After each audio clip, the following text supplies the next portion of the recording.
History continues to be made at Masters 2. Hello, everyone, and welcome. We are live from Reykjavik, Iceland, and across all regions around the globe. It has been an incredible time here at Masters 2, and we couldn't be more thankful for you all to be joining us here today. But today, unfortunately, teams will be sent home. It's going to be a tough pill to swallow. That is for certain. But I'm Golden Boy here in our studio in Los Angeles, California, joined by our incredible analysts. We have a new mix-up today, but joining me once again is going to be Potter, as well as Paperthin and Lothar. It is a pleasure to have you guys here with me today. They're doing their best to make sense of this crazy tournament we've seen so far. Speaking of making sense, though, a lot went down yesterday that had big implications on our bracket and the tournament. The highly anticipated NA versus EU showdown saw the North American region go a full 2-0, pushing Team Liquid and Fnatic to the lower bracket. And as they say, if you're not first, you're last. Ain't that right, Potter? That's absolutely right. And you know what, Golden Boy? No matter what happens in the future of NA versus EU matches, you know NA's never going to let yesterday's victories go. They're always going to keep it in their back pocket, and as they should, because version 1, they absolutely came out to play, showing us some clever set pieces with Astra Stage, those combos to get into those sites, especially on Split. And they played those post-plants so well. They're utilizing the Viper and Killjoy kits to completely slow down the retakes. They were taking their time. They were not allowing Liquid a way back into the sites to defuse those spikes. And for Sentinels, they were looking absolutely confident. Shazam, he wasn't missing a shot. He wasn't skipping a beat. And Tens was just casually getting multi-kill after multi-kill. He wasn't backing down from any of those duels. And you know, Golden Boy, yesterday we even talked about the fact that Sick and Dapper, they didn't really show up in the server because they didn't really have to at that point. So that's kind of scary for other teams moving forward in this tournament. Oh, yeah, without a doubt. I mean, to clarify as well, I think even Sick tweeted that he was, not feeling too hot, but Dapper, I mean, that clutch performance we saw in the final game certainly helped out Sentinels quite a bit. But Lothar, I mean, as our EU representative here, we didn't get to have you on. We had Tom Bizzle on yesterday. Team Liquid performing, it was middling performance for Team Liquid, and I know that they're disappointed about that. Well, even though Europe got knocked down in 2 matches, I think it's not that big of a deal because of the bigger picture that we have here. It's absolutely phenomenal to see our scene thrive and reach the amount of viewers and excitement that it did get yesterday. It was absolutely phenomenal. The storylines that we're building here, the history is something to stay, right? And even though those are the first 2 matches in the battle between, near airport and easily upset in near airport. Maybe there's an acronym behind that. Yeah, maybe there's an acronym behind EU as well. But yes, Team Liquid did disappoint our region a little bit. They didn't look like the Team Liquid that we have seen in the VCT EMEA finals. They look like the old Team Liquid that struggled a lot with the fundamentals, with the dry peaking, with discipline, with the patience, And I feel like one of the most important rounds that broke them was when Effie's on Split, when it was 5-10 for Liquid, Effie's just made a retake 1v2 on B side on Split.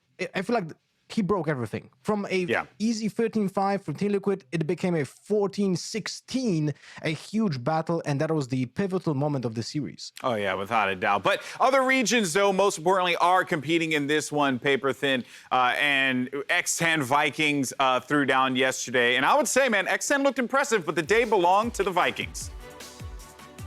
Yeah, I mean, we got our first overtime of the event so far, and the Vikings were solid, maybe a little bit not as clean as I was expecting with some of their gunplay and those kind of things, but really, X10 came to ball, and of course, a lot of that is on the back of Potipon, a guy we're going to talk about a lot here as we get ready for the matchup between them and Crazy Raccoon, dude.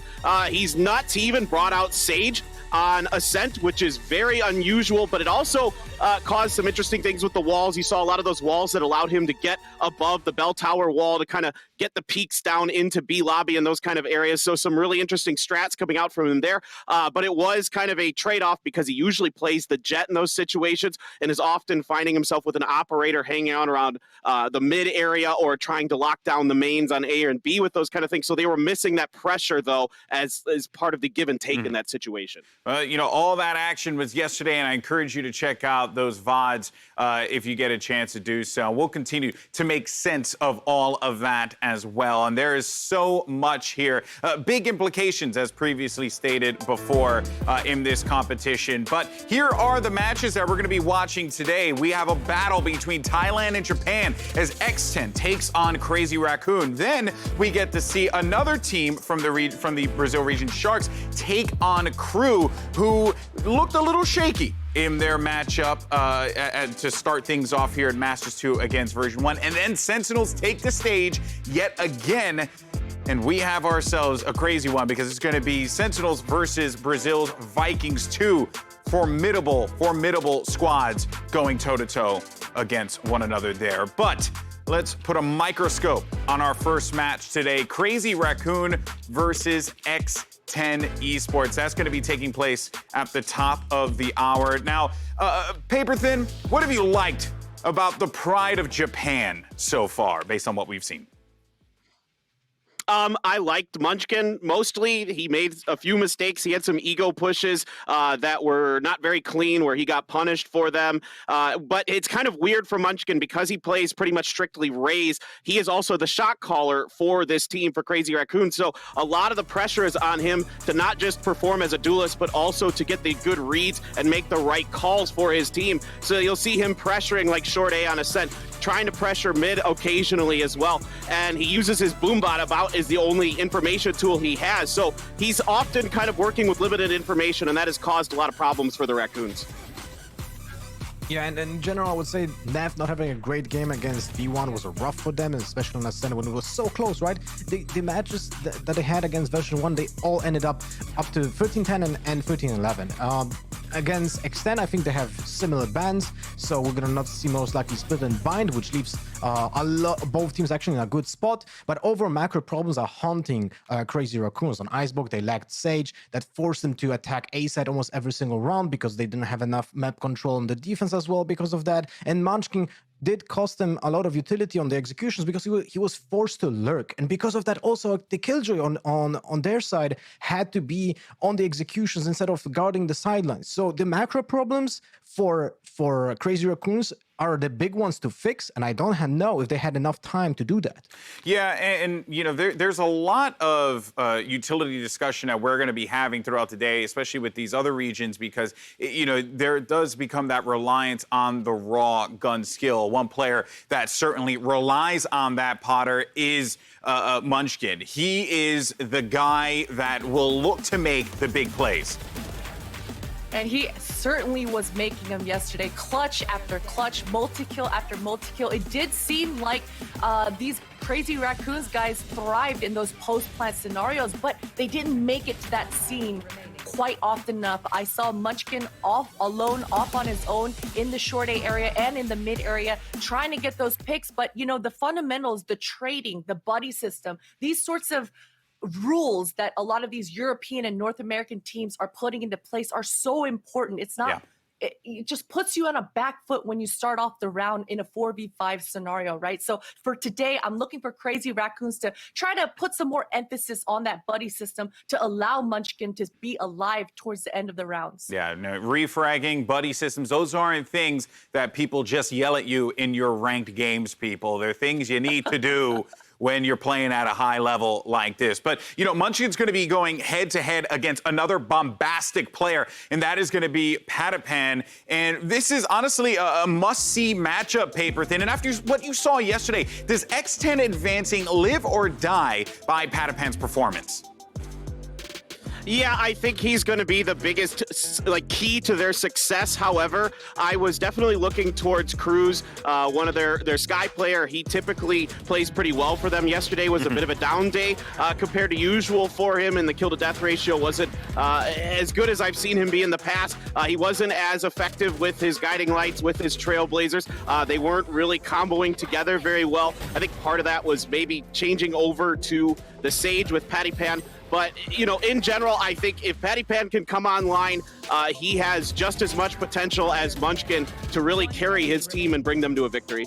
Now, Lothar, keep in mind, though, that something that could cause X10 a lot of problems is the fact that, you know, it would be easy to read that everything's going to be built around Patty Pan. Do you feel like that could be a problem here for them as they take on Crazy Raccoon?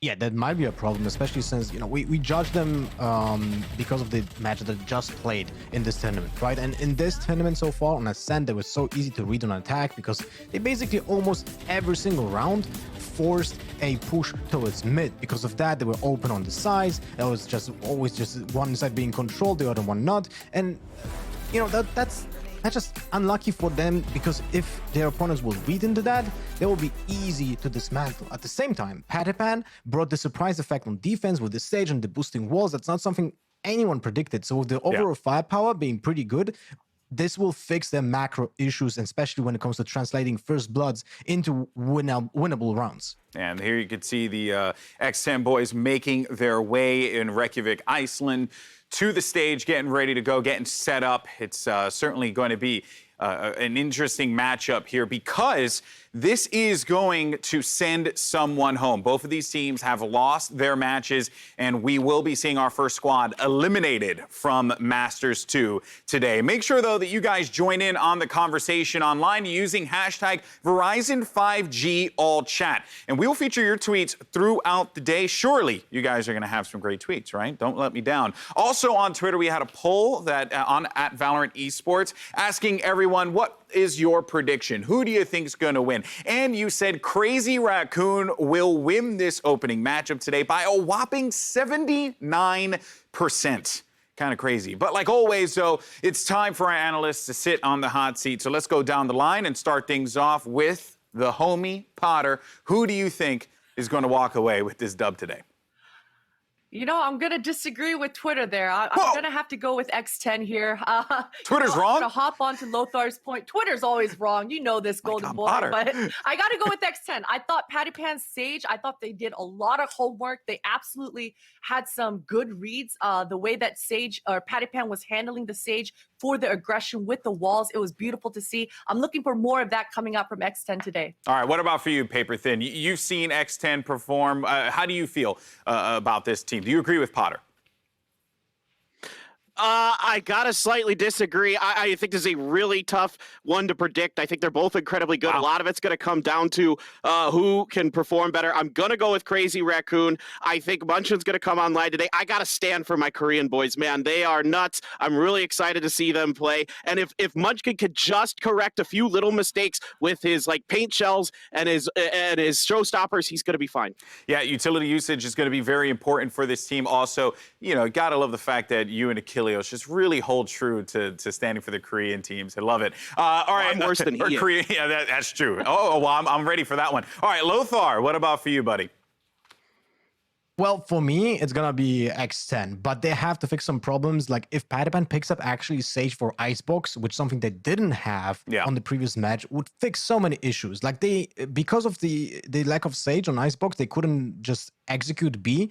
If they have that, so they don't rely on winning duels, I would say, yeah, definitely. But right now, I'm still leaning a little bit towards X10. Yeah, definitely feeling like, you know, there's a split between Twitter, Paper Thin, as well as Potter and Lothar. It's very clear that there is a lot of emotions running wild here. But one thing we know for certain is that we're going to see a great matchup between these two teams. And you know what, folks? I think we're going to get into the matchup in a moment here. But real fast, though, Potter, for me, before we send it over to Iceland, if you had to decide what would be a factor for Crazy Raccoons, who do you think is going to be that step-up player? It can't solely just be Munchkin, right? I'm looking at Cruz. You know, Paper Thin was talking about it in the green room. He had some decent plays yesterday on that sky. He had some phenomenal birds, especially going towards that B, the ground that he was working. I'm looking for some kills to follow that up. You know, he had some missed opportunities this time around. Again, we talked about the land jitters potentially getting shaken off. We're on day 2 for these guys. I'm looking for a better performance from Cruz. All right, well, the time for talk is over. Masters 2 kicks off right now with an epic confrontation between the best of Japan and the best of Thailand. Let's go to your casters, Mitch Mann and Tom Bizzle.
Against Fnatic, it was kind of simple, and really it came down to what team was hitting their shots.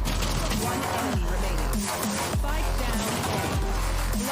A lot of the teams see us as kind of the top dog of NA, and obviously they want to knock us out. One enemy remaining. We'll show them why we're so respected. Não sei se eu consideraria Tier 1, mas acho que eles estão muito perto de ser Tier 1. I think facing Sentinels, I know that's gonna be all about aim. It's gonna be a lot of duo. And it's not just tanks that is pretty great on aim. If we just go in there and play a game like Brazilian play style, some aggressive things, I think we can do well against them. It's gonna be 5v5, no one really taking any significant damage either. As I say that, FRC goes in for the huge entry, shuts down Fox, Cruz going to fall. It's gonna be a 3-for-1, now 4. Since we've already played our match and we're feeling good now, the rest of the team's unlucky.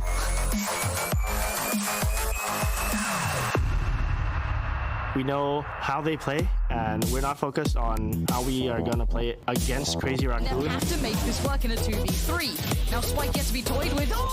I consider them a really strong opponent, but we'll do our best, and I hope we'll actually beat them. They drop down, Scary gets the headshot. He's looking for the last one, and Patty is there on the flank. そうですね、日本の大会でも、あといっぱいってところから優勝したこともあるので、メンタル的には大丈夫です。Crazy Raccoons, they played with heart. Ultimately, a team to keep an eye on here. 100% のもっと強いクレイジーラクーンをお見せできるように、頑張ります。เราก็ต้องทำให้เต็มที่ครับยังไงก็ทุกคนในทีมผมรู้ว่าเต็มที่อยู่แล้วไม่ว่าผลจะเป็นยังไงเราก็เล็งแชมป์เอาไว้ครับการที่เราตกลงมาใส่ล่างก็ทำให้เราต้องโฟกัสมากขึ้นเพราะเราแพ้ไม่ได้แล้วถ้าเราแพ้เราก็ต้องกลับบ้าน 1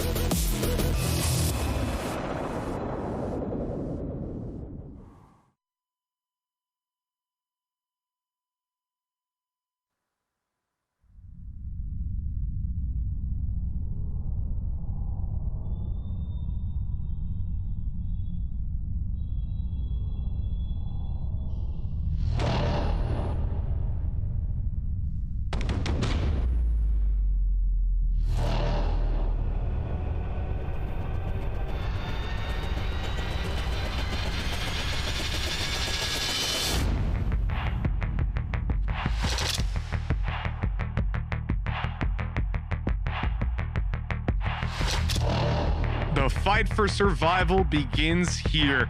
The lower bracket match between X10 and Crazy Raccoons. The pressure is definitely on in Reykjavik, with one of these teams going home after this series ends. And I'm just about ready to kick this one off. But before we do, I better introduce my co-commentator, recently rebranded by Golden Boy to Tom Bizzle. How you feeling about this matchup, Tom? And let's talk a little bit about the matches that they had, because X10 and Crazy Raccoons, they haven't had a successful opening here in Iceland. I guess it depends the way you look at it, though. Like, with the opponents that they came up against, we've been really pleasantly surprised by V1 coming in with a stand-in and even managing to beat out Liquid yesterday and continue to move on in that upper bracket. And then on the other side of things, a really, really close game versus Vikings, who I think a lot of people are putting to be in like that top 3, top 4 spot at the moment. So I guess in the grand scale of things, sure, yes, it is a loss. But I think both of these teams showed that there's something to watch with them. Yeah, most definitely. Like version 1 Vikings, these teams are definitely up there towards the top half of the teams within the tournament. There's a reason that they're still in the upper bracket and respected by a lot of teams. And the fight that was put up, and I'll say especially by X10, like there are questions around Vikings on an individual level in that matchup. They definitely weren't at the standard that we've seen from them coming even into the scrims of what we've heard from EU teams. But that aside, X10 played remarkably well. I was very impressed by their innovation and by their ability to adapt to their opponents and deal with that aggressive style. And although they didn't walk away with the win, and on paper it looks kind of bad with a 2-0, this was a matchup that could have went their way if a couple more of those boxes were checked off. And the analyst desk has already discussed what some of those might be coming into today. But from you, Tom, I want to know, what do you think X10 need to do to really step that performance up to the next level and take the win here versus Crazy Raccoons? Well, I think they've always been a team that is sort of centered around like a star player. Even before like Patipan was in the roster, it was a similar sort of vibe with the team. But now bringing him in, they look to try and put him into position a little bit more. I'm actually quite intrigued by what we've just seen with the map veto as well, though. It's like we saw them have a performance yesterday facing off, I think it was against Vikings on Ascent, a 14-12 defeat, incredibly close for X10. And they banned it this time. They've just taken it out of the pool completely. A map that I was considering that they might even go for a pick with how well they actually performed, and instead completely shifting the map pool. I think that's something they quite like to do, is almost try and bait people into certain choices, push them towards a map pool that they desire. And yeah, I think they've done quite well here. We'll end up going in with Icebox as their opponent's choice, the map that they chose yesterday. So they've almost, again, managed to get 2 maps that they're going to be fairly comfortable on. It's interesting, actually, because there was a conversation on the desk around Icebox, right? And we have this interesting take of not playing a Sage, which is very, very common. And Tom, you'll know this from the many times I've brought it up on the EU broadcasts, saying like, oh, maybe we'll see some teams innovate and pull in that kind of NA thing I'd been seeing, which was no Sage at a certain point, and playing with a Cypher instead. And I really like that composition. I think Cypher's incredibly powerful on this map, and heavily underused when it comes down to doing a lot of the same things that Sage does, gathering information and playing off of with things like the Hunter's Fury and some of your utility to react, like with the camera that you can place on A. A is such a big site. There's no way like that you can have so many different camera positions in your back pocket. You can hold down mid with it. There's a lot you can do. And seeing that come into fruition has been really exciting for me when it comes to Icebox. But the question is it actually going to pay off for X10, or with the success we've seen from their Battle Sage, their crazy plays, especially on Ascent, they were incredible. Will they actually consider switching over? Yeah, I think obviously there's that argument when it comes to like the execution stuff. Of course, we are going to be getting into the Prime Gaming agent picks as well. And yeah, I think that maybe there will be a surprise or two coming up here, Mitch. But for now, at least, I think the only thing I'm really excited for is that we are going to see Rion again picking out that Astra, something that he did switch to briefly yesterday. I think it was only on a singular map of Ascent.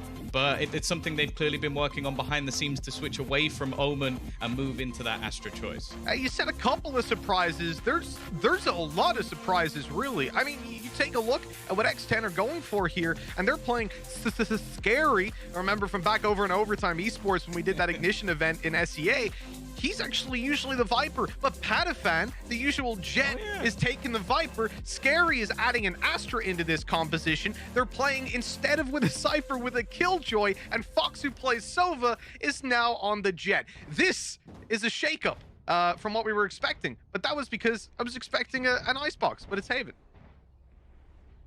Mix them up a little bit. This is... I'm surprised. I'm very surprised. Like the fact that Foxes has moved away from Sova as well. Like he pretty much plays that on every single map other than Split. So for him to now be playing the Jet, like if Crazy Raccoon managed to predict this going into the game, I'll be blown away. But hey, we'll see how they're actually going to be able to cope with it. Already, we're going to see that brawl for A control, something I think Mitch will probably be seeing all the way through the match. Yeah, 100%, especially when you've got the Astra coming in on both teams. You love to take that A control in the early round, use the Black Hole to just pull them off the angle on the attack side, and you have got yourself a long control the majority of the time, or a really difficult contest. But when you've got a Jet on the other side, they can still afford to go through it, look for those aggressive peaks, and then pull back with the dash afterwards. So there's a little bit of counterplay straight away in the agent selection, and we'll look forward to seeing those duels come down a little bit later on into the map. But for now, with a minute left, it's a heavy stack towards the A side from Crazy Raccoons, and as they don't see anybody after a couple of seconds, they have to start rotating around and presuming this is maybe a C hit. So biding their time here, X10 are about to find a much easier site to push into, and with Zephyr falling, the A side is theirs. What's Mud? He's just running out. He's going for it with the Phoenix. I love it. And it's working out for 2 kills. Oh no, this looked like it was going to be clean, but we end up in a 2v3. There's some real possibility for them to turn the tide here. They do look to get themselves the plant. Rion, however, incredibly low, but Neth with a cheeky peek. He's always been known for those clutch situations. Vulnerability placed as well onto Foxes, meaning a little bit easier to kill, but it doesn't last for long. They're trying to bait him in with a plant, and actually it has worked. Rion's just swung on it. 10 seconds left for Sushi Boys to try and bring this back. His turret's even got him a kill, and now it comes down to the 1v1, the jump over the top, and it's the turret again. What? A double kill with a turret and a pistol round? This is ridiculous. A 1v2, he didn't even shoot a shot, and he's won it. What have we just witnessed? I was so confused when it came up clutch. It was like, what, the UI's having a heart attack? But no, it's the turret taking the kills. They are not going to live that one down. Oh man, that hurts. Look, the jump out of heaven, he was so low, and it's just so easy. He doesn't even react. He's like, what? Did I win? Me? That's gorgeous. What a way to lose the pistol, man. What way to kick off our first game as well. I've never seen anything like that before. Well, I'm so ready for this already. X10, they've got themselves the victory in the pistol. Now, we're seeing this deep wall thrown down to almost deny space, but they're still going to try and get aggressive around it. Munchkin peeking through, and the rest of the team, because of this, have already rotated in. They're going to have a pretty decent stack coming into the C site, and Neth, he does at least slow them down a little bit. It is worth mentioning, of course, Mitch, not much into this round.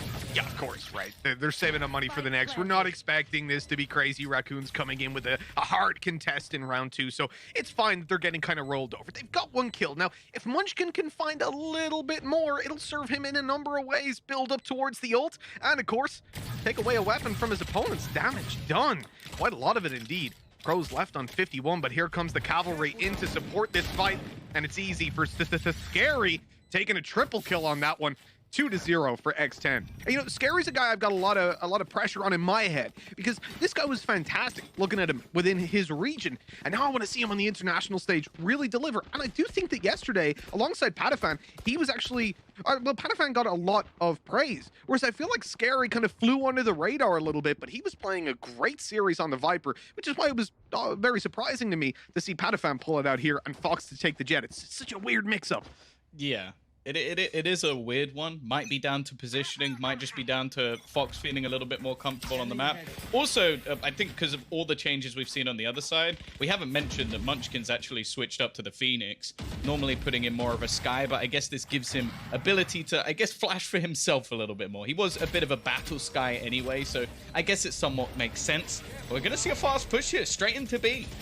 Oh, yes, we are. Fox, though, oh, he's vulnerable, and Munchkin's taking advantage, popping his head straight away. Medusa in through the smoke for another. Crazy Raccoons are not letting go of this B side. The crossfires are strong, but scary, even with the Spectres able to get a double. Patapan in with another, and we're tied up. This is a bonus round for X10, and they're making it look very, very good. Patapan caught in the corner. They know that he's here. They've tagged him up. They're reconning him, and this round is over and done with.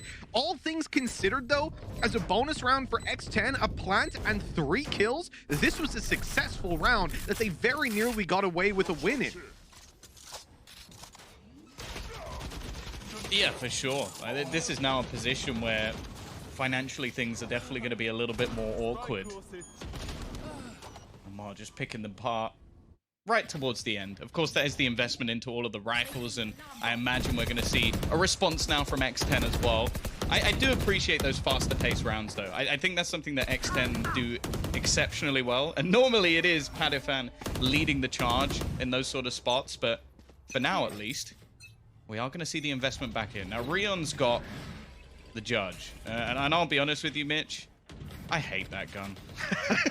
We see the recon actually be completely denied at the very start of this round with the Cloudburst. I love that counter to stop any sort of map control from going into the hands of Crazy Raccoons. Now they can't afford to have a solo player holding the A side. And in the pistol round, we saw that information denied with a Viper Wall. This time the Viper Wall's on C for late round info denial. They use like 1 Cloudburst. It's all it takes. And now both guys on A are like, but we have to stay here. They try to force the fight on short as well, making sure that if they try to counter by like pushing up short to get info, boom, 2v1 fight. This is really well structured in the early round from X10, and this is what I've been complimenting them on, that I love the fact that you can see it's very well thought through in terms of their game plan.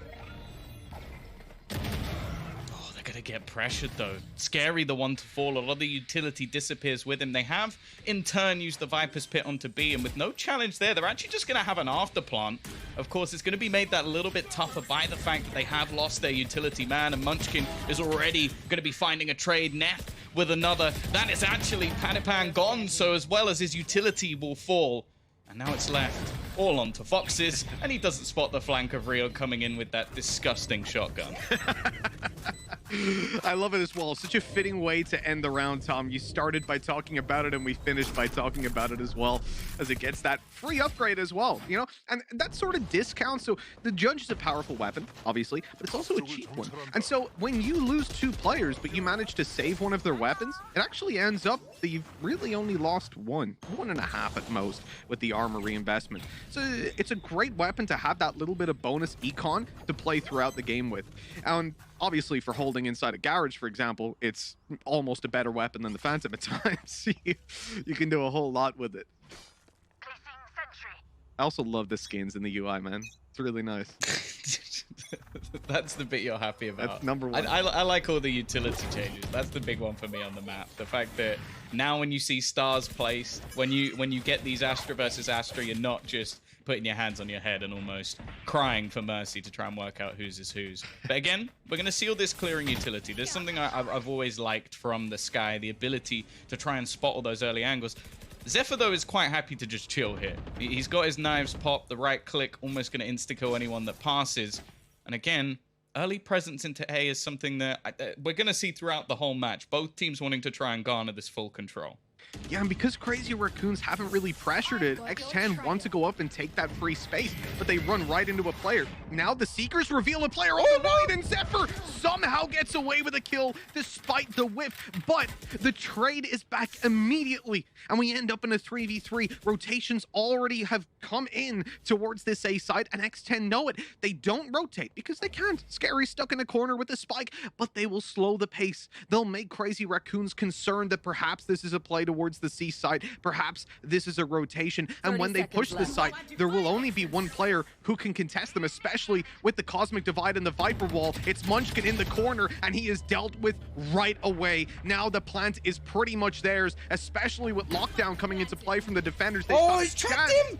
And I think he's going to be stuck by it. That's beautiful. The suck coming in to completely keep them in position, but they can't afford. There's two players who aren't detained. They can't just run forward and look for these duels, and instead, Utility's just buying so much time. Now all of the ultimate is just negated, and it's a 1 versus 3 that is, well, virtually unwinnable for Neth. Really well recovered by X10 to start that out. I love those sort of slowdowns in the middle of the round. I think the main criticism I had for them yesterday, they were excellent at finding opening picks, early round picks, especially when we looked at Icebox. They were going up versus Vikings quite regularly, but their mid rounds almost seemed panicked and rushed. There would be re-aggression. There would be mistakes that were made that would give Vikings a way back into the round. This was anything but that. It was clinical. They made sure that they had everything set up. They cleared the site before everything was done, got the afterplant, and okay, sure, it was a nice counter with the gravity well to keep one player retained. But after that, they managed to close out the round quite comfortably. If that was a 2v2, that gravity well probably won them the round. But because there's just those extra players, you can't afford to just W key down and hope you get the kill, because there's probably going to be one guy with him. There wasn't, but there probably is, and you would just be throwing away your chances. And the way things go, I have to say 3-2. We're getting a very competitive game. There's a lot of good signs here, especially from X10. Like, I'm loving their attack side so far. It's so clean. A lot of things going their way. Munchkin delivering on that Phoenix. The expectations that we've set in the earlier stages are really delivering in the tight game of Haven. But I feel like one of the teams is about to get a little bit of an advantage coming into the next buy round. For now, of course, it's just pistols in the hands of Crazy Raccoons, but they have got a lot of players towards A, Tom. They've gone for the lockdown, in fact, clearly wanting to try and build as much economy in this round as they can, and while clearing everybody off the site quite easily. It was more just the aggressive plays of Crazy Raccoons trying to do as much damage as they can. Again, you can't really expect too much from rounds like this. All they can really hope for, maybe a kill or two, maybe an ult or burned. That would be nice, but chances are they're going to get away with nothing. Yeah, we saw some early impact before from these pistols, but this time around it's not really going to go their way, and it's fine. You brush these rounds off, but at the end of the day, this means X10 have built up quite a bit of credits now. And coming into this buy round, it's very important for Crazy Raccoons to get on the board. Do it relatively convincingly, because yeah, as we see, that was a Prime Gaming flawless round from X10. Yeah, the best you can get. I think for them especially, after what was some, as said, shakier rounds that ended up slipping away from them in the previous series, that could have really made the difference of even just taking a map off one of the teams that we expect to be like a challenger for the title. Now though, it's gonna be a little bit more aggressive. We haven't seen too much from Munchkin just yet. The run it back, I think, is going to be a huge part of his play when he's able to get it in check. We're seeing all of this deep utility thrown. Like, this is being conquered quite regularly now by X10, and I almost want to see just Munchkin let off the leash, maybe set up a little bit more to try and find some of those openers, because we know he has the ability. We've seen it already over the last couple of days. That's a lot of utility, man. A lot of utility. Used the double snake bite to clear the right corner. I mean, they must have been so sure that there was not only a player, but not a jet, you know, in that corner. And they're still clearing it. Like, you can just put down a guiding light, right? Put it in the corner there if it doesn't see anyone, you're clear. I like the dash. I like the play. Fox, he is here today. Crows coming in with more. The flash is so good, but it only gets Munchkin one. And with that, Crazy Raccoons around that they needed to win. They're now left into a situation where they have to save. We mentioned the economy is fantastic for X10, and losing one player here will make no difference to it. But for the defenders, these weapons are definitely going to be appreciated coming into the next round bye. Yeah, it has to be said as well, like, over the last couple of rounds at least, I feel like Crazy Raccoon have actually had a decent read. Like, they've been stacking up on this A site. They've had, I think there's 3 players there ready for the push to come in, and they get 1 kill. Like, now I'm starting to question, like, okay, do you even have the correct setups? Because that was fairly basic from X10 on the take. Like, you have the dash through, the flash popped, and after that, it just seemed like they wiped down everybody who was remaining. So maybe a little bit of an adaptation need. That said, I'd quite like to see them take a little bit of map control, because for now, we're seeing these very, very passive holds, and especially with the composition that they currently have, with these aggressive agents, with this Phoenix, with this Jet, I just don't think it's going to work out for them. And sure, they were a little bit more aggressive on the other side of the map with the Jet peeking out, but at this point, it needs to be more than that. Yeah, exactly. Like, when you're losing that much map control in the early rounds, as we've seen almost consistently now, and we've seen the adaptation, because Crazy Raccoons wanted to play, okay, pistol round, you know that you're going to be up against Gravity well and long, more than likely, but they have the Jet there to try and still contest for that control. Then they adapt to a more passive A play. That doesn't work out. And this time, even more so. It's the C site where they want to get that kind of early information, and they're playing back on side on A. Doesn't work out either. We need some serious adaptation coming out from Crazy Raccoons. But it's also difficult because you look at what X10 just did. They double snake bit, I guess. Snake bited wouldn't be the right way. The right corner. Like, that's... You can't do anything unless it's your Jet there. You're pretty much dead. You're vulnerable. You're losing HP. If you stay there, you run out, they're going to kill you. So actually contesting for that control, especially when there's an Astra there, imagine they double snake bite and then they gravity well on your exit. There's no way out. You're dead. So they'd have to assign their Jet there. And that's just to maintain control for even a second. And then you probably have to dash out and concede it anyways. So there's definitely something that needs to be done about that, because right now X10, they just feel in themselves like, oh, this is free, let's keep on taking it. And even if they want to finish on the C site, you see what it does to the defenders' rotations, where they've constantly had 3 players on A in the early stages of the round because of that absolute absence of info. Yeah, I'd quite like to see them attempt some of the like cool different Astra combos we've seen with the gravity wells. Like, I know they've got themselves the Sova on the other side. We've seen some shot dart combos. We've also seen quite regularly Molotov combos coming out from the hot hands on Phoenix, just to try and deny some of that early space, not allow them to go all the way in and like throw down that utility, pop out the snake bites, like just deny them even from getting the lobby control. I think that's something, if you watch, for example, version 1, they're exceptionally good at using the Viper. So we'll see what the change is going to be. They've actually placed the operator down there in the early stages of the round. So instead of having all these different setups, it's just going to be Zephyr go kill. But unfortunately for them, you have the time to talk things through. So do X10. They're going straight back to this mid take once more. Yeah. Lock it, load it. Time to go on in. And okay, we've seen the 3-man start on A site. 1 player in Garage, 1 player C. So there's all that Killjoy utility to stop a B push. Instead, they're going to redirect themselves. Moving into C. This is where you've got to show up with that Sheriff, and, well, it ain't going too well. Rihanna Net straight out of this one, and the ranged fights, they are so heavily in favor of X10. The operator tries to bridge the gap, but with a missed shot, it might be time to bail out of there, especially because Zephyr doesn't have the dash. Maybe he tries to go for a peek on site and dash out of there, but when he doesn't have the dash in play, he's back to spawn. He's running away from there because you cannot afford to lose that weapon. Even if you got 3 kills at the state of the X10 economy right now, that would not be a good trade if you're Zephyr. So saving this weapon #1 priority, while Munchkin, he tries his best. I think the man could get 10 kills, and I don't think I would save him if he lost the operator. It really is a huge financial burden, and he's dead. There's no way he gets out of it. Perfect positioning from Sushi Boys, and that's 6-2 now for X10. Now, of course, this is their map choice, but going into the next one, like, we know that they're actually pretty comfortable playing Icebox at the moment, and I don't know. I'm not feeling too good for Crazy Raccoon right now. As said, still early. I think going onto that attacking side as well could make a fairly big difference, like when you do have the ability of Jet and Phoenix to get you those openers. But there's a hell of a lot of utility on the other side that is going to be used to deny them and make things very, very awkward, choke them out of a lot of these rounds. Again, though, it seems like they're going to try and rely on Zephyr to do a slightly better job of challenging for this A control, but it's very patient once again, Mitch, from the default coming out from X10. Yeah, it is. And this is the thing. We've seen them go for the more aggressive A plays like a number of times, almost in a row.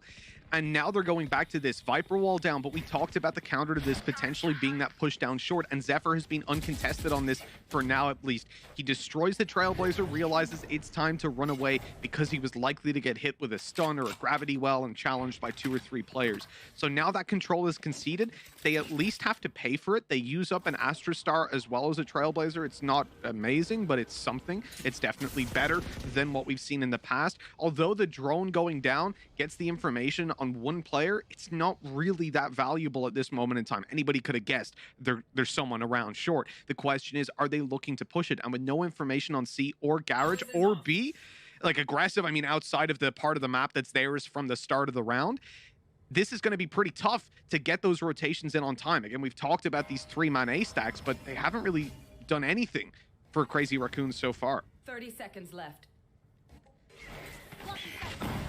Push coming in. Zephyr in a good position. The dart's actually perfectly placed. They use it as a direct counter to try and hold that player back. Munchkin catches one, but Medusa just goes running in, and now Cruz has found another onto Zephyr. It started off so strong, but they just get too aggressive, make a silly mistake, and that's going to be enough.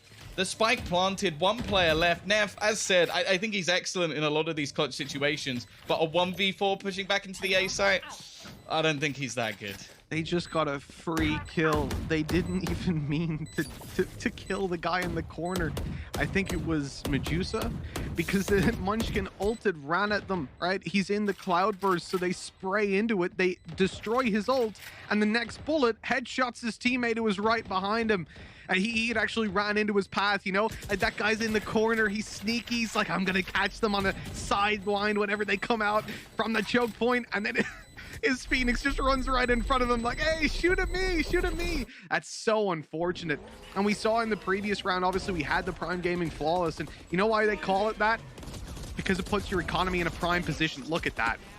That's just sickening. Maybe he had an iota that the player was in the corner because he did adjust through the smoke. Another, like, it's just sickening for X10. And it's one of those rounds that you pull these out every now and then, but at this stage of the game, in the context of where we are right now, that pretty much says it all. This is a very deflating situation to be in if you're Crazy Raccoons.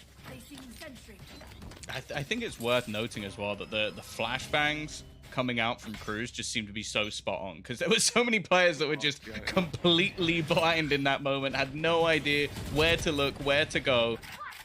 He was one of the players the desk highlighted need to have a better performance, and looks like that's the case. Now, a slight adaptation here with a push down C long. It's not been something that's pressured too regularly. Of course, I think if he goes much further, he will meet one of the players from X10 once more. But that's a very good start. A weapon retrieve from Munchkin. He's a player we know.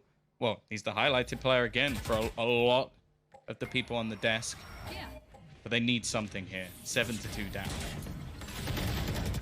Yeah, no, they need something, and at the moment, at least, it started out well. And now they're coming in the form of Crows falling. Okay. It's something to play with here for Crazy Raccoons.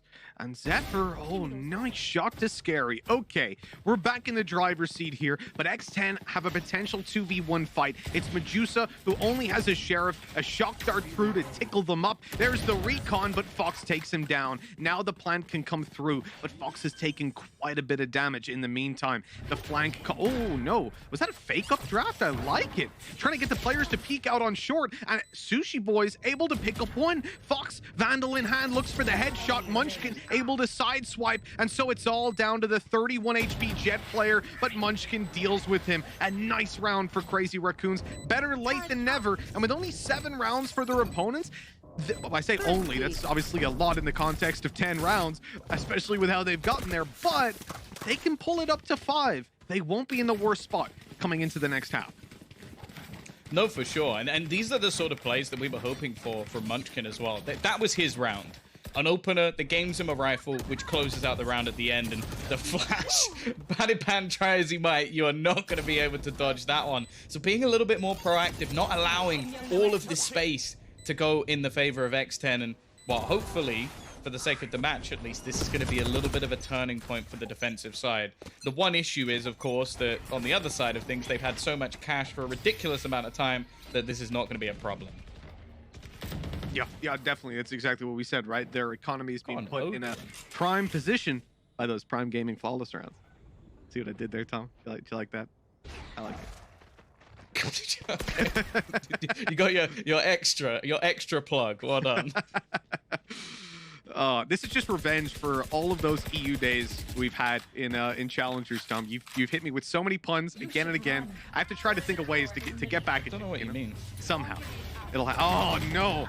Sushi Boys gets traded out though. That's such a good push. I love that. Munchkin ults down to get the information and they trade from up above. And at worst, they get free control by him just running down. If they've all left, well, at least they've got that information. Gorgeous play to start it off, and now it's a 5v3. X10 on the back foot, but they're going to look to recover this with a beat push and a Viper's Pit to completely cut out the A-side heavy play that we've had consistently coming through. Now as they look to re-enter into the site, they're going to have to deal with this Viper, but Patapan's all alone. Now they know exactly where he is. The spams are coming in. He's 27 HP, but he saw the barrel now coming in through the Viper's Pit. A brave play, left with just 18 HP after the decay.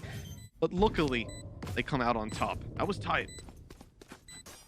Yeah, a nice try from Patapan at the end. 3 kills in a round that was looking pretty much dead, but I agree. That utility or that ult combo that we saw at the very beginning, the bait and switch, the player up above, they've started to take a little bit of control back, started to fight back versus some of these players, and it's looking like Crazy Raccoon might not be out of this one just yet. I also think their utility usages they tried to push into the site, it just seems like Rion now has started to come into his own, maybe got a little bit more comfortable with some of the utility on that Astra, just denying them that extra few seconds they need to get into the afterplants with the gravity wells.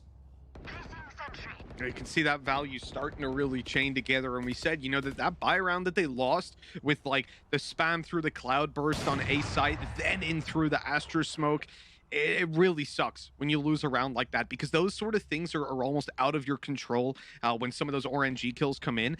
And in a round where you were on a full buy, a last-ditch attempt, your opponents have a load of money, they're ahead of you in the half, then you're forced onto pistols that you lose in a pretty flat manner as you kind of expect. That puts you in a really bad spot mentally when your opponents hit 7 rounds off the back of that. But Crazy Raccoons have bounced back. They're relying on their gameplay, and we've already seen in the rounds they're losing, and a great example of the counterplay that's coming in, of the fact that they're adapting to their opponents, was that recon dart that they put through into the cloudburst ready for the dash updraft. That was beautiful, and that level of adaptation is something that solidifies them as a top team within the region, but they're going to need so much more to come back into this, and it starts with this buy round. And X10 are calling a tactical pause to make sure that they put the final nail in the coffin to finish this half 8-4. Yeah, it would definitely set them up nicely, especially as it gives them that buffer. We know that the pistol follow-up round in most cases is going to get you that 2-round net. So if we do go in at 7-5, switch sides, pistol win, Crazy Raccoon could even be in the driver's seat, depending which way you look at it. So they're going to want to try and get themselves that extra bonus. Again, we're going to see the early dart. Try and give them a little bit of extra information. Fox is as well picking up the operator, but it's looking like a potential battle. They know that Zephyr has been looking to try and get aggressive in some of these early round scenarios. And for now, just seems like a bit of a stalemate. Both teams playing a little bit more patiently, a bit more cagey, you could say.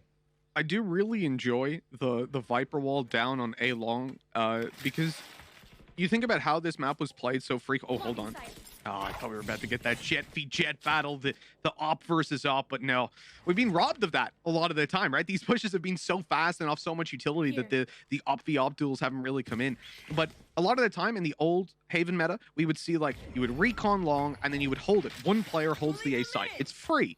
But then we saw the Cloudburst adaptation, and now with Viper taking a better position in the meta, the wall down means that once you activate that, the guy can't hold A long. And unless you're going to contest it from short, which is very aggressive, you're losing the control at the start of the round. It's really nice. I love that spam from Neth to destroy the Seekers coming for him, and Zephyr picks up Crows. That's a great start to the round, but he's kind of isolated on the site, still with a dash to play with. That gets pulled out very early on. Cloudburst into a shorty for the close range duel, and that pays off. Oh my God, Zephyr, what a round. Not an adaptation we see all too often, and Patapan, he's left alone and shock darted to death. What a great recovery by Crazy Raccoons in this half. Yeah, I remember being in the green room yesterday, chatting away while the match was on, and Golden Boy saying, "You've got to buff the shorty." I don't know. I think Zephyr's still got it down to a T. His positioning able to make it work, and that was what this round was basically about. Him staying alive in pretty awkward positions because they actually put a grab well on him to try and hold him back from retreating out of that spot. And I'm sure Sushi Boy is not going to be too happy about that one, but a real recovery there. Like, it was looking like a really rough half, 7-2 down, a resurgence coming back in from Crazy Raccoon, and hey, Mitch, game on. The adaptation as well, because Long is blocked off, you have this comfort level where after that first shot is fired down into Garage, he's actually comfortable enough to not dash out of position and instead to just cross traditionally until he takes another fight, getting him that one extra op shot. Now, it didn't connect a kill, but he could take the risk and potentially put his team in an even better spot before he went to the shorty play. Overall, gorgeous round by Crazy Raccoons, and this map, it's not disappointing. The pistol round, oh my god, it's a brawl. They are just going for it, sending it down through a Long, and it looks like Zephyr's gonna have to have some heroics yet again. Unfortunately, he doesn't have the HP to make the 1v4 happen, and so 8 will go on the board for X10. The potential for a free conversion and an equalizer from Crazy Raccoons now gets a little bit more difficult to make happen. Yeah, I think the plan there was actually for that to be a pinch, with the players coming through mid as well and catching them off guard. They just killed everyone before the pinch even got there, just destroyed them on the push. Also had the extra denial of using those snake bites, not so much for the later round retakes, but to actually just take away that space altogether, not allow them to really find anything in the early stages of the round. So solid stuff from X10. I'm surprised to say that I'm actually really enjoying Padipan on Viper, which I thought was something, considering so far we've seen him play Sage as anything but a Sage, like just using the walls to boost himself up and get aggressive, and he's normally a Jet player. To now see him completely switch up and still make it look good, you know, I think we're going to be seeing this guy for a long, long time. Yeah, we talk about this man's skill, and it's just good to see that extra level of depth being applied to not just his agent pool, but his playstyle, because it's very different playing the Viper. Now, Crows is in danger. This guy, they mentioned on the desk, maybe didn't perform to the highest standard in the games that they had the other day. This time, well, he's not going to be risking anything. He's just pulling back to the site, allowing his teammates to rotate in, and if they were to just blitz down with their classics, well, they're welcome to. They'd run into a stack. But this is where it gets a bit more difficult, because at this stage of the round, you're not going to want to push up. You don't want to offer up, like, because you know that it's a pack mentality when they've got classics. So if you push up Garage or Long and they happen to have rotated, you're dead. But because they've stacked A, they have to play very passive now on the B and C sites, which gives a lot of space to this team of Crazy Raccoons to just push on through. And yes, they're delayed slightly by the Astra utility, but they still get onto C site with just one player defending it. That player is absolutely mowing them down, though. So not even a plant will be possible with the spike dropped in the open. And now they just clean this one up. Not even a player lost. Yeah, another Prime Gaming flawless round coming through. I feel like that's where you're probably going to get the majority of them, though. Like, those second round purchases of very, very little coming up from the side that didn't manage to win themselves the pistol. So, but good work nonetheless. Like, these are the sort of... Oh. All right. Are you kidding? Okay. He didn't even see them. No. Just timing shots. That's what spray control gets you. Even he's like, yeah, come on. But, you know, 9 to 5, you get that flawless round. It's huge because now you're able to come in and play a bonus. A hard commit to a bonus. In fact, go even further than that, and they're investing up a little bit. They got so many credits. So 3 Spectres, a Vandal, and an Operator to play with. This is a pretty good buy, all things considered, and they've still got credits in the tank if they need to play, if they lose this round, for example, because it's definitely not favorable towards them, but they're putting up a really, really good chance for themselves to win a round at very low cost. Yeah, I think as well, the added bonus of putting this Operator on a Jet, you get enough kills, maybe a sneak and orb in the next round, and you're not playing at a disadvantage anymore. Sure, maybe if you lose it, you lose the Operator, but then you have that Blade Storm instead. Now, Padipan is going to be forced off the angle, but he's got his utility to counter and start to try... Oh, I thought he was just going to push through it there. This guy is a bit of a madman at times, but okay. Just looking to try and reposition his utility, give up that control, but Crazy Raccoon, they're actually not going to play off this, and they have at least forced a player to rotate. Oh, Sushi, come on, man. This time he can at least see them swinging out for more, and he's going to just back off. Great opening duel, and then in comes the operator, but Fox misses the shot, receives a lot of damage. Sushi up close, able to deal a lot to Munchkin. He's now super low HP, and the operator cleans him up from the high ground. The swing by Scary, and that's exactly why he's called that. A 2 versus 1, Rion comes to site with 10 seconds left. No info really, and now no health to play with. A flank underway. This one is done and dusted, and you see it there with Scary on a triple kill yet again. Double digits for X10. That was a superb round from him in general. Like, even if you remove the 3 kills that he manages to get, the grab well to keep his teammate alive just before they try and push through the garage, just making all of their rotations so much more awkward. And sure, Rion got a few consolation frags, but it really doesn't matter. That was just an excellent round from Scary. Now, with the bonus victory, they get to come back in, keep that operator, and start moving towards having all of those ultimates. I think for Crazy Raccoon, unless they can have some sort of miracle thrifty round here, I do not see them coming back in this one. Man, I really love Scary. I love watching this guy play the game. Fox knows they're going for that ult orb. I could feel the shot through the smoke, but didn't quite get it cocked back in time. And so you're going to have that Blade Storm online for Zephyr. A couple of pistols looking to just poke and prod at the defense, stop them from getting too much space. Patapan's in trouble. He's got to get out of there. You know, when you make those aggressive pushes on the Jet, hey, you can dash, but with the Viper, you don't quite have the same freedom. Munchkin caught trying to sneak up behind, the sneaky beaky play, not paying off, and Crows takes him down, but Patapan's right back into it. He's only just gotten his health back, and he's ready to put it on the line again for the team. With an A crunch, that's information early on, but still, the thing that's scaring me isn't Scary, it's the Blade Storm. The fact that Zephyr still has it online, and now they've got the B side, he has a variety of angles that he can play that off of, and now they're going for an aggressive take. There it is, Scary taken down. C side falls. They've got massive control to play from. Now they can back off and hold the choke points as these guys come on through, but the spike is being claimed by X10, and that's a collateral by Fox, closing it with the triple. 2 bullets, 3 kills, and 11 rounds for X10.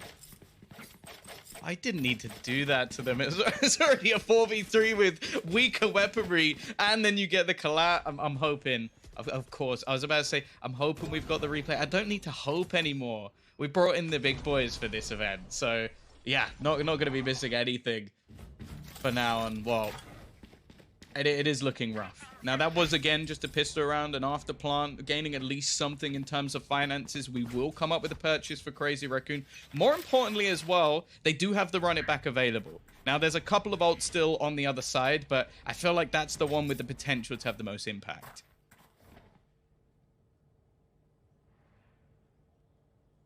This is going to be so important for Crazy Raccoons, and you can see that they can feel the pressure. They're playing it so slow. Zephyr wanted that little peek, and he's lucky to get away with his life the way Fox has been playing this operator so far. Coming out for a little bit more off the Trailblazer, and here we go. The shot connects. Zephyr got away with it once, but he tempted fate too many times. But it looks like Crazy Raccoons are thinking, hey, let's just go for this A site. Let's go into that operator again. How good can Fox possibly be? But eventually they decide, maybe pretty good. Let's go elsewhere. And it's good because they've actually dragged a heavy rotation to A side, something that Crazy Raccoons were the victims of again and again. Now they find a much easier to take C. Already pushing through. That's the run it back gone. It's basically lost for destroying a turret, a trade. Probably not worth it. Sushi Boys as well, still just surviving in the corner. It is only going to be 1-for-1, but then the trades just come back thick and fast. It's left onto Neth once again. He's had a couple of attempts at these 1 versus 4s. I can't say I'm a believer, though. Look at the flank. They're going to pincer him from him, surround him on all sides. Although Foxes does peek a little bit early. Hits a second dink, but just overwhelmed in the end. It is going to be another round on the board for X10. Just 1 away from not just taking their map, but dominating it. Wow, this is a gorgeous display. And yeah, there's a couple of rounds. Like, I think this is, let me put it this way. I think it's a closer map than it looks like. But at the same time, it's like 8-9 rounds for Crazy Raccoons at best so far. Like, their performance has been good, their adaptations have been there, but then there's just this like individual level that X10 have been able to clutch out a couple of rounds. Solid responses to utility play. So it's like Crazy Raccoons are adapting to X10, but X10 are so quick. You see it when they come out on stage, right? They're dancing around. They're jumping through smoke, you know, they're feeling it. And it's paying off for them, man. The fact that they're able to so quickly, they're like water, adapt to whatever situation they're put in. Well, Crazy Raccoons just can't keep up. At least not on Haven. No, I definitely have some hopes for Icebox, but for now at least, this is looking like X10 have got their number. The Thai team dominating, and Fox is he's caught a little bit there. He knows there's somebody waiting around that corner. Just gonna keep the angle held, even elevating himself a little bit. In the meantime, the attackers again looking to try and play towards Garage, but I'm a little bit uncomfortable if they were to make that move again. They've been shut down every time by the utility of Scary, but they have at least managed to force back that aggressive operator for now. Good response. Really good response in the corner. Not playing too risky. Oh, no. He's being caught by the op again, but it... Okay. Well, that flash, that peek, that adaptation on the fly. I love it. The repositioning comes in once more, but this time, Crazy Raccoons win both fights. 2 swift Vandal headshots, and the lead is suddenly theirs. The spike is planted, and X10 are locked out. They have no flank. They have nothing to really play with a Cosmic Divide just to lock them out even further. And at this stage, I mean, normally we'd say a save, but with how things have been going, you can tell they're just going to send it, go for it, and it is getting torn apart. A great round for Crazy Raccoons. If for nothing else, at least the morale will be a little bit better. Yeah, I was very, very scared that that round was just going to be Fox's styling on them, because the first opportunities he was getting, like, they just didn't seem to have a counter for the peaks he wanted to make. I think at this stage, though, like, I've seen a fair few Cosmic Divides, which I've hated. There's been some where teams have ended up screwing themselves.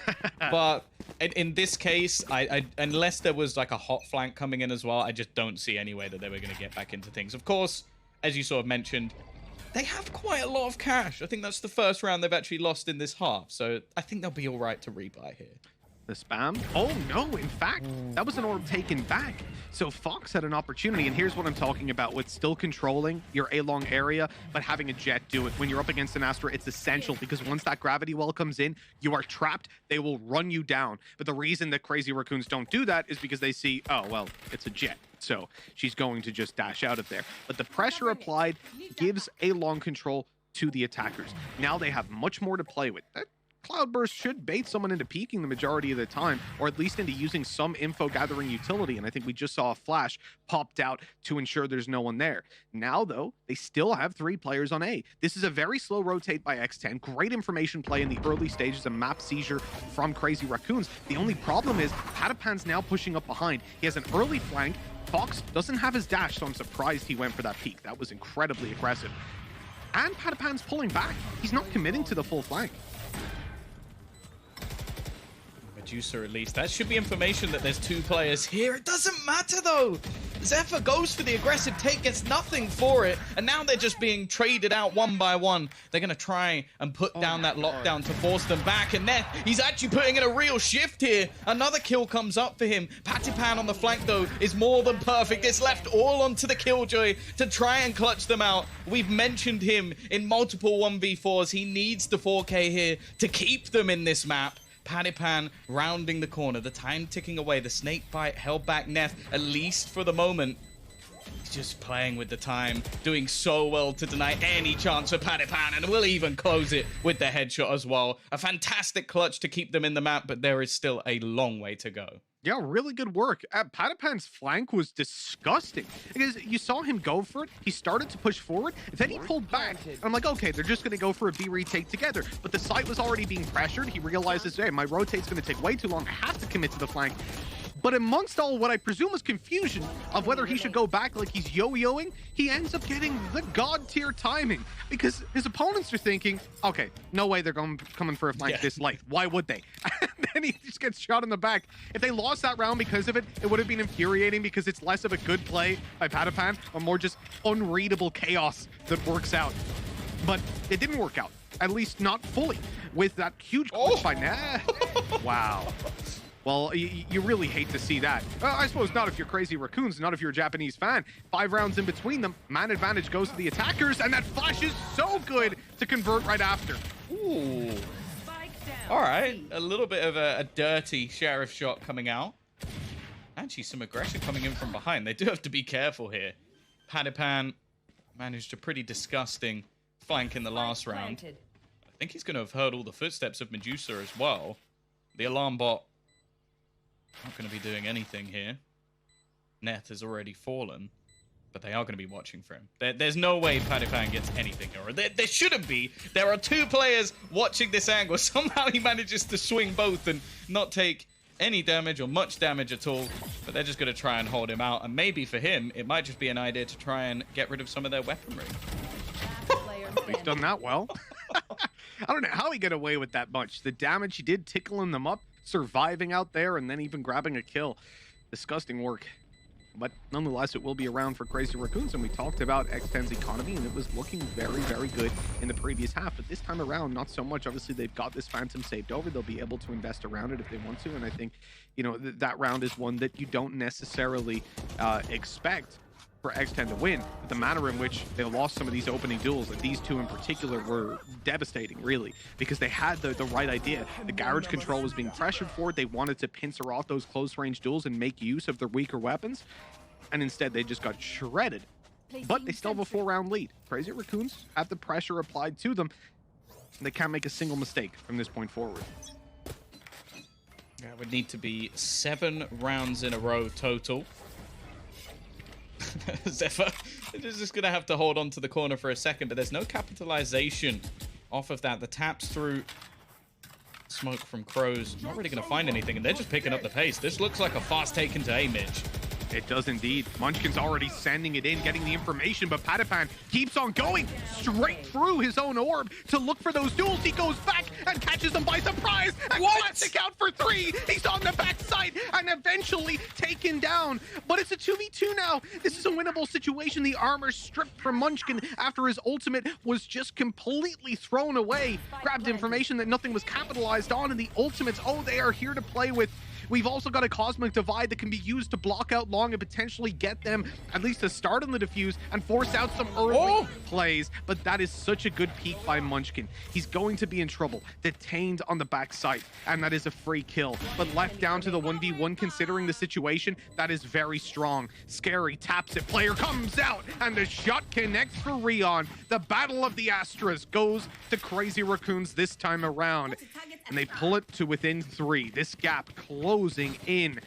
X10, they might finally be feeling that pressure. They committed a lot. That was a great round for Patapan. They used a lot of really impactful ultimates as well to try and pull this round off. And yet, even despite everything that happened in the early stages, they lose the round.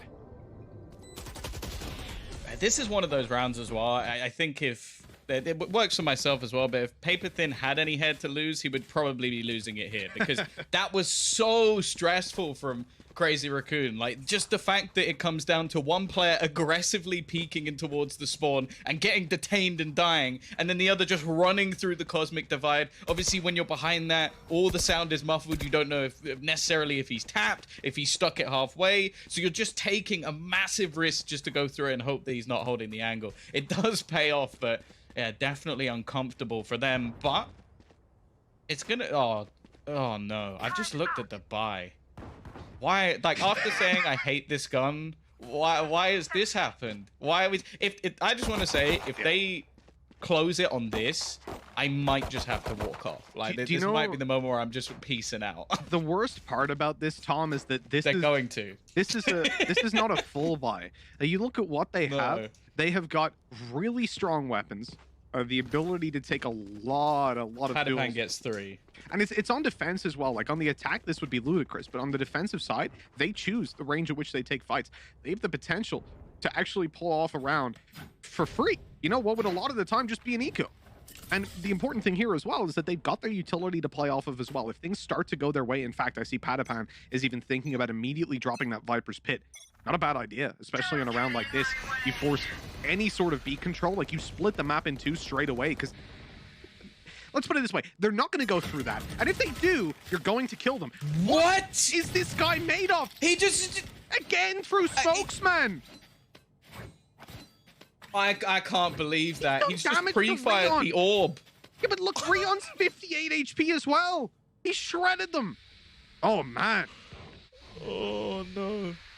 You've also just got this from Patapan, which, yeah, I'm glad this is being highlighted by the observers. Like, what is this? He's halfway down mid, just sat within the Viper's Pit. They're going to try and pressure in. Scary, like, I would expect him to at least get one here. This angle's so hard to clear, especially against the judge. The dash up, though, actually works, but they haven't cleared him. He's still in this corner. They haven't seen him at all. And it's just going to be Scary doubling up. It comes down to one man, Medusa, to save them. I said this will be the round that probably ends it. I hate the judge, but somehow X10 have closed it with that gun. Dear Lord, Mitch. I need a minute after that one. That is a happy face right there. The complete whiff onto the recon dart, and while that's happening, they're so distracted. They knew Neth, oh, he's playing this site solo all the time. It's a low buy, it's an eco from them. It's probably the Killjoy with a bunch of utility. Let's just rush him down, take him out. They don't even spare a thought for a judge being in that corner, and why would you? What a way to lose a map. Crazy Raccoon started this out at one stage down 7-3, and they made it so competitive. It wasn't even a spam onto the orb. It was a transfer onto a third bullet, seeing the tracer of the Vandal. That is sickening. What a way to close it by X10. They've been nothing if not flashy in this game here. The thing that's so infuriating as well is you sort of see the faces of Crazy Raccoon afterwards, and you just know that's the face of a man who got headshotted with a sheriff through a smoke. Like, that's the face you make when you've just lost a round to 4 judges. Like, that has just got to be so painful. They need to, of course, go and shake this one off, because it was a rough one, but it wasn't their map choice, Mitch. So that's at least something. Like, they started a little bit of a comeback. They had a long way to grind. They showed that they definitely can match up to them, at least on an individual level, because the way that this started off was looking really, really rough. Yeah, they're not going to be thinking about that, you know, the actual arc of the game, at least for another minute or two. They're going to need to let that kind of settle in, how they just lost that map. But once the disappointment and the fury of how they lost dissipates, they're going to realize, you know what? We actually made a really good attempt at that. Because honestly, Tom, I was getting the feeling that this map was just going to be super one-sided. You know, we're at 7-3. It had been so strong from X10. They won all the important rounds. And you're thinking, all right, listen, they're denying map control. They're constantly defeating any sort of attempt the Crazy Raccoons have to try and adapt. They try to do something new, even that it works, like the recon into the Cloudburst. And then they just get torn apart by like a 3K, like we saw from Patapan towards the end of the game here. These constant individual plays got them out of a lot of sticky situations. Their game plan was good. Everything about X10 on this map was great to watch. And then Crazy Raccoons towards like the second quarter step it up. They make the comeback, and that's going to be great morale-wise coming into the next map once they get over the fact that they lost to a 4 judge and a sheriff buy. Well, I think the other thing as well that might become a little bit boring for the desk is just having to highlight Patapan in every single segment, because I'm pretty sure he top fragged on Viper, which we've not seen, and using multiple different weapons and just getting aggressive in a lot of different rounds. So I think a much better team performance overall. Like, I think as well, it's worth highlighting players like Scary. I think his utility usage in a lot of different scenarios was superb. So I'm looking forward to see more from him, especially going into the next map where they're going to have a lot of changes comp-wise. But either way, as we said, it is now down to Crazy Raccoon to try and make the comeback, but at least it goes into a map which they're very comfortable on as well. Exactly. And we said, you know, we're expecting it to be a bit of a turnaround coming into Icebox, even when they were looking pretty poor on Haven. So hopefully after that burst of rounds, they're going to be looking a whole lot better. And I got to say, you know, some of the things that were being pointed out by Potter, for example, on the desk, she was saying like she wants to see a lot more buddy system coming in, wants to see Munchkin not playing a solo. And coming into Icebox, definitely I'll expect to see those changes being made. But we have to wait a little bit. And you know what? It's time for casters stop talk and analysts start talk. We're going to go to a quick break. And when we come back, the AD will break down that map for you. See you soon.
Someone call Arnold, because it's Judgment Day. That's right.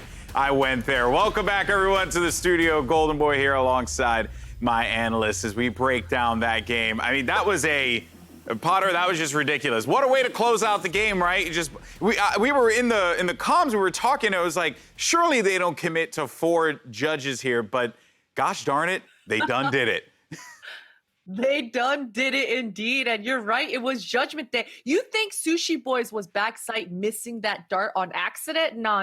It was all calculated. He was making these guys funnel into the site to perfectly tee up Scary, who was in the corner with that judge, and just mow them down. It was honestly beautifully played from X10 through and through. From the first half, Patafan completely just controlling all of the A main, long A, short A with the Viper, cleverly utilizing that wall and the orb to just deny info. And without info, you saw it. Crazy Raccoons didn't know exactly where to go. Munchkin tried his damnedest, trying to poke and prod and find that info. But man, just X10, slow and steady, won the race. Yeah, well, let's go ahead and start things off here with our Prime Gaming map highlights, because we're getting close to map 2, and there is going to be a lot to discuss. This game basically started, I would say, from the beginning, from the compositions, right? You know, Potter, we were seeing these stylistic differences. What was really cool is we were getting a difference of how to play Viper from Pataphan, who, by the way, doesn't really play Viper that much. So that was kind of cool to see that they're mixing up these compositions. Yeah, exactly. And not only are we seeing his personality in the server and outside the server with his intros and what have you, but we're seeing something diverse. Yesterday, he was very aggressive, consistently poking and prodding and pushing the issue. Really, today we're seeing a slow and calculated approach with his Viper, and that stylistic difference you're talking about. Yesterday we saw version 1 from NA using the Viper mollies, the Viper kit, to delay the post plant times. This time around from Pataphan, he was utilizing the Viper kit to deny the map control, deny little corners and crevices, so that they can never have that sort of information. So really clever stuff coming out from both different styles. And man, Pataphan, the guy's a beast. You know what's even better is that on defense, he wasn't using something that every single Viper does on Haven, because so far the standard play on defense is to use the wall on A and B and set up the Toxin Orb on long C, so you have every single entrance covered apart from the garage door, which then is being taken over by an example Killjoy. But here, he was doing something else. He was using the Toxin Orb to get orb control for the Sky, so they can feed the ultimate. That was being done consistently almost every single round on defense. And then he was repositioning the orb either for defense, or he was using it for pushes. And that was one successful push on the A lobby, when he just used it deep into the A garden, went into it, and just basically extended all the angles when he can exit and got an easy kill on the opponent. So well played by Patafan. He is actually bringing a little bit, you know, stylistic differences, as just Potter said, to the Viper in our compositions here at VCT. All right, Paper, then before we get into the matchup, I want to get your reactions on Crazy Raccoon real fast. What do you think they have to do? Because honestly, it seemed like Munchkin was just uncomfortable on the Phoenix from our perspective. Yeah, I mean, one of the things we talked about coming into this, right, from Munchkin was his utility usage on Raze. He had a few mishaps with it, and here on Phoenix, it just really wasn't that impactful for the most part. We didn't really see many blaze walls that were effective. Curveballs at times just flat out not used when they could have been on pushes into garage or things like that, and sometimes they were a little sloppy when he was doing it.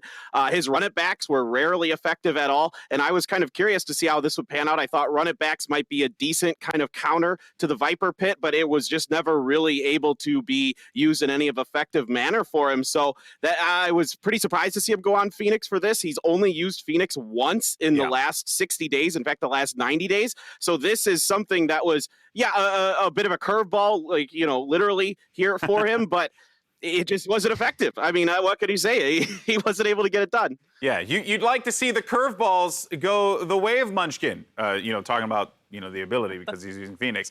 In any case, so that is going to put a bow on map 1. And now Crazy Raccoon are so close to being sent home. Can X10 do it? Let's send it over to your casters. Got Mitch, man. I'm pretty sure Tombiz said he was going to quit after that judge play. I don't know if he's still there, but I'll let you take it away, Mitch. All by my lonesome. Tom is out of the building. He's left. He's gone home. Really didn't like that judge play, did you, Tom? No, this is Tom Bizzle. Tom Biz has actually left. So, no, it's clearly my alter ego. I actually love judges, you know? It's such a well-balanced and I can't even carry it on. But yeah, it's one of those rounds where you just look at it and you somehow know that they're going to make it work. And I think that was what we saw quite a lot from X10 is they had these plays that a lot of the time it looked like Crazy Raccoon had a decent idea, had some decent counters, were working the map well, and then just something happened that just completely threw them amok. And I think a lot of it came down to Patapan once again. Now, going into this map, especially on the attack side, I hope that we're not seeing him change up his agents too much, because I really like those more aggressive jet plays we see from him.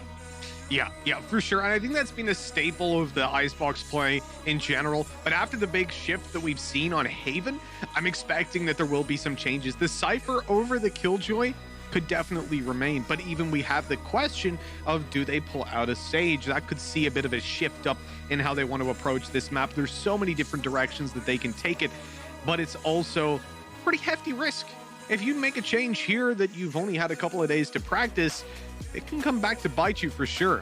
And here's the agent select brought to you by Prime Gaming coming up on our screens, and we can see a couple of the lock-ins coming over for Crazy Raccoons. And indeed, we're going to see a Sage coming out on Munchkin. Well, they've got the Breach coming out as well on the other side of things for Crows. So they're both teams again. We're going to see some changes made for the rosters. I like the fact that we're seeing these adaptations, especially, and considering that we saw Crazy Raccoons already play this map, and again are still going to try and make those adaptations to try and basically throw off their opponents a little bit. I think it's going to make for a very exciting game. However, I'll be interested to see how all of this is actually utilized. We know that for Crazy Raccoon especially, like the way that we see these executions work, a lot of the time they were, I guess, struggling that a little bit more. And also, I believe previously they'd actually not played the Viper as well. So this is actually drastic. Yeah, this is one of the points that we were criticizing, and I think just in general from the broadcast, from the desk, from the casters, was not playing a Viper on Icebox. Big mistake a lot of that time. But coming into the map, we will see that for Crazy Raccoons, and let's see how that plays out for them. Starting on the defensive side, we've already had a bit of a scuffle down towards B long, but immediately afterwards, X10 are shifting their focus, moving to the A side with a little bit of a lurk. A sneaky beaky play coming in courtesy of Patapan on that signature jet. He's hearing the steps, he hears the rotations, but he also knows that there's a turret in play here. Perhaps a cloudburst on top of it to sneak on through. We'll see exactly what he decides to do as the A side is under threat and being overrun. The cage, the cam, and Sushi Boy wants to make a big play. Let's see if he can do anything. Oh, this is going to potentially be huge. I thought he was going through the cage off the cam, but no, instead he's going to tuck in because they've already got the opening duel. He's managed to bypass the turret completely. They even know he's here, but it just doesn't matter. It's going to be a couple of kills off the backlines, and Scary to close it out as well. The patience of Patapan will be enough in this round for them to actually take the close. And, well, the start that they were looking for once again, I think that's them just basically rocking it in almost every single pistol so far. This has overall been an interesting pistol, let's say. I think the main point for me is Patapan. I'm fairly certain that they had actually seen him with the turret even, because there was a moment where one of the players turned and looked behind, but then his teammate called, "I'm watching it, don't worry, like I've got it." So he pushed into main instead, but those duels were just lost one after another. And with Scary having a perfectly placed snake bite, it's so easy on a pistol round. When somebody's hit by that snake bite and you've got a ghost up close, easiest round of your life. I'm definitely keeping my eyes on Crows here, because I think this is one of the maps that we really don't see much breach whatsoever. Like it's a bit of an odd choice, especially because of how sort of open some of the sites are. Getting that utility really being put to use, I think will be quite difficult, but I'm definitely interested to see how he makes it work. And that's the thing. It's going to be something a lot of teams won't have played against before, because it just isn't common at all. Now, it is going to be this execution once again. Something we've seen quite a lot from them is these deeper walls. Give them a bit of extra space, clear out some of the closer angles before they get themselves to plant. And Scary will do just that. Oh, that's so nasty. Zephyr able to force a close-range duel, grabbing himself the kill, and Scary in a bit of trouble in those close-range fights, but Patapan's here to save the day. Even goes up for more, in for 4, looking for the ace, but he's taken down by Munchkin eventually. Absolutely farming as he walks away with Blade Storm out of this round. Munchkin does regen up his health. He picks up a Spectre, so not the worst round overall. If he can get another kill, that would be amazing. But ultimately, time is going to be very low. Winning the round is next to impossible, and he will just be sideswiped by Crows. As a really interesting point as well, Tom, because the Sova and the Sky combination is very strong and very highly regarded, at least within the European region, by the majority of teams. If not both, then at least one. And certainly Sky as a flasher and information seeker is huge right now. So there must be something unique, a unique spin that Crows, or at least X10, have seen with this breach. And we'll be keeping a very close eye on exactly how that's utilized coming throughout this game. I think especially going into A-site execution, like maybe just the denial of space for teams, especially on the defensive side, could be quite interesting. Now, I'm going to have to shut up and stop theorizing because Padipan, well, he doesn't have any breaks. He's just going to go running straight in. He's actually got a Bucky as the combo as well. Like, I both love and hate this man at the same time because it just seems like he's running all of those old weapons, all of those guns that maybe necessarily shouldn't work. They are going to get a very easy plant once again, though, and it's going to come down to a full retake from Crazy Raccoon, and they have no flank. This is coming all directly from the same angle. The bonus round for X10, one where they shouldn't be doing nearly as much damage in terms of the early round impact of just getting the site and now setting themselves up for close range duels. That's where things like the Bucky can get a lot of value. Ooh, Padipan, he almost goes down on his way out, but he'll survive just a few seconds longer as Zephyr takes him out. Here we go with the spike being defused. The denial comes in with utility, and Scary in a 1 versus 3 actually has the potential to deny this even further. Down comes the snake bite. The orb is up, and they can't get the defuse. The time is too low. He's actually won the round.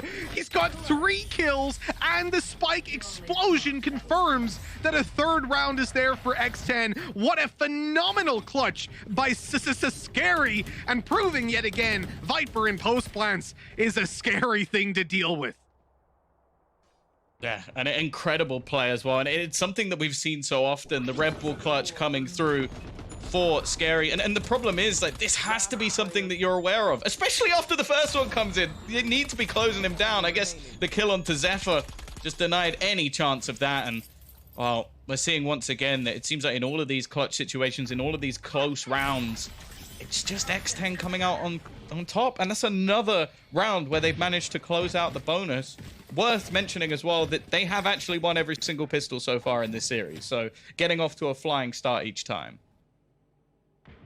Yeah, they're really propelling themselves into the lead, and the impact of pistol rounds in MR12, if you're able to follow up, of course. If you lose a force by right after, it's not so much. That shock dart is interesting because it's come in from the defenders, possibly not hitting the mark that they expected it to. Neth, nonetheless, is still able to do some damage, some serious damage, in fact, taking down Sushi Boys before the trade is eventually there. The man advantage now resides with Crazy Raccoons, and Medusa, well, he's not happy with just that, but a whiffed shot. It pulls X10 back into the lead in a ranged fight, Vandal versus Sheriff. Well, that is a predictable victor who comes away with it. Zephyr hasn't been spotted. That's a free kill. Okay, now we're down to a 2 versus 2. The flash comes out, but doesn't receive much. Inside of the Viper's pit, they are safe to get this plant, but they're scared. They're scared of Rion dropping right on top of them and dealing with them right away, and instead they'll walk out of the pit backwards into the Sheriff, and Rion very nearly whiffs that one completely, walking away with the kill, but so too does Crows, and the rotate to B is going to be treacherous. Zephyr is already on his way, but he doubles back. He's going to instead go below the tube. It costs him an extra couple of seconds. He won't be there in time to deny the plant, but perhaps to catch him on the way back. No, just a second too late. He knows he's up above. He heard the rope, and there we go. Zephyr gets it done just about. Good rotation by him and good patience to not feel baited in to making an overly aggressive play, pulling it 3-1. Crazy Raccoon's first round on the board at last. Yeah, and a big gamble from them in the early setup. We can already see, like, with the A-site defense, 3 players there ready and waiting. Neff is someone as well that I've been impressed with, even just going back through into some of the more regional stuff. I think he's someone who's excellent at just isolating individual duels. His positioning seems to be on point in the majority of cases. And while Zephyr with the knives, you're going to expect him to at least get a kill or 2. Of course, on the other side of things now, though, X10, it's not bad. Like, they've still got an investment, of course.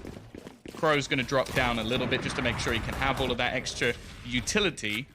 And they do have themselves the ultimate as well, so still a chance for them to try and steal this one back. I am looking at Zephyr, though, because what this man can do with the operator could be enough to shut this down. Oh, it definitely could be. We've seen it in the past. Starting it out, an operator shot rings through, but no kill on the board. Medusa forced into the open, now 27 HP, and they still check the corner despite the aftershock already clearing it. This is a little bit tough. Patapan drops down from above again, an op shot ringing, but no connection. And I'm starting to get a little bit worried.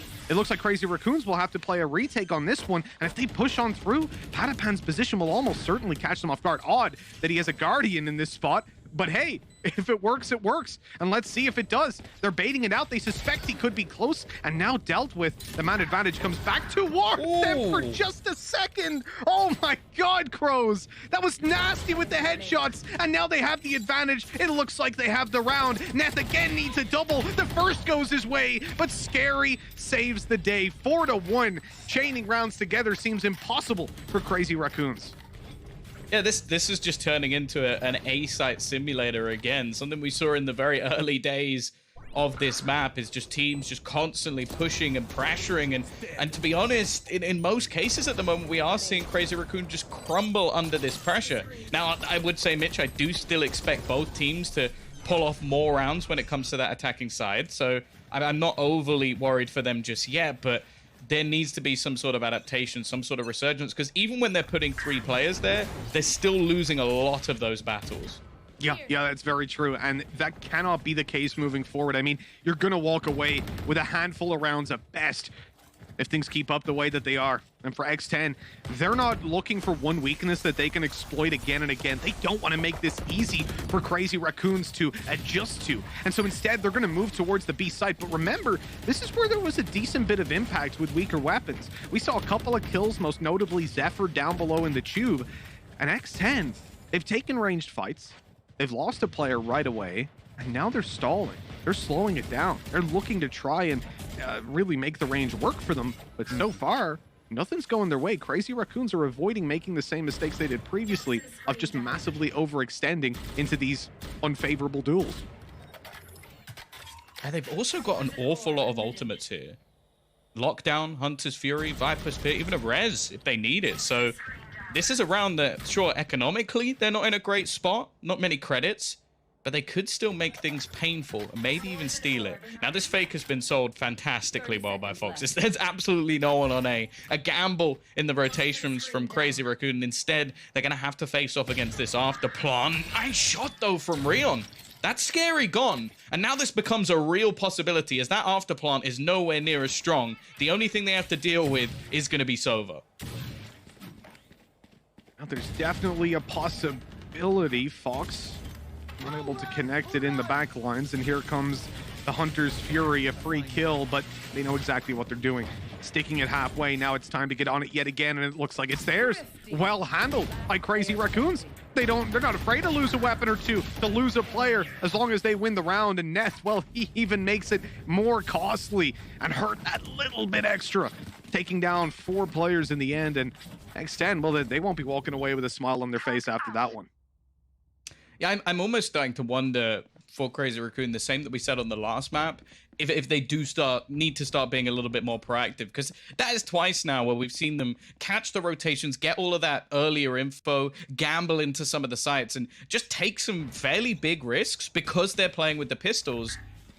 And it works. Like, it works well.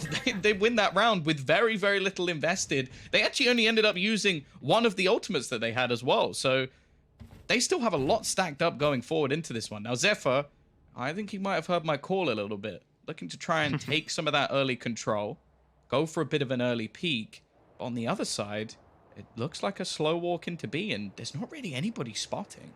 Yeah, they're not going to make the same noise that they did previously, completely giving away the game plan, instead creeping up on Rion, and looks like he was asleep at the wheel. Patapan is the one to take him down with a wallbang headshot. I mean, a toe shot would have done it. He was so low on HP. The recon deep won't get anything. They've already backed off. They'll destroy it anyways, but it would have seen next to nothing. And I like this. Cruz just waiting to pop this flash as they come on through that Viper wall or as it fades down. This is really good. They're probably going to pop it up and peek on through with a flash in hand, but the wall is in play. Here comes the Viper's pit. It's already halfway stuck. They're going to get it the full way and win the round out. Another one taken out from underneath X10's nose. That has got to hurt.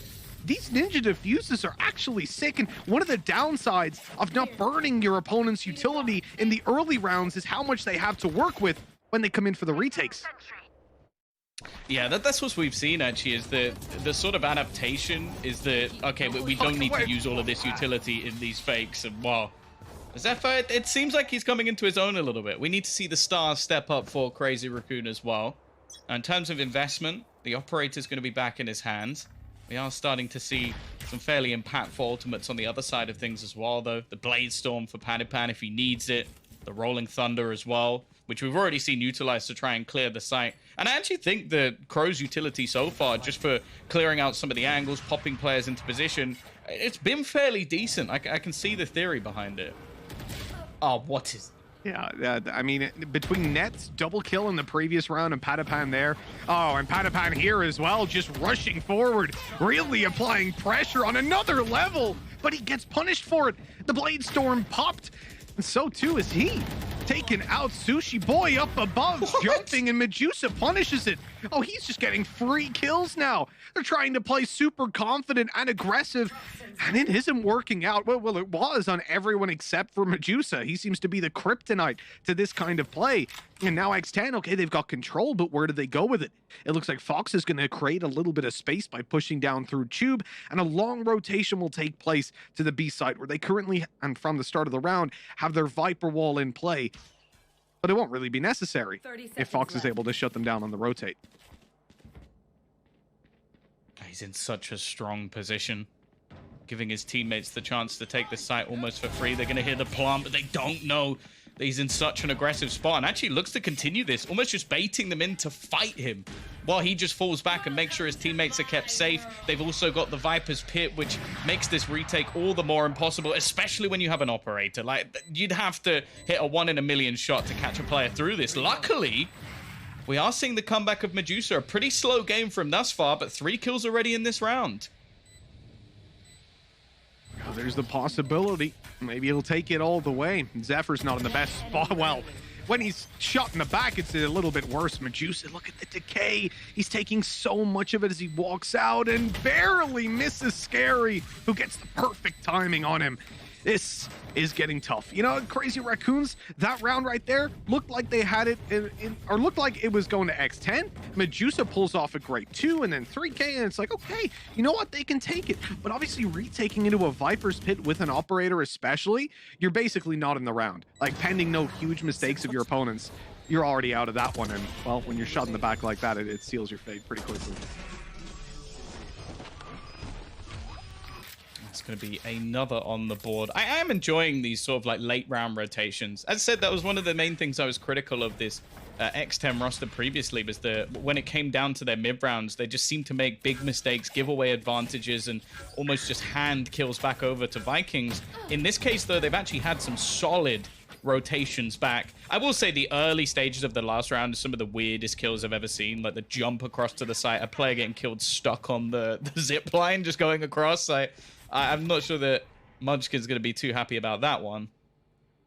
Well, we haven't said too much about him in this game so far. We talked about him as one of the highlight players. We know his raise is always pretty impactful. But so far, his Sage has been a little bit more silent. Yeah, definitely a quieter game in that regard. We'll see if he's able to pull it off. We definitely know he's capable coming into the future. I like those wall bangs coming on in. What a timing as well for it, you know, spamming through, getting your frags, and pushing them off. They don't even get the spike planted. X10er sat there wondering what is going on, as they have to now rotate or commit to a site where there's pistols up close, ready to decimate them. Sushi Boys gets caught trying to rotate through middle. This is tough. This is a really tough round now to play out for X10, because they've got no information, but more importantly, Tom, they've got no time. 20 seconds, it's time to go. And it looks like the rotation as well from Crazy Raccoon is almost spot on. They've got the whole team here, the whole crew just rolling around. And Medusa, he's just gonna deck 2 with the pistol. How did they do this? Is that 3 out of their 4 rounds now that they've won with pistols? I don't. What's the point? Why are they buying? Just save your money, man. Just save it. Get the judge. Get the judge. Oh, stop. Stop. Come on. No, it's all about the sheriff. And that's been the name of the game when it comes down to Crazy Raccoon so far. Pistol play. And Medusa as well. He's had a couple of really, really good rounds. I also like that finisher there by Munchkin. He really brings out the play that we saw him, we saw his Sage for on Ascent on the previous day, where he's just like walling up and running at them. But he's doing it much less here. A much more comfortable overall position. Much more passive, I suppose, really, when it comes down to his play. And perhaps just giving X10 a lot of respect so far, especially with the way that we've seen Scary and Patapam play these early duels. We are going to see X10 calling attack. You might be thinking that, okay, 5-4, not a bad scoreline, but with the way the economy's going, with the way that they're losing a lot of these, like, I would say poor anti-eco rounds, and not really trading too effectively, and just taking risks in individual duels that I just don't think they need to be making when they have such a weaponry advantage. Also, by the looks of it, I know we sort of spoke about like the Cypher, like maybe not needing that Sage Wall. The amount of kills that they are now losing or failing with those plants, I think it's been an issue. And I do think that being on that attack side, having that extra Sage Wall available to you just to try and deny those pistols from doing any damage, I think it could have changed some of the rounds. Yeah, no, most definitely. And you know, realistically, the funniest thing about this for me is that X10 are able to come back into rounds where they're down and out in the start. They're finding these trades that are going towards Crazy Raccoons. And when it comes to rounds that they should be closing out, like almost definitely, like versus Pistols, for example, they are incapable. That's the really strange thing.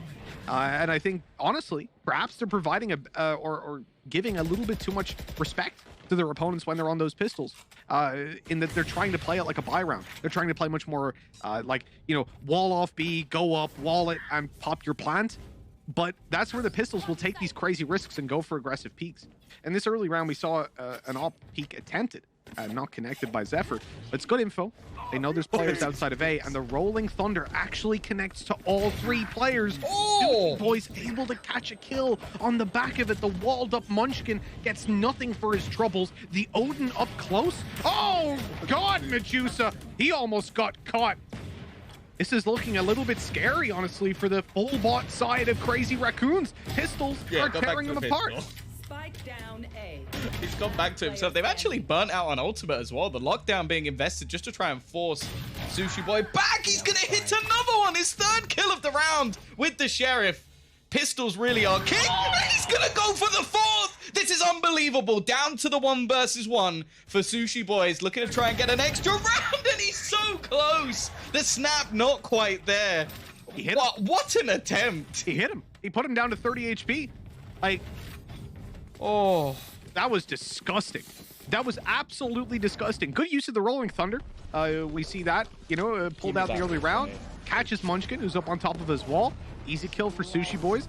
From that point, okay. What's the elbow? So Medusa was already tagged up, hits him in the elbow. That's very unfortunate. It's not even due to the agent, it's due to the weapon he's holding. If he's not, if Medusa wasn't playing with an Odin, he would have gotten away with that. But his elbow's all the way back to facilitate that big chunky backside of the weapon. And the early round here, challenge towards B, you're actually going to see the stun straight off the bat. Fault line to push them back off the B control, and Viper, who's so strong at holding this, is actually completely deleted by just 1 piece of utility. Again, we see a very early rotation coming in from Crazy Raccoon. 3 players already here on the site. And Freon actually gets away with that, but there's a shock dart from Foxes. Trades back thick and fast into this 3v3 situation. Neth lurking around the edge. And actually, there's been a cross of paths. That is the spike going round behind him. This is all going to come down to timing. And Crows, he's found the kill. Sushi Boy's up there behind him. It's left all onto Zephyr. Well, they know exactly where he is. The neural theft gives him away, and I don't think he's going to attempt this. I don't imagine so. That operator just a little bit too valuable coming into the final round of the half. And you can see that he's bailing. He's out of here. Understandably. This has been a very interesting game. I love the early peaks onto Rion. So we saw earlier, Patapan took a duel, finished Rion off with a Guardian, right? The wallbang headshot that he found. And we've seen that Recon consistently come in to reveal him on that back position. But the step-by-step stage of this round, X10, they used their stun. I think they used a flash as well, pushing Rion back to his secondary position, where they've already dealt with him a number of times. The same thing happens where Patapan crosses over yellow, pushes up to the opposite side of Snowman, and goes to take Rion down on the back site when he gets revealed. This time, Rion wins the duel, but there's a backup plan of a shock dart by Fox. And that's something that you've been referencing a lot, was the shock darts in particular that we would see in this matchup on Icebox, Tom. You were saying, at least off cam, that you were looking forward to a lot of what these teams can do with the shockies. Well, yeah, no, I think as well that normally going on to the second half, Medusa is another player who has that. Now, he's had a bit of a rough game so far. I think on the defense as well, like, a lot of your shock darts are just going to be used to try and do some damage in the retakes or maybe a few early positions. But I'm loving all the utility they're using just to make every duel really awkward for Zephyr. I feel like he hasn't come into his own just yet, but there's a pick, giving them the man advantage back. Foxes is just running it, though. In fact, they've just running the gauntlet all the way. They've been spotting these early rotations, Mitch. And because of that, there's only one player defending. Was he spotted? Oh, well, definitely now. They're taking the duel. The shock dart to come on through, deal serious damage to Neth, and Sushi Boy's ready to take another. The plant coming in, but Medusa's sneaking around the backside. That player was so low. If it wasn't for that drone, he could have wallbanged. He could have gotten the kill. But instead, these players, 30 and 78 on Sushi and Fox, are able to play a post plant. They're able to go back nice and passive and hopefully close out this final round with the man advantage they have, running down the clock. Crazy Raccoons have a Hunter's Fury to play with, and they might try to deny some space using it. Medusa, though, straight away, shutting them down. Fox with one, and now the time is theirs. Surely, look at the sneaky play by Sushi. Boys, he's already around, but he gives away his position. There's time here for Medusa, but now it ticks away too far. It's done. It's dusted. Medusa, 4 kills, but no chance he gets that diffused. He's at least going to flex on us at the end, earn a few style points and go down to the spike. But you know what? 7-5 half. And considering that Crazy Raccoons basically, what, did they get 1 buy round? Maybe 2 at a push? I think they've actually done all right here. So 7-5, especially now going on to that attacking side. And I still feel like most teams on this map are very uncomfortable with defending that A site. I'm still yet to see like a consistent way to defend it. For example, you look at Sentinels, obviously one of the teams looking to take the entire tournament. They basically just go, okay, we're going to put 10s there and we're going to put Shazam there. And they're going to kill everyone. And you know what? It's a pretty good strat. Like, those players playing unbelievably well so far in this tournament. But as an actual, like, setup, I've still not seen anything that massively impresses me. I can see that. You know, I think realistically, when it comes to Crazy Raccoons, with rifles in their hands on the attack side, I think they're going to be a whole lot more comfortable. I think they're going to look better. I hope so. But, hey. Pistols have been their forte so far. They've got pistols to play with here. Moving in towards the B side on the pistol, it's going to be an easy plant. You're going to have that beautiful poison orb there to help out as well. And the Sage Wall blocking any spams from coming through. This is a pretty solid start. But how do they handle it now that X10 mounts a retake? Patapan looking to destroy the turret, but it's Zephyr to get the trade instead.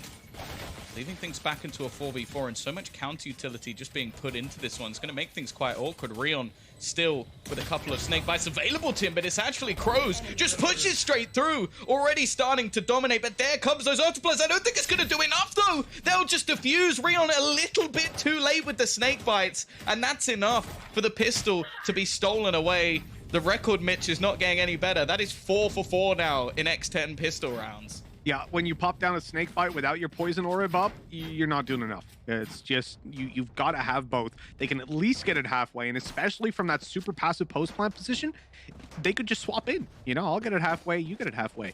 That's unfortunate to see it go that way, because for Crazy Raccoons, we mentioned they lost the pistol round. They lost the majority of buy rounds. They still ended up 7-5. They win this pistol here, they would have looked fantastic. But now they're left down to an eco. But based on the track record, they're going to win this one, Tom. And then again, this is a very, very safe round coming out from X10. They're just going straight in with all SMGs. No pistol saves, no risky business taken at all. They just want to make sure that they end up shutting down this round. And I'll be honest, I think they're gunning for that Prime Gaming Flawless. Let's see if they can pull it off. They should be able to. Realistically, like, you look at that buy, it's classics right now. 4 classics remaining. Ghost already dealt with. And Patapan's low, but he can just avoid a fight. In fact, he should just avoid a fight at this point. Pops a cloudburst, pulls back on mid. Have you met Patapan? I have not. Because I don't think he does that. Like, throughout this match, I can tell you there's one thing that this man does not do, and that is avoid fights. So, nasty little Cam. Look at this. They don't even... Why would you look there? You wouldn't. You never would. But, oh, you probably should. With Sushi Boys, he's getting all the info. Oh, there's 2 guys here. 30 seconds Can't see left. the other 2 on the right. He got a glimpse of Rion for a second. Oh, there we go. Now they've seen it. Now they've heard it. They know what's up. That lack of mid-control for a second cost them a little bit, but there's the spams destroying the walls. Sushi Boy's able to get that done. Crows with another. It's a cleanup. The cleanup crew are here. 15 seconds left. And at least, I like it, right? An orb, not a poison orb, an ult orb taken for Neth secures some sort of a positive in this round. Yeah, I really like that, actually, the use of the aftershock. But we see a lot of shock darts actually used to try and counter out some of those positions. Of course, as said, it is going to be a Prime Gaming Flawless round, so well played by them. But it's one of those things that, like, I feel like most teams are just trying to deny plants now rather than necessarily aggressively fight. We even saw that as an adaptation Fnatic have to made. It's like, okay, we'll go initially for deep B control, but eventually they went, okay, we're just going to sit passive and try and retake. Well, if you could just stop them planting altogether, it becomes a lot easier. And that's exactly what they did there with the aftershock, just making sure that, okay, if you want to plant this spike, you've got to tank a lot of damage. Are they going to check the cam this time? Maybe not. 3 players spotted. This free information, man, it's huge. Sushi Boys has to come off it eventually. It's the same cam. Identical. Same position. Pulls off it. Here comes the recon through the peak by Sushi Boys as they turn to look at the recon. It's so good. Baiting the utility. Ult goes down. So too does Sushi Boys. So too does Fox. What's happening here? Bit of over-aggression, perhaps. Crows, excuse me, pops out that flash, takes the kill to Neth. Gorgeous stuff. And now just buying time for his teammates to set up this double peak. Oh, I love that from X10. And a big mistake by Crazy Raccoons. They saw the camera last round, they heard it when he disengaged it, and they don't check the position even after. Okay, if you're not initially looking there, that's fine. You have a lot of angles to clear as you go forward, but for God's sake, check it when you're already through. Yeah, that's definitely a slip up that they're gonna live to regret, especially considering that was a round where they basically just still had those SMGs from the previous round. So X10 have managed to get themselves a freebie, but don't worry, Mitch. They've got sheriffs. Crazy Raccoon, sheriffs equals win. That is what we have learned from this match so far. They have not been too successful with the rifles. Patapan, though, he's just taking control. I spoke about some of the setups they have on the defensive side. That wasn't a setup. That was just him going aggressively, finding a pick. Already 2 players up to the good. He's going to go back for more. Finally gets put down, but this is starting to become disrespectful. Zephyr, though, he's earned himself a Blade Storm. And he has. This round gets very scary now all of a sudden. Speaking of which, Scary's got the Viper wall up. That's blocking a lot of control for Rion. He would have actually seen them crossing, and instead, it's taken down by Sushi Boys. So Zephyr's got it all to do. He's already picked up 2, and so it's the ace clutch that he's going to look for. I don't know how I feel about this one. The timing could have been huge. Sushi Boys looked away for just a moment, but now he's focused back on the angle. It might not matter. Zephyr gets it done. Rotating now into position. All of his utility still to play with. Full cloud bursts, dash, updraft, everything that he wants. But most importantly, he's refreshed those blades. 5 now back in his pocket and ready to fly at another enemy. Here's the steps coming through mid. The right clicks at this range. They're so dangerous, but they miss. And even the dash can't get him out of dodge. That's so bad, man. It went all around him. It was perfect. The RNG, it's just not there.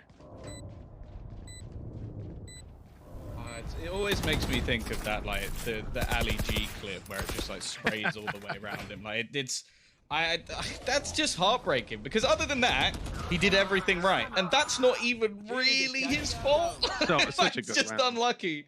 So, and I want to see well that. played by Zephyr. I want to see the right click in slow mo. Look at you could see the knife. It actually cut the eyebrows of Crows, but he's able to get away with it. Disgusting, disgusting. Breach doesn't have a ponytail anymore. That's actually how I did my hair. Just someone threw knives at me, and well, it went a little bit wrong, but. It's one of my favorite things in the Ignition series. I think it was the Japanese guys had a thing where they were in the studio and like the Blade Storm came up on screen and killed the casters. It was sick. Oh god. Okay. What's this? What's that? He doesn't get the first. Like he saw Patapan's like a distraction play there for Crows to pick up the kill and then just drop shot somebody, which isn't something you'll see every day. So well, maybe with like a Blade Storm, not with a Vandal. You will not. Patapan's flexing at this point. That's what I'm starting to learn, and maybe a little bit too much, trying to deny after the res comes through, but Crows goes down, back into a 4v4 situation. Crazy Raccoon definitely not out of this round. I got another sneaky cam set up.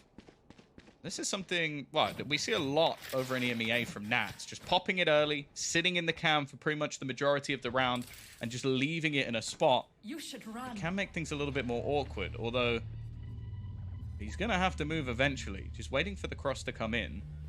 He's going to get stuck in that ultimate if he doesn't go anywhere, and eventually the footsteps are going to be given, and he'll escape. The site will be taken, but they're going to have a very quick response. In fact, they could get in even before the plant comes down.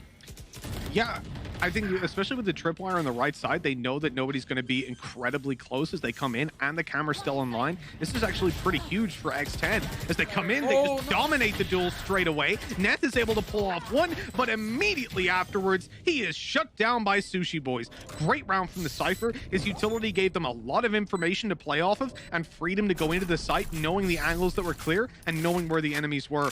12-5 at this stage. And well, the sprays are doing justice. I mean, look, they are dominating Crazy Raccoons at this point.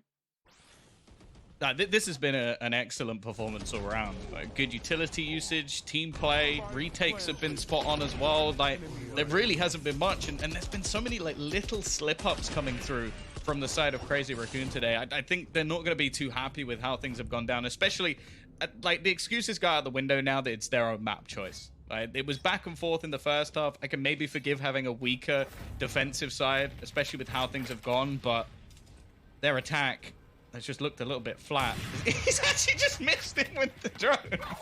Panapan just looks at it like, well, if you're not going to tag me with it, I'm not going to retreat.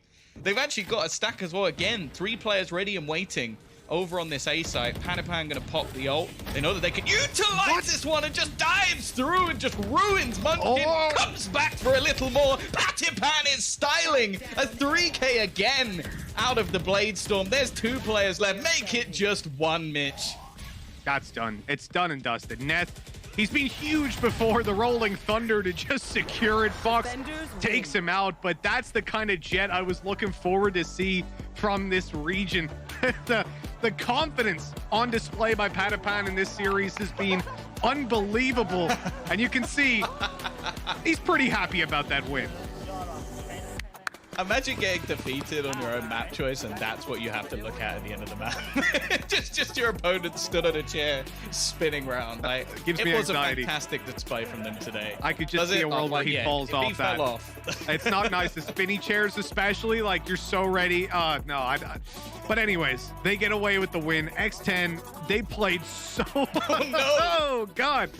Tingles down my spine. They played so well all day. I have to say, I've been impressed with them in their opening game. Didn't expect them to win it, but they put up a much better show.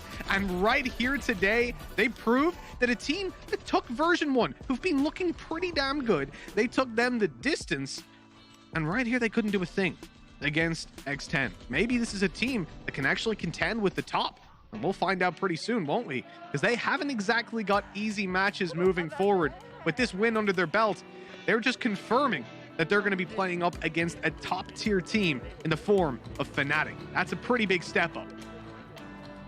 Yeah, I think the thing that I'm most impressed with, though, is the fact that we started off today talking about this as like, okay, Padipan's got to come in. He's basically got to wreck him. They're going to be setting him up all of the time.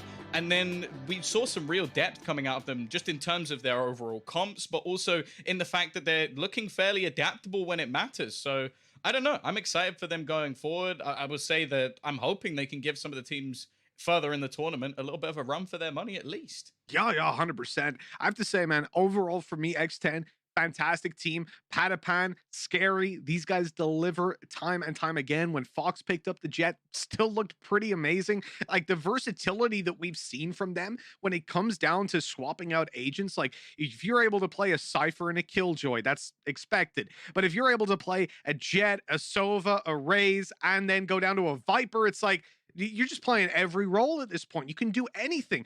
And add in a Sage as well. I mean, gorgeous play all around. I'm excited to see what they can do up against Fnatic. Yeah, for sure. And I believe now, at least, we are going to be heading this one back off to the desk. GB taking it home. And of course, my bald brother Paper Thing going to be breaking this one down. That forehead to use. I'm ready for some top tier analysis.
Welcome back to the studio, folks, as X10 will take the series 2-0, knocking out Japan's Crazy Raccoon from Masters 2. And as we take a look at the Prime Gaming post-match highlights, Lothar, what went wrong? What was the situation that was plaguing the Raccoons from being able to take this map?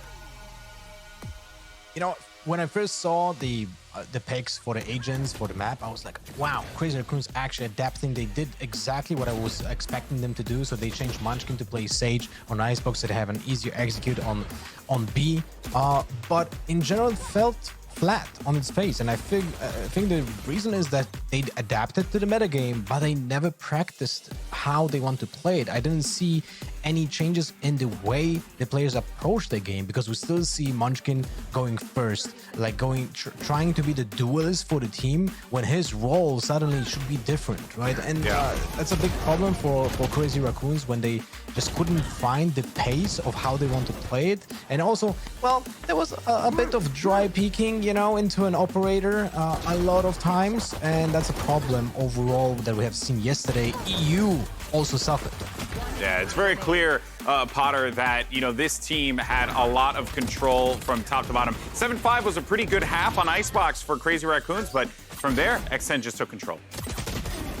Yeah, exactly. And thankfully, they ended up with those 5 rounds, right? Off the back of some thrifties, off the back of X10 maybe having a little bit of minor mistakes, but man, the nerdy setups, the sweaty Cypher trips, and the cages. I love these kinds of plays. And I love the fact that the logic, it was absolutely there. X10, they didn't sit around and wait with the information they got. They absolutely pushed the issue, pressed forward, and made it look easy in the end. The triple kills coming through for the Sushi Boys. And even on the attack side, he was utilizing that camera cleverly towards that heaven area inside the Viper orb so that he was feeling a little bit safe. So really thoughtful plays coming out with the Cypher here.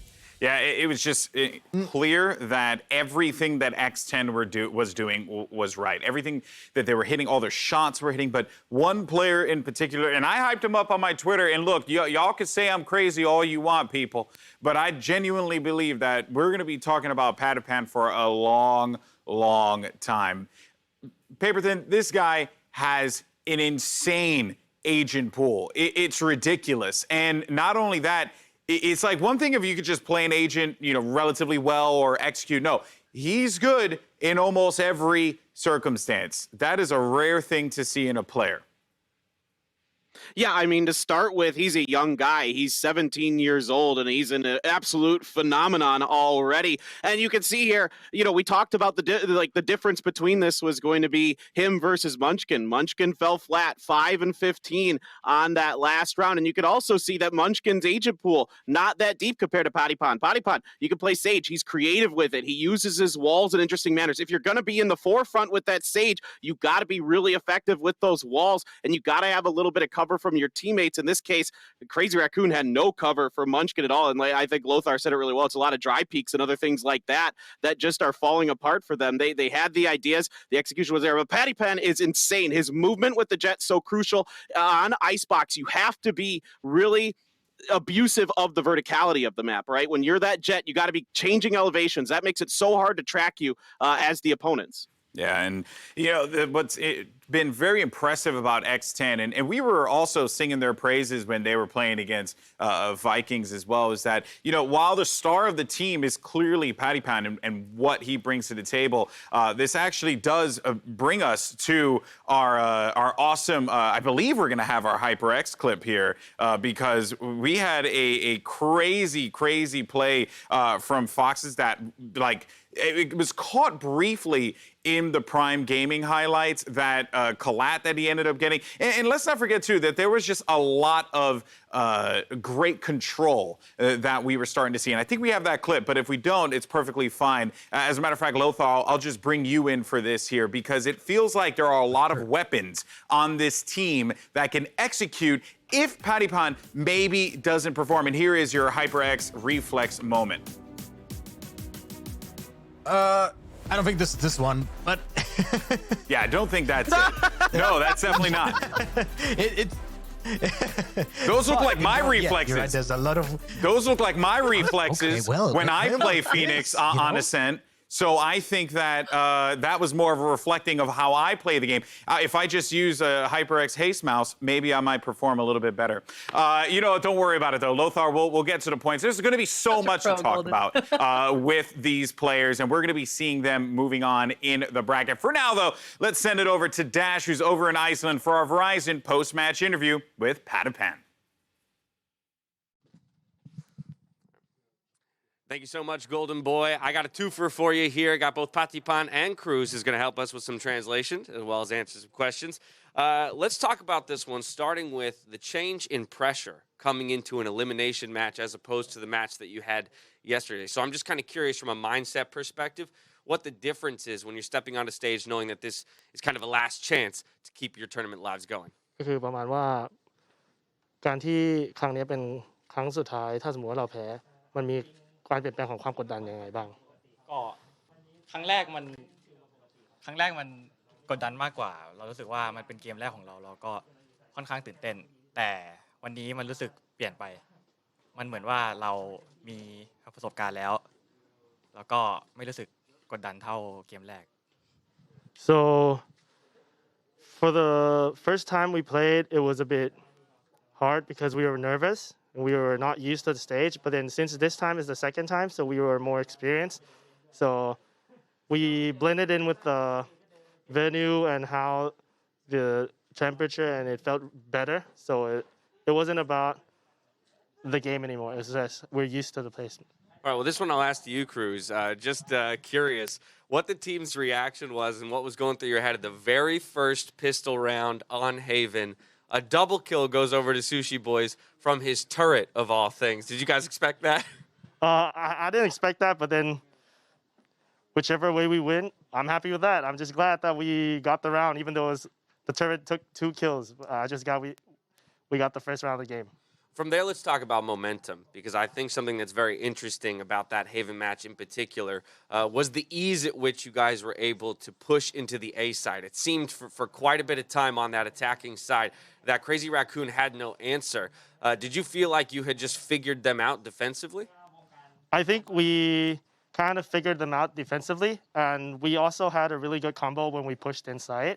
Like every corners were covered by our teammates, so it was actually easy, even though they stacked on A with 3 guys, but then all our utilities were used to kill them, so it was good. This one over to Patty. I'm curious, from that point onward, once you guys move on to defense, you won 5 straight. You'd end up closing it out with a round of judges, of all things, again, putting on a show for the fans. What do you think was the key today as compared to yesterday? Because it was a close one against Vikings, but today it felt so much more dominant.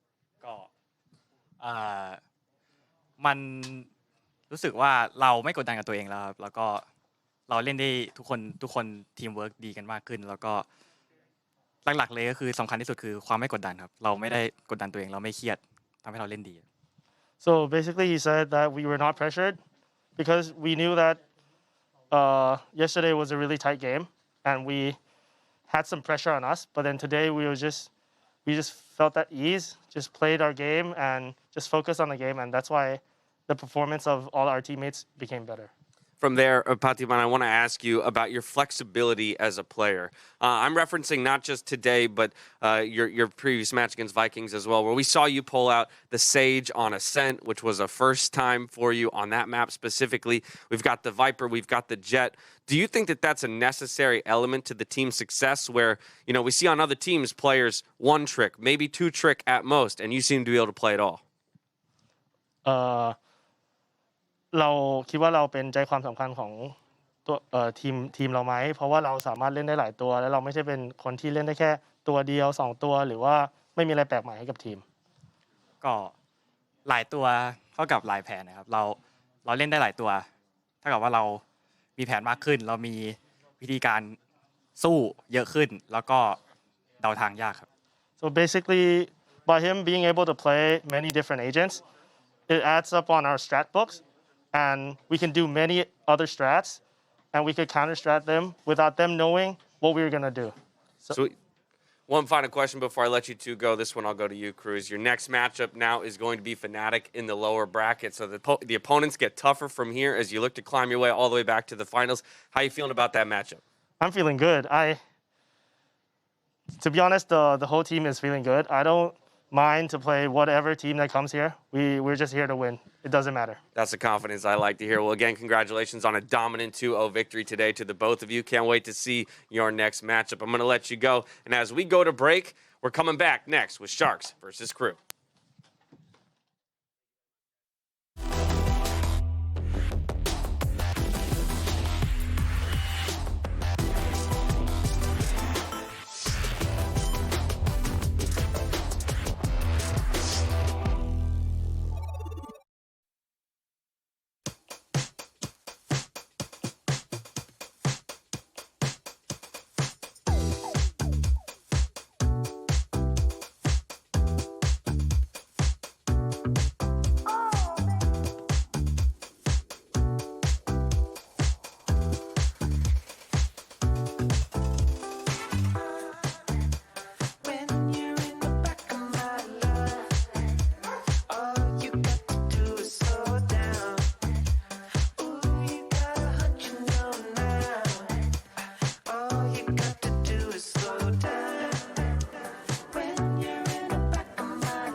Welcome back to Masters Tune. We're getting ready for our second game of the day between Brazil's YNG Sharks and LATAM's Crew Esports. Now, this is another lower bracket elimination matchup, so let's just cut right to it, get to the brass tacks. Paper Thin, how do the Sharks avoid being sent home against Crew?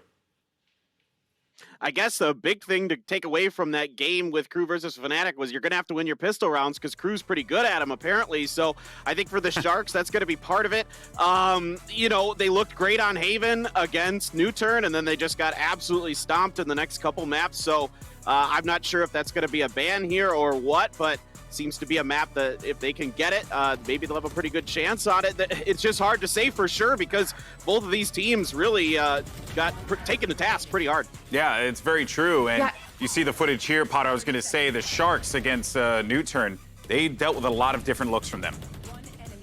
They definitely did. And you know, those stompings on those two maps, it was all down to the Sova Odin meta on that Ascent, right? And I think Sharks, if they had a better idea on how to default a little bit more optimally, they would have been able to bait out those KJ setups, those traps that Newturn had for them. So today I'm looking for a more solid default, a little bit more calculated in their approach, and they should be able to get some rounds on the board.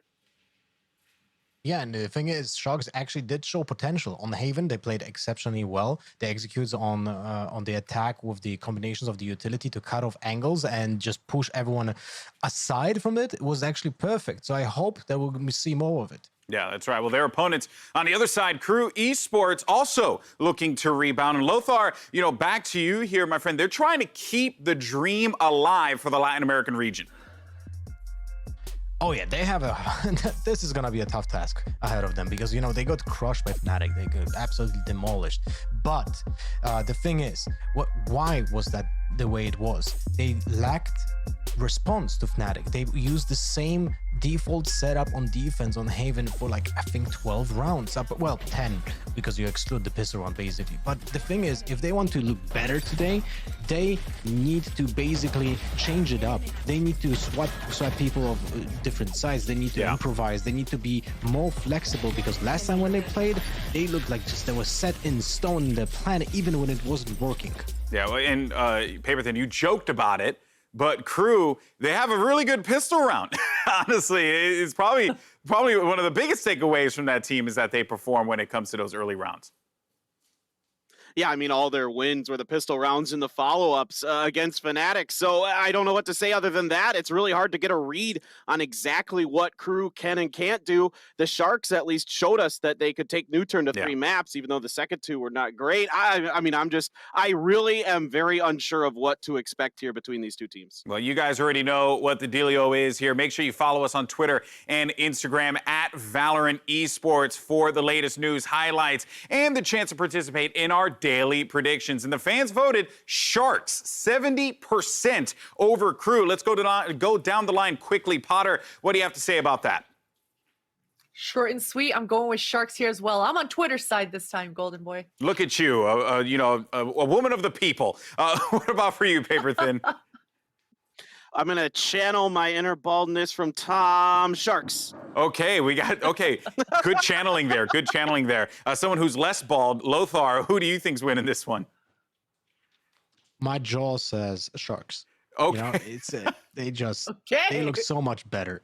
All right, I like that. Well, everyone agrees. Twitter and the panelists here, Sharks should walk away with the victory. Can Crew fight back? The players are prepping to get into the game. So let's head on over to our 2 newcasters taking the stage. We got DDK and my man, Van Silly.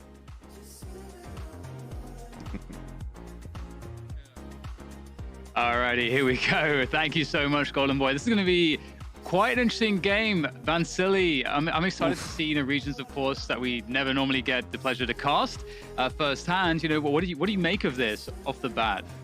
Yeah, you know what? I'm going to have to disagree with Twitter and everybody on the analyst desk because at the same time, yes, Crew didn't look too good against Fnatic, but you're looking in a region where, Brazil, Latin America, it's kind of close. They get to study a lot. They learn a lot from the Vikings play style too. So when you have to play against a region that holds a W, that plays against them, I think that Crew, it might be a more comfortable game for them than it was when they played against the other type of play styles from the other regions.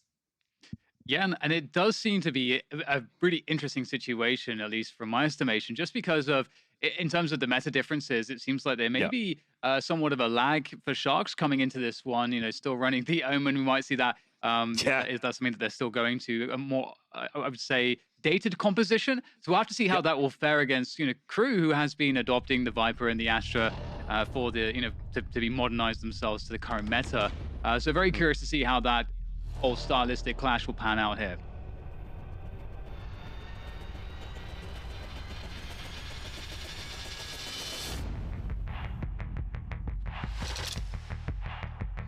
Lots of pressure, I find, on DDK at the same time, right? What's most important here is that the winner moves on, but the loser, unfortunately, will end their run for Masters 2. So we talked about the pressure from Crew yesterday, the jitters on land for a lot of these players, but I think the pressure is going to be even heavier for players like Crew right now when they didn't have such a good result versus Fnatic yesterday.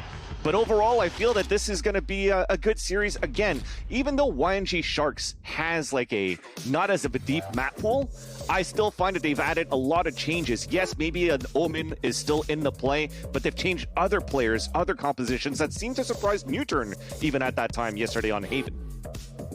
Yeah, and I have to say as well, in a game like Valorant, it doesn't really matter, I feel like too much if you're behind on the meta, as long as you understand the meta and what people are doing. And if you're able to find answers, for that within the composition that you're using, then sure, you can definitely make things happen. And that's certainly what I'm going to be looking towards on this matchup. Crew, certainly a team that's been impressing me so far in what they have to show. And I feel like, as we're moving forward, forward in the tournament, as you mentioned, this could be the end of the line for one of these two teams. Well, it will be the end of the line for one of these two teams. And a lot of pressure comes with that. And with that, we get to start to see, what are these guys really made of? Who's going to be able to perform better under pressure like this? Because that's what it really comes down to when you make it to a tournament of this scale. When you're playing on LAN, and you don't want the run to end here. You don't want this to be the last time you walk out onto this beautiful stage.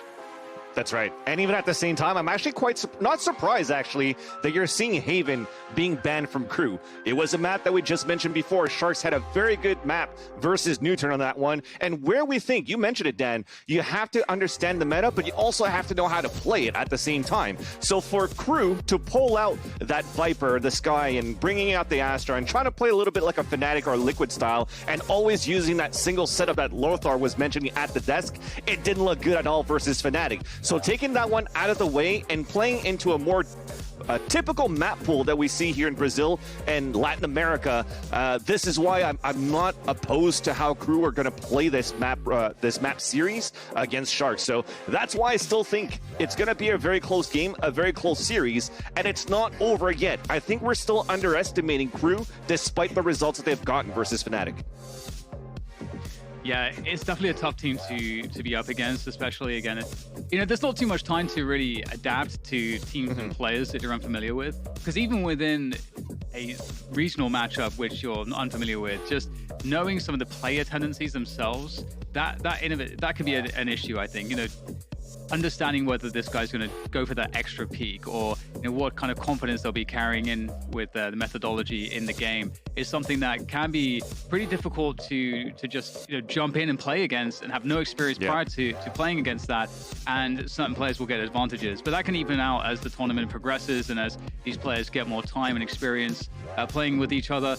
And that's actually one of the things I think that does a lot of favors for Sentinels, actually, is that they have a lot of players that I feel like are really annoying to play against, and it does take some time to adapt to that and to learn the decision making. And at the same time, oh, go ahead, man. Sorry, go ahead, Dan. We're the nice guys at the same time, Yeah. Then we got a Brit and a Canadian just continue to apologize every single time. So we're gonna have the most apologetic broadcast ever here that we've seen on the Valorant stage. So it's gonna be a very fun one to actually do together. But please go ahead. I think you want to continue your thought. Yeah, it's just going to be a lot of fun to see how this one's going to pan out. But as we move into the Prime Gaming Agent Select, we'll see if everything that we've been sort of building up is going to be confirmed here in terms of the composition. So yeah, we're going to see that Omen brought out. Definitely an older looking composition coming out of Sharks, as we mentioned, but now we get to see this visualized on the screen in front of us.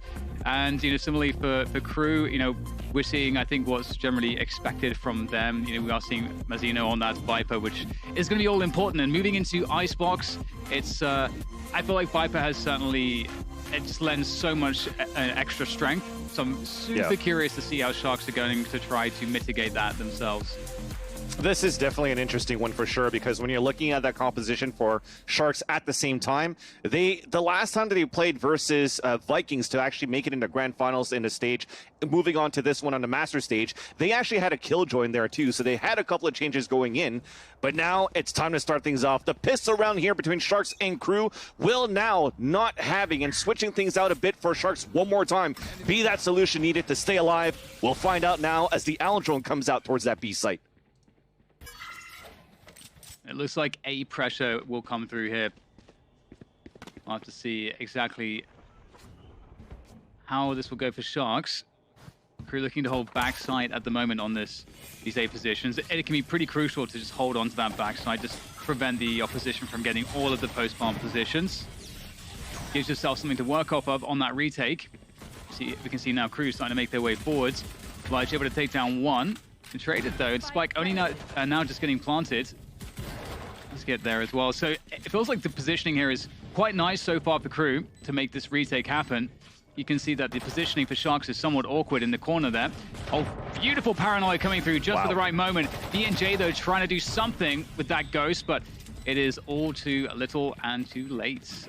3 players surviving, and there we go. Exactly how you want to start things off here, Dan, for Sharks. A very strong pistol round, very defaulty, the old school play style that you mentioned before, but understanding how to play it, right? So you have that double duelist getting into the site. Gabish is moving in with the dash on the top of 410, but you stay put behind with Lige. Lige waiting for the right moment to throw the paranoia. The wall going in the back of the site from Fra. Now, as Sharks, they hold that W, right? The Brazilian playstyle, you stay inside the A site and you fight back. You're not playing any post plant usually with this type of composition, and which is what we see. The angle has to be perfect. The crossfire setup has to be perfect too for Sharks, and it's been good when you also have frenzy raid bosses going in for Sharks' side. Yeah, it was such a nice timing from them. Releasing the paranoia. Perfect moment. We'll get a quick tech pause here.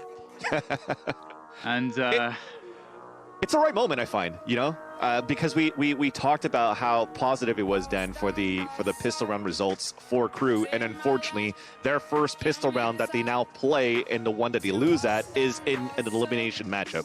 So getting a tech pause, I think, is going to be a good way to calm the jitters a bit. Understand that the Sharks, they're still going to play the same play style. They're still going to play very aggressive. How do you adapt to that right now with the composition that you have?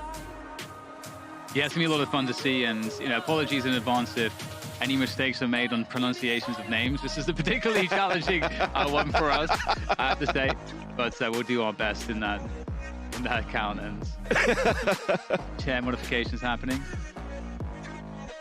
I feel that I've spent more time trying to learn the name pronunciations than trying to look at the play styles, at least for Sharks. But I feel like we were getting close to nailing it, but it's still very fun. Also, just to understand now the clashes of the play styles and stuff like that too. And looking at right now what Crew currently has, Dan, with no flashes in that composition either, right? We have a Sova, a Jet, a Sage, a Killjoy, and a Viper. You're going to have to use that Viper to your advantage with the combination of B&J as that Sova, just to try to block out vision when they're going to try to retake these sites, especially if they want to play the retake style versus the aggressive Sharks. Yeah, it's going to be really interesting to see how that comes about. Is there anything in particular that you'll be looking out for here, Vansili, in terms of answers on the defense? Do you want to see, Crew focusing more on a retake style of play, especially having Viper and so on, and again we don't have a Viper in the hands of Sharks, so correct. I feel like that toxic screen on the retakes is going to be pretty awesome. 100%. Save that into your kit for Mazzino right now, right? Save that toxic screen. If you're going to be anchoring towards that B side, very typical, the Viper Cloud that you could throw towards that B side just to try to create or deny vision, deny map control on the early rounds of the round, at least for Sharks when they're trying to move forward. But for the retake, the toxic screen, if you throw it out towards the A side, for example, for retakes, for B side for retakes, you could actually allow your teammates to move even closer and really go into the close range battles in the end once the toxic screen goes down, because again, you don't have any flashes, right? So you're just trying to set up, post up your teammates, and when the wall goes down, it's going to be a bloodbath. Absolutely. Yeah, it's I've actually been someone that I think since the very beginning days of Valorant was a huge Viper fan, and just waiting to see her get utilized. And it seems like there's such a with the patches that we've seen and how strong she's become through some of those buffs. Obviously now your hand is kind of forced to use her, but I felt like she was always quite usable. A lot of teams were trying to make it work, but it was quite difficult. So it's cool, at least at this point, because it's a possibility. You never know how the balance changes will happen, but it's a possibility that Viper may receive some nerfs or the agent may change. But what I think is really cool is that because so many people are forced to adopt her, we are seeing a lot more creativity and people kind of understanding how Viper plays at the top level and where she fits in her role in a team and what she's strong at. And I think that's really cool because, again, once she gets nerfed, there will be new things that will have been discovered about her kit through this kind of meta that we're experiencing now, where people are playing her a lot, that will be useful going ahead into the future. You know, much like we saw a resurgence of Sage, everyone's like, oh, you know, Sage has been nerfed to infinity, she's not useful anymore. But then you see people finding ways to use her. That's super interesting and really effective in current metas. You know, I think Nitro was someone I think that did a lot with that. We saw him bringing out Sage on Ascent and making it look really good. Yeah, and then now giving it to Ethan, and they've been doing quite well. Unfortunately, not making it right now into the Masters 2 stage. But even looking back at how Viper is so oppressive right now with the new changes, there's also been a recent nerf to her as well, right? Instead of going through anything that has a decay, instead of a 50 decay, it's a 30 decay. And I think the idea behind that is just to allow players not to be too afraid of the toxic screen. So you can still try to swing through it, but only getting a 30 decay, you bring a little bit more confidence as a player trying to bring those surprising battles against your opponent by swinging through those walls. But I think it's still good enough where the post-plant play, the post-plant meta right now for the Viper is still quite effective. I mean, we've watched it throughout the last 2-3 days that the Viper Cloud with the Snakebite combination at the end has been very strong for players that are, or teams that are still using a Viper into their kit. Definitely. And with that said, it looks like we are back into the action once again. Sharks versus Crew. Here, this is map 1, Icebox between these two teams. The loser will be eliminated here from Masters 2. So you don't want to be losing this one, but it's early days. As you'll see, Crew get the worst of it. Worst end of the stick on the pistol. They don't have too much here. They are going for the save, and we'll see they're making the walk through B long mostly with a 3-player push.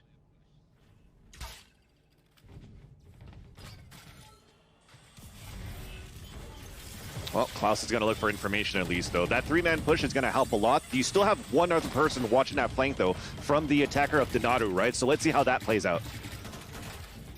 Yeah, it's looking like Sharks are going to be in such a great position here. They have lots of play. A couple players, in fact. Nice forward kills coming in from Prozen there. Able to make things a little bit easier. Crew, though, still doing damage. They've somehow created a 2 versus 2 retake. There's lots of time for them to make this one work as well, as that spike is only freshly planted. Quick heal there to get Prozen in a better position on this next swing from Rafters. Able to take down one. Now it's down to Nazget in the 1v2. Oh, did he get spotted? I don't think so, but there we go. Prozen will be able to take him down with the Ghost. And pretty good effort there. That was a full safe round coming through from Crew, and they managed to get quite a bit of damage. Exactly. Just unfortunately there for Nazget can get more kills so that he could prep up the Blade Storms a little bit faster. But I was chuckling a bit because we literally just talked about, hey, we should actually save our toxic screen for the retakes. But at the same time, I do understand that it's a pistol round. You want to throw that wall early inside the B side, a triple push, so that if there's actually any contact, you put that toxic screen up, you try to set up your players on crossfire setup aggressively towards that green side of B. And when they didn't see any contact, when they didn't see any information, they know the coast was clear to go towards that flank for Crew to actually be able to make it a 2 versus 2 with only classics on board. So this helps in the economy. We're trying to play aggressively towards this A site at the beginning, and it pays off as Klaus drops a key player as Gavicius falls.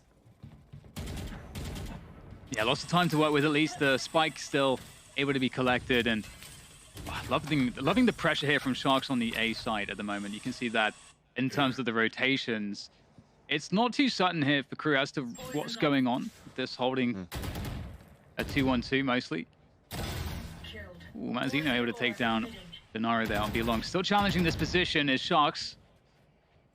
Down to 3 players now. Prozen's managed to get really forward positioning, and he surely needs to go with that, but Nazget will take him down, and it's just going from bad to worse here for Sharks as Crew are taking liberties. Mazino, look at this push from him around the side on B long. We'll find the spike and Light as well. Beautiful stuff.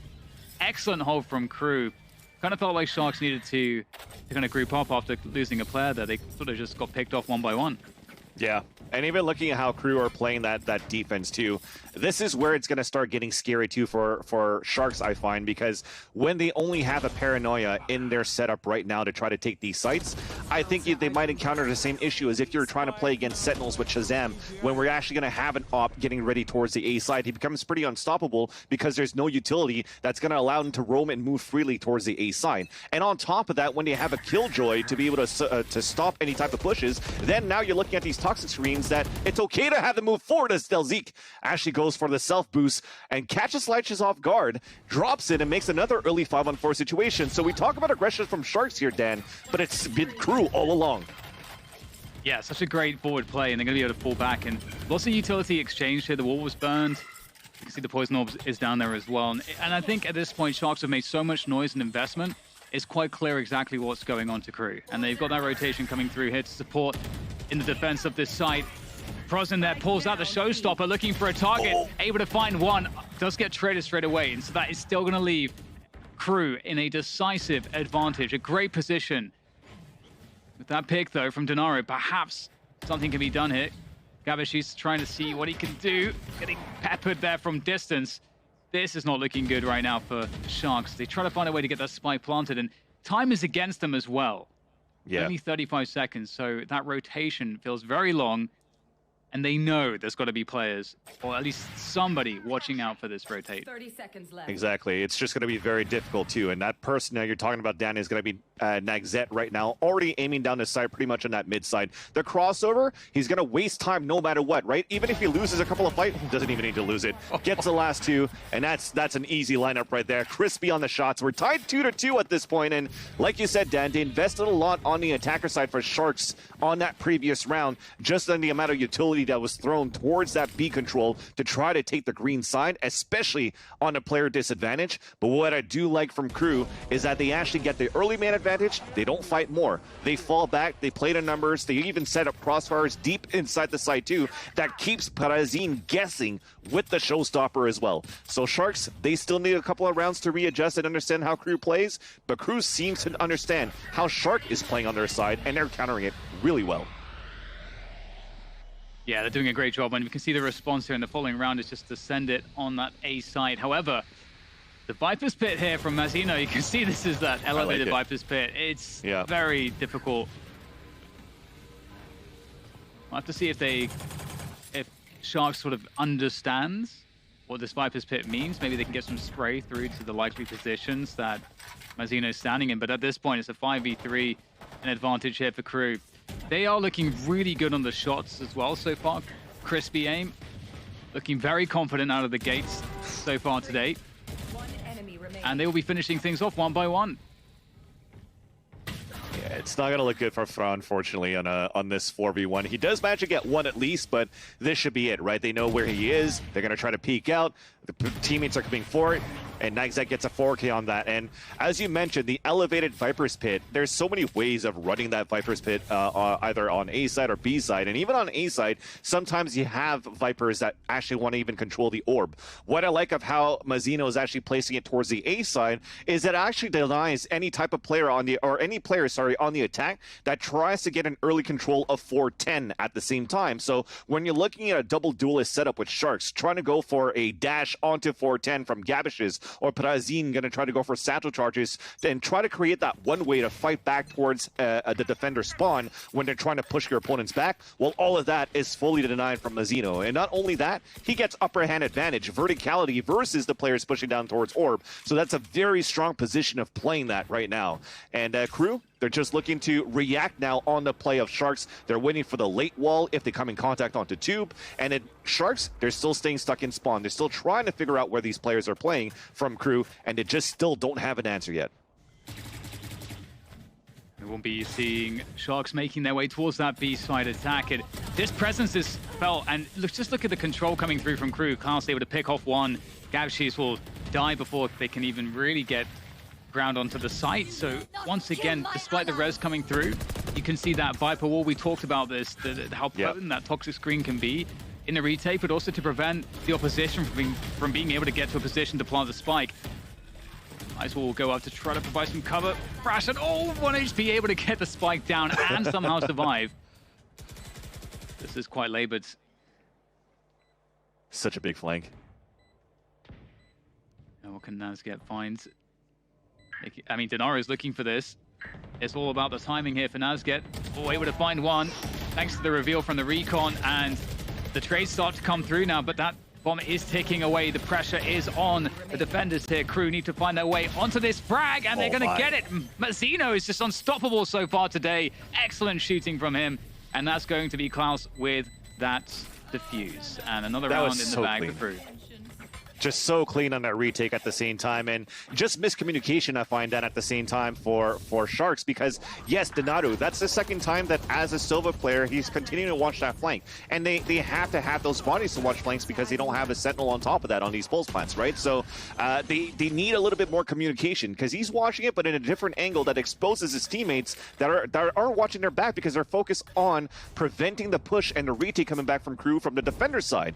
So just a little bit of a mishap that just makes the whole pulse plant positioning for Sharks just crumble all around. So I see this pause coming in on top. I think it's a great call right now if this is going to be a pause, a timeout that's needed for Sharks just to try to recuperate, and what can they do now that they have a Blade Storm ready? They could go for this force buy still and try to figure out. I even think that Gabishus could buy a weapon for Prazine instead, so that Prazine doesn't have to get stuck on a Spectre. But overall, man, Crew has been looking really strong on this defense. Yeah, I'm really enjoying what they're bringing to the table so far. They aren't timid at all. I'm loving the aggression around the B-long position as we go into this Tech Force. We can talk a little bit more about what we've been seeing so far in this matchup. Crew certainly looking really formidable, and they're looking comfortable as well. And as I was mentioning, just enjoying that B-long aggression, that has caused issues for Sharks. And then equally, when Sharks have tried to go more towards a committed play on that A side, they're kind of struggling in getting backside control. They don't seem to be able to push the defenders out entirely, and that's problematic. And I think we are seeing some of the differences in composition and where the strengths are in having that Viper on Mazzino, who he is just hitting phenomenally well so far as well, so that's always helpful. But the Viper does feel like it's making a big difference right now. Oh, definitely. And even when I look at it, I think you're going to have to ask a lot from Donato at this point, because we've seen so many looks of Crew's defense so far, even just from the way that it plays utility from Viper, right? If it's not an aggressive wall here towards this B side, it's also going to be a wall to prevent a push from yellow. If not, it's also a wall that can help a retake from spawn side into yellow. And you're kind of keeping Sharks guessing. There's no conditioning that Sharks can really do against Crew right now. And so that's why I think Asoba is very important with Donato. He has to start scouting out a little bit more, trying to figure out where the positions are, and then starting to understand where this wall comes up. How can they play this? Is it going to be a passive playstyle, or is it going to be another one of those rounds where Crew just decides to push towards A side, get a couple of kills, fall back on numbers? We've seen, like, what, 4 or 5 different setups, 4 or 5 different variations of Crew's defense, and there's just so many rounds, or not that many rounds left on that first half, that Sharks have to readjust a little bit faster, but the pressure is on. Those rounds are ticking down. Yeah, definitely. I wonder if Sharks will find more comfort on the defense. You know, time will tell, of course. But it would be cool to see some slower rounds coming through from Sharks, perhaps going more for like some more mid-aggression. We haven't really seen that too much from them as of yet. But, you know, Crew have been playing, you know, heavier towards some of the extremities in some cases. And so, you know, when that is the case, when the defenders are more committed towards an extremity, for you in the early rounds, in the early timing, within the rounds, there is an opportunity as the attacker to take the space on the map that the defenders are, where they are weak, which would be middle in that case. So you're right. It'll be interesting to see if there's any play there from Sharks' playbook around that position on the map, as Crew haven't been doing too much there themselves. You're absolutely right.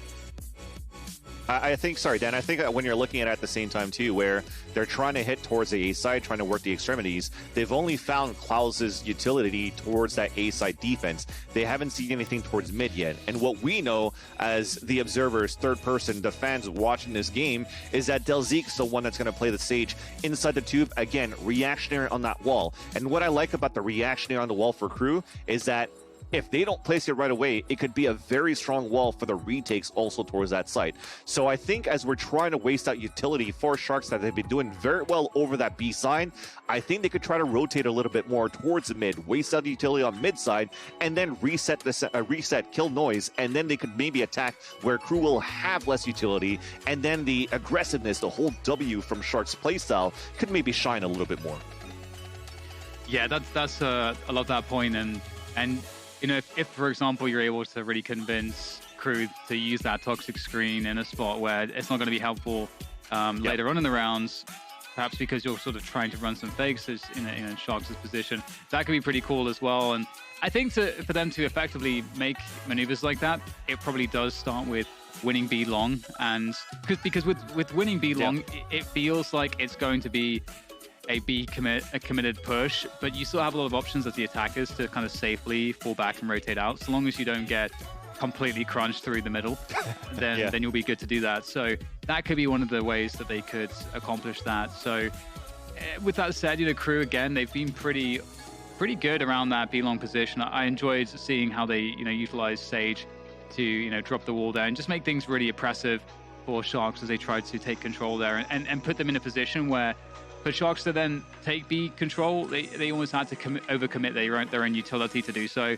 So great stuff from Crew to kind of put them in that position, because I think Crew, you know, they're doing a good job in preventing Sharks from really playing how they want to, and that's always your job in a competition, is making sure that you can force your opponents into positions where they're uncomfortable.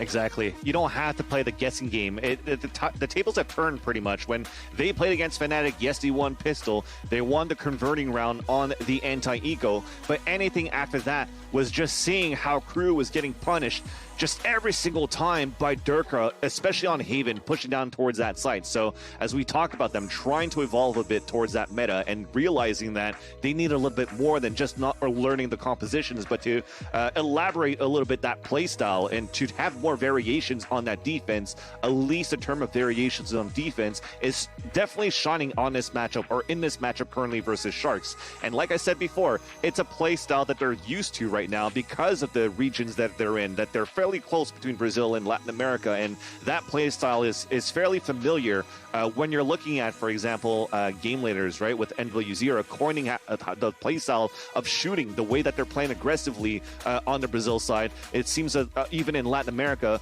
you are trying to coin that a little bit more too. So when you have Crew that studies so many tapes from the European side, and understands now, okay, Viper could be very good, Astra could be very oppressive, hey, let's try to bring in a Sky to stop how we're pushing so aggressively on this double duelist setup and this holding W playstyle, then that's where it starts coming together a little bit easier for Crew right now, because they're just used to also the typical playstyle of Sharks. Would it work right now versus Fnatic? Probably not, because that's the results that we saw. Would it work versus Sentinels right now? They didn't have a chance to play them yet. They didn't have a chance to really taste what North America is like as well on LAN. So just this is familiar territory for them, which is why you see a little bit more comfort in that playstyle of how they want to push a little bit more aggressively as well. And it's paying off in dividends.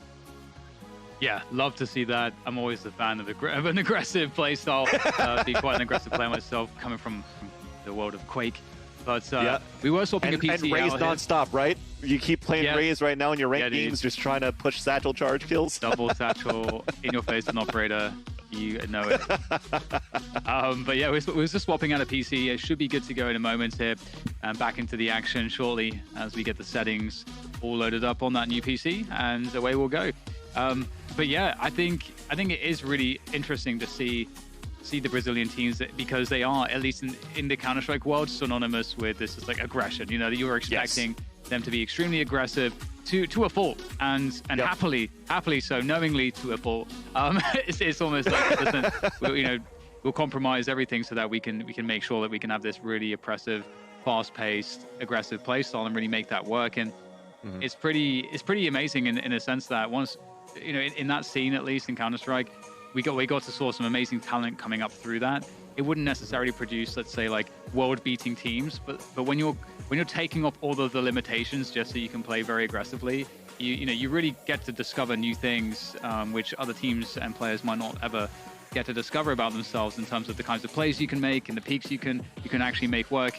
At this level, some of the rules, the kind of conventional rules in the fundamentals of the game kind of go out of the window a little bit, because when you're playing at the pro level, everyone's extremely talented, and with a slight edge, one player can really take a lot out of it. And you've got to listen to your instincts. You got to make sure that you're in a position to do that, because I think one issue that players experience when they play at this level is they want to play correct, but there's almost this irony to that can also put you in a position where you're going to be limiting your kind of intuition and the kind of the maneuvers that you want to make by instinct, where there's a little voice telling you got to go and do this, but the pressure comes through and you're thinking to yourself, I don't want to lose this match, there's a lot on the line, I just want to play correct, I don't want to take the risks. But if you're too risk averse, you're not going to really understand what you're capable of. And that was, again, like going back to the Brazilians, something that always really impressed me is that they are so fiery, they're so good at dealing with pressure, they're so good at bending the game to their will. And I think that's one of the things I always enjoyed the most about watching them, and especially watching them on LAN. Yep. This is why I want to see a player like Gabish just right now, currently playing the Jet for Sharks, just to unleash the power as well and play how he's meant to play. Because when we watched him yesterday versus New Turn, he was even bringing out a Sage at some point, I think on Haven, when they won that 13-5 against New Turn, and he was unstoppable as that Sage. So imagine the power that he could bring in playing as a Jet at the same time if you've been following towards that Brazilian region. I think this is going to be something that could definitely help Sharks at the same time, to the style of where we just witnessed Patty Pan, for example, just flying long hair, don't care, and just going around the site as that Jet and just opening it up with the daggers, also with the operator too. We haven't seen so far the economy work in the favor yet of Sharks, where they could actually bring out the operator potentially on the attack, because you look at a lot of these maps so far here, Dan, where opping is not that common these days on the attacker side, but I do find definitely that a map like Icebox could definitely work. Yeah, I completely agree with that, and we're back into the action once again. I get the drone coming through from Denaro towards A. Again, we mentioned that A has been, pretty much everything's been difficult for Sharks. Usually, so far, Crew have been able to hold on to this backside control, which is a huge win if you are the defenders looking to coordinate a retake. So we'll see if Sharks can do anything different here to have some success on this A site. Well, they know that there's an operator right now towards the A side, but the thing is, Leitch is a little bit too far back if they want to try to push out with a Paranoia, for example. But this recon dart is perfect to create that space, and like we said, Gabish is now with the knives on the top of 410. They should be able to take this map control. Oof. Oh, Klaus is just going to swing through. Fantastic shot coming through from Nasket as well. And Nasket might be able to find some more here. I love the shorty sidearm. Not too much here for Sharks to do. 2 versus 4. Spike will be planted. Light actually just trying to bait out a player.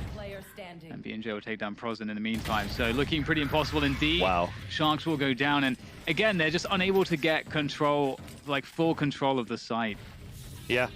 It looked like it was, though, Dan, because, like I said, they had control of 410. You had Prazin already close towards that screen. The smoke was already coming out, but that's the issue again. Now when you're looking, okay, we're playing an Omen instead. How can we run and actually cover and prevent any type of visibility or angles being held by the defender side? Let's throw some dark covers. What happens then within the dark cover? Because it's so huge within that space, you could play inside it. You could also be not afraid of it, just like Crew aren't. And the way that they've been swinging through, Klaus coming out just to get the 2 duelists down has been huge into the 2 kills that helped Crew to win that round. So yes, despite you threw the recon dart to come out, I think we were missing a couple of paint shells if I didn't see it at the right spot. But I think they had to find something else at this point. Everything I've been trying here for Sharks just hasn't been working, unfortunately. Yeah, and it's also quite difficult too, because we haven't really been seeing defaulting from Sharks. They haven't really set too much in the way of expectation towards Crew or condition them all that much. And once you're this far into your half as well, it gets kind of difficult, because you've kind of lost the the time needed to kind of do that. So in that sense, they could go to a default style right now, but I think Crew are very comfortable just playing just on the sides and just playing generally quite passive. That's a dangerous place for Sharks to be in, because it means that it means that Sharks are playing against opposition that are just super comfortable not having info. And the reason is because Crew have just been sitting on the sides and just reacting and defending really well. There hasn't really been the need for Crew to take risks to get information. And in the perfect world, in a top level match, what you're looking to see is you're looking to put the defenders in a position where they're always scared because they're like, we don't have enough information, we need more information. And right now, Crew is not scared. They are pretty content with where they're at. Exactly, which is why Klaus is swinging out like that and getting 2Ks, right? So at the same time, as much as you're thinking that you're getting map control, you're still playing into Crew's game. The timing that they've gotten from Klaus to swing out to get those 2 kills was probably a surprise from Sharks because we haven't seen that yet on these type of plays where they think they have the site, but no, they don't. If not, it's just going to be very aggressive at the beginning where you could maybe expect it because you're basically pushing from spawn side and you're holding from spawn side. You can expect the pushes, coming in from the defender side. This time it doesn't. We have an aggressive Hunter's Fury, a big recon dart that's pinged so many players right now. It's just going to be Sharks, unfortunately, 1 player behind, 1 player also at half HP in Leich, and they're just trying to get this plant down towards the A side, but there's so much utility from Killjoy that's going to deny this right now. Yeah, looking to do the damage that they can on this save round. Boombo sent forward. Nice shock dart coming through as well, making life a little bit more challenging here for Sharks. Looking to get that spike planted. It might not happen at this point. There's not too much left in the way of players here for Sharks to really have any breathing room to get this spike planted. But Crew, they may actually force Sharks to plant because that gives them the information as to where 1 player is, allows them to creep forward. Risk coming through from Crew, actually. Just 1 more player left. Denaro on the site will be dealt with. So, a couple kills. It's something, at least. And I have to say, kills have been hard to come by from Sharks, generally speaking. Yep. So far in this game.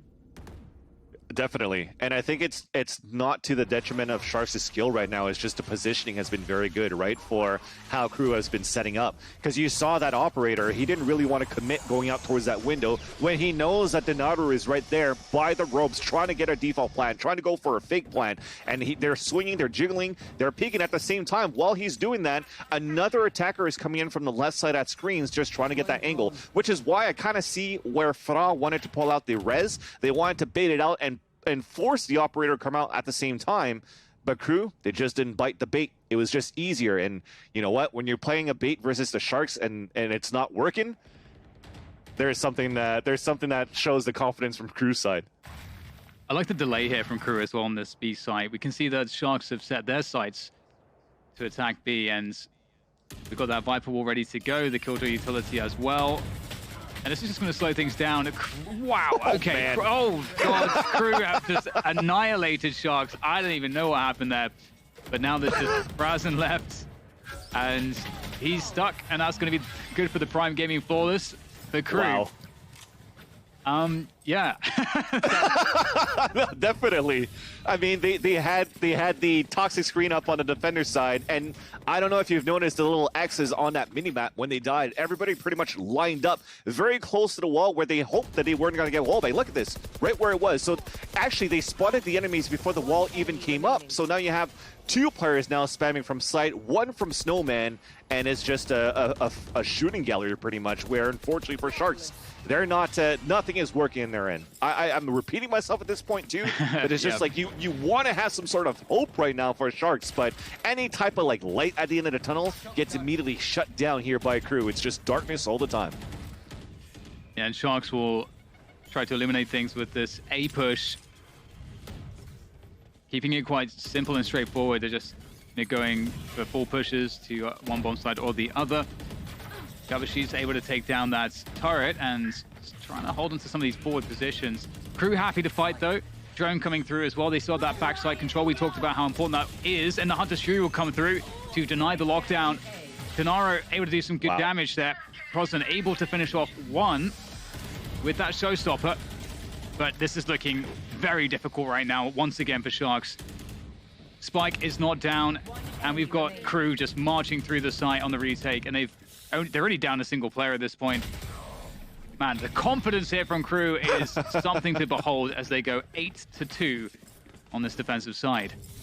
And I didn't even mind putting the Viper Spit down too, just to have like a triple peek in the end, so not even playing really in the screen. And it looked very disruptive. It looked like you wanted to put all your eggs into one basket to hopefully get something done because you've invested in a Hunter's Fury and a Showstopper. The space was created at least on the right side of the site. But where was that smoke? There was no smoke there towards screen. An easy kill coming through. And even on top of that, even if it was smoked on screens from Leitch, there was a recon dart that came out from B&J, from Crew, that even pinged out Fra trying to go for a plant. So we talked about how good the recon darts, how Silva could be on these retakes, and Crew just takes the upper hand one more time. So you're seeing now Marshall's coming out, a half buy coming in right now. I see a Bulldog because I think you're buying pretty much so you can have enough into the last round. And they just have to try to scrape something right now. It's just they're not finding any gold in what they're digging. All right, that's one good catch from Prozin. Little nugget out of the picture, and with that, that's a lot of pressure because you can see that Crew are playing pretty aggressively towards B and mid at the beginning. They have this ice walk up, and also they have the toxic screen that's very forward on B long. So this is the perfect response, Vansili, from Sharks. Yep. And that's how you reply. Unfortunately, a dry peak to come through, and at the same time, you saw a little bit of a lurk, right? I think for Prazin, he was looking to create that space, but look at everybody else from Sharks. They were looking to creep slowly towards this B side, first rotation out, and end up towards the B side. But they know this for Crew.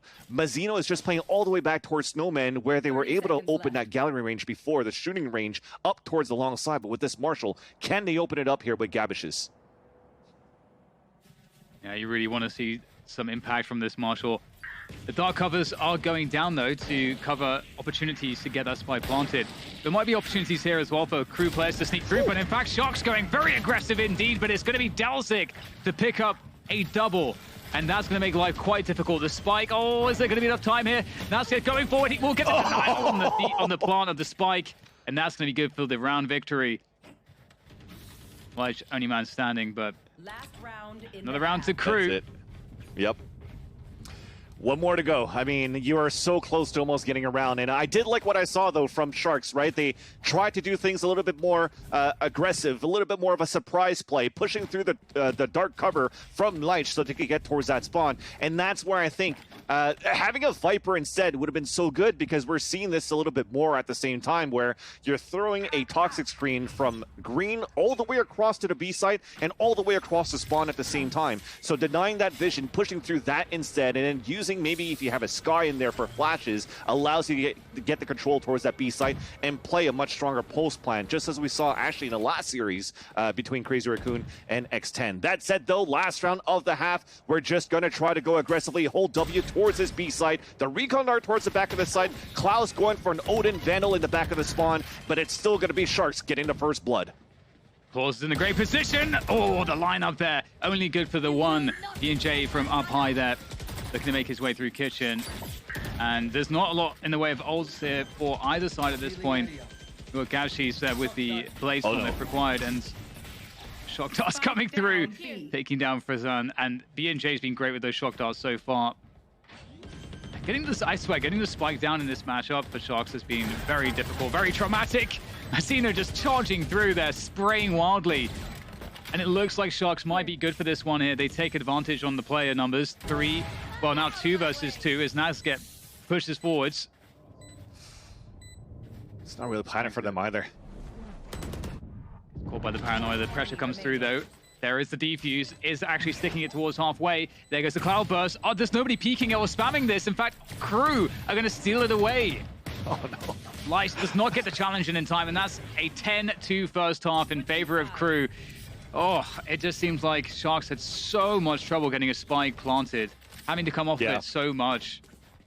You just have to thank B&J actually on that last round for Crew, because getting that recon dart out to actually ping out the spike carrier and then going for the shot dart kill onto Fra, now you're denying time, you're running down that clock, and now you're making the attackers a little bit more nervous of where they should plant. Like, that shock dart kill was perfect. Now you pick up the spike, it's like, well, by then, the defenders might have rotated. I cannot plant out in the open anymore for a post plant. So he goes for a safe plant, at least to secure that, and a post plant in favor of Sharks. But when it's not planted for you, and the way that you're retaking at the same time, you only have a Sheriff on top of that on a 2 versus 1, very hard to do. So you're hoping to change things around now on the defender side for Sharks.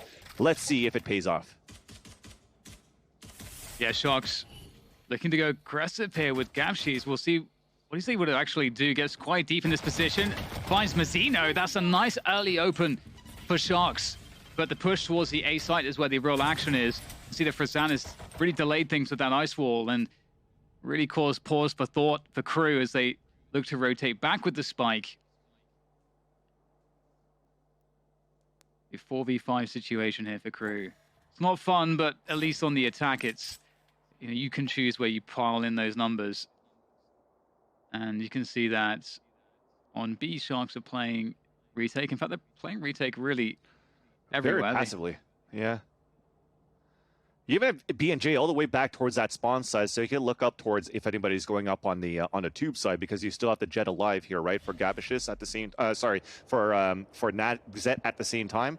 So and sorry, it was Donaru towards that spawn side. So very passive. They looked and play that retake, and they're just giving up the site. 30 seconds. Nice with some good damage there at a distance. We'll get the wall up for the safe plant. The pick comes through as well. 4 versus 4. Crew looking to hold on to these 4 positions. B&J, really great spot to be in. Lots of angles to worry about, but you can see looks like it's going to be Frazan who will fall to him. Delzik with a nice one with the classic as well. That's going to be a 2v2 now as it falls onto B&J. Is he able to make this one work? They're able to get the defuse started. Now the pressure is on for B&J. Has to swing around the corner. Has to go all the way here. The stick is coming, and the stick is good. That was so nice. You got to thank the stars there for that wall that came up at least towards the end so that they could actually get that defuse. It's a nice valiant attempt on that pulse plan for B&J to try to win that one.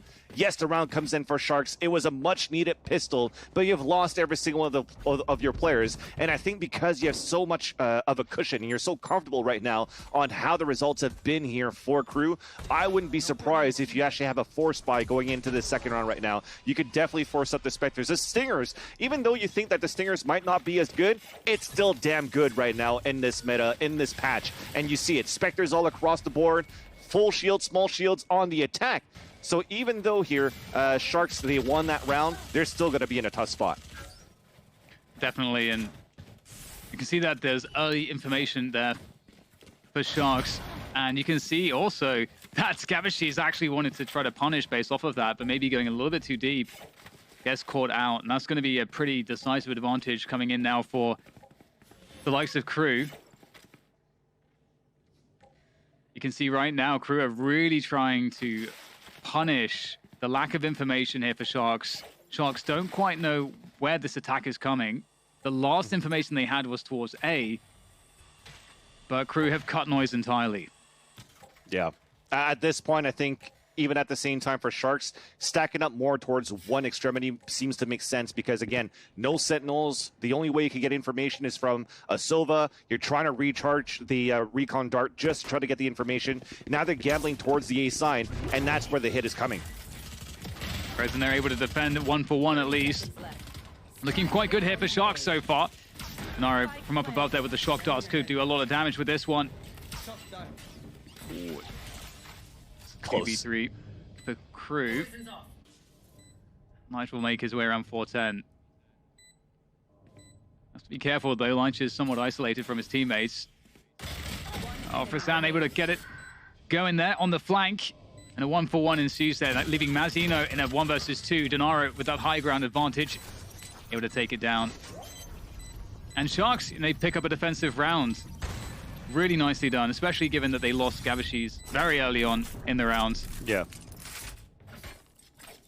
I also like the play here from Sharks too. They had a flank coming in later on as well. So not having that sentinel and trying to get a little bit more information. How do you want to play this right now? Rotating players, but at the same time, you want to try to go for these sometimes aggressive pushes just to try to get information, especially when you're a man behind. It's some of the basic things that you want to look at when you're playing a tactical FPS is if you don't have a way to find information, you're pretty much at a one-man deficit or maybe two-player deficit. You kind of want to force the hand a little bit so you could guess a little bit better and stack up your numbers on the opposite end where the hit should be coming. And it worked fairly well here once Crew made it back out here towards that A site.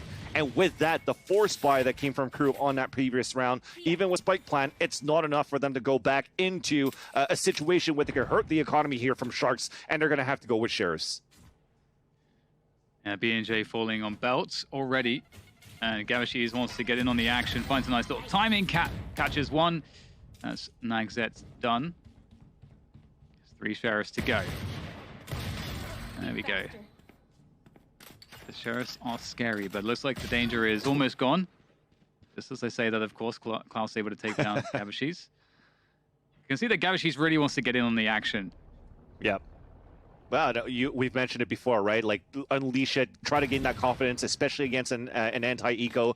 Just pushing forward and being able to land those shots is definitely going to help them build that back and potentially help Sharks move back into the second half of this portion of the map.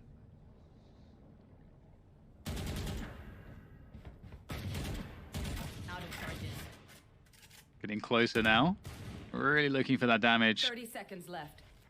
Would be really great for Crew if they could find at least one more kill, but looking unlikely here. Ooh, as you know, not the best timing on that one. Will get taken down by Razan. And there we are, Sharks. Could very well be stringing some momentum together here now as they are going to winning ways in the last couple rounds. But the question here for me, Van Silly, is what are they going to do with their buy? Because are they going to carry forward some Spectres? Are they going to just rebuy everything into rifles? I mean, this is a very long-range map, so... Yeah. I think right now, keeping the Spectres and having Gabashiz even going with the Operator into this round, I think this is actually a good call for Sharks at the same time, because now you could have an anchor player towards A side or B. Looks like Gabashiz is playing towards B side instead, about to come head-to-head. Oh, I like it. That's what we talked about before. The Allen drone to try to create a diversion or even try to push your opponents back, and that actually stresses out Gabashiz as he gets spotted, and Nagzet is able to swing out with the Vandal. So, like I said, the call was good, but at the same time, that's how you deny it. Yeah, for sure. There's a reason why that drone on Belong is so powerful, just as you described, and that's a huge loss. Gavashiz with that Operator will actually be collected, as we just saw, by Frizan, so we'll see if... Oh, no. Frizan also going down. Crew are really having their way with Sharks at this point, taking down pretty much everybody in these forward positions. And they have cut a clear path towards the spike plant here on this B site. Spike planted. And... at this point, Sharks might just want to try to save what they have. I mean, they do have Gavashiz able to get the Blaze Storm out in the next round. Exactly. So possibly Gavashiz could drop somebody and they would be able to get a decent enough buy. But it is certainly a desperate scenario for Sharks. Mm-hmm. This is exactly why, Dan, I was saying that the call was actually a good one here for Sharks to actually invest into that Operator and save the Spectres into like their bonus round into this round, round number 16, just for the sheer fact that if Gabashiz does die and they are able to save a couple of weapons, they could still have the Blade Storm into the next. And a Blade Storm, it could definitely be considered like a regular rifle right now, especially when it's wielded by a player like Gabashiz. He could definitely turn it around here back for Sharks' favor if he gets good positioning right now on how aggressive he could be on this defender side now with the Blade Storm out. So we'll see what the economy is going to be like very soon here for Sharks, but with those 2 weapons that are saved, if you're new here to Valorant, moving into the next round, the ones that are able to stay alive, you only get 1,000 credits. So you don't get the full bonus of that everybody else would get, which is right now should be at 1,900 if I'm not mistaken, because you won 3 rounds in a row, you lost them right now as you see on the scoreboard. So they don't have that much money, but still good enough to buy for their opponent, or for their teammates rather, where now you're really at the bottom of the barrel in terms of what you have in money left behind. Looks like a missed lineup there, Van Silly. Don't know if you call that ISOLV just whiffing, but unfortunately, never want to see that. But we have more presence towards the safe site this round, so looking to see what Sharks are going to be able to do to hold this, or whether they'll actually try to give it up and play retake. They have 2 players quite deep on B long at the same time, so yeah. The issue with this for Sharks is that Crew can just do what they're doing here, which is pressure A pretty heavily, cut noise, and try to bait rotation and punish it. And they're actually giving up the flanks now, our Crew, as they want to actually commit onto the A site finally. Yeah, because you had a turret to watch flank and Mazzino towards that spawn side. What on defense you have right now is Prazine. He's gonna. I love this combo. The slow orb with the paint shells just to try to slow things down a little bit more for your teammates to rotate over. But the map and the A site is currently taken control by Crew. Yeah, able to find that forward ground using the ice wall to get that plant down safely. There is a hole that we can see because Shark's trying to exploit it, trying to dive in there, trying to get or make it so that that spike does not get planted, but they will not be able to make that happen. And they gave up a lot for that attempt. They lost a couple players, I think, trying to dive on top of that spike. So now they're in a 2v5 retake. That's certainly quite difficult, especially on this site, especially with the plant being somewhat open. And you can see once again back to a save. And Gavish's actually still has the Bladestorm available. Bladestorm, yeah. Yeah, so he could definitely drop this Vandal out for a teammate, go with the Bladestorm, and still you might have something working for Sharks. And I saw a little bit of frustration going on at the same time for Gabish's. You saw him, he's just pre-firing shots. Okay, they're trying to hunt him down. I'm okay with that at the same time too for Crew. And as they move up towards Tuba, unfortunately now, another fall. That's going to be Leitch. And that's even going to be even worse now for Sharks at map point. And the economy should be fairly low. But to get back here, Dan, about that frustration from Gabish's, he was just going for those pop shots into the A site, saying, hey, come at me. Like, I need to bring this confidence back into the second map. I don't mind going for aim battles here towards the A side and try to see if I could just pop your head if you're going to try to peek out towards pipes. But what I do like from Crew, hey, they're strolling right now. They're gliding away, and they're strolling into the victory of the first map, and they don't want to overcommit. They just want to play their own game plan, their own style, and their what they prepared for this matchup, and they're playing it perfectly. Their game plan. Yeah, definitely. It does seem like Crew a level above at the moment for sure, and Sharks are such an interesting position here, given that, as you mentioned, it's just not the best situation in the world to buy. I'm actually surprised we didn't see the Bladestorm a little bit earlier. But we'll see if they're able to do a better job here on this defense. It does seem like, Gabish's has really struggled to get the openings that he's been looking for, whether it be on B long or elsewhere when the operator is in hand.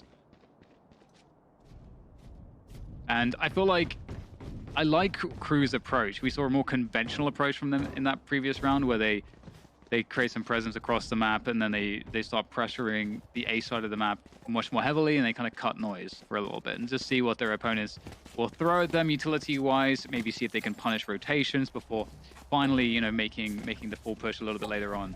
I think that approach is quite good. It gives you options. And it creates a sense of desperation for the defenders as well, because they don't know what's going on. And this round, Dan, here, it looks like Sharks are looking to play a position where they could maybe move a little bit more aggressively, gain that early map control on that B side, and potentially rotate out Gabish's on A after.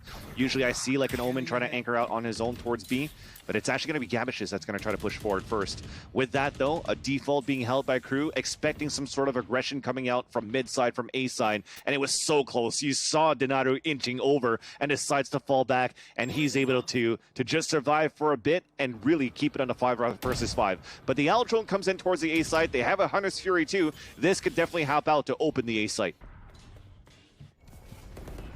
Yeah, this slower pace from Crew is actually helping them out quite a lot, because we saw that, as you mentioned, that early play from Denario in mid and some investment of utility.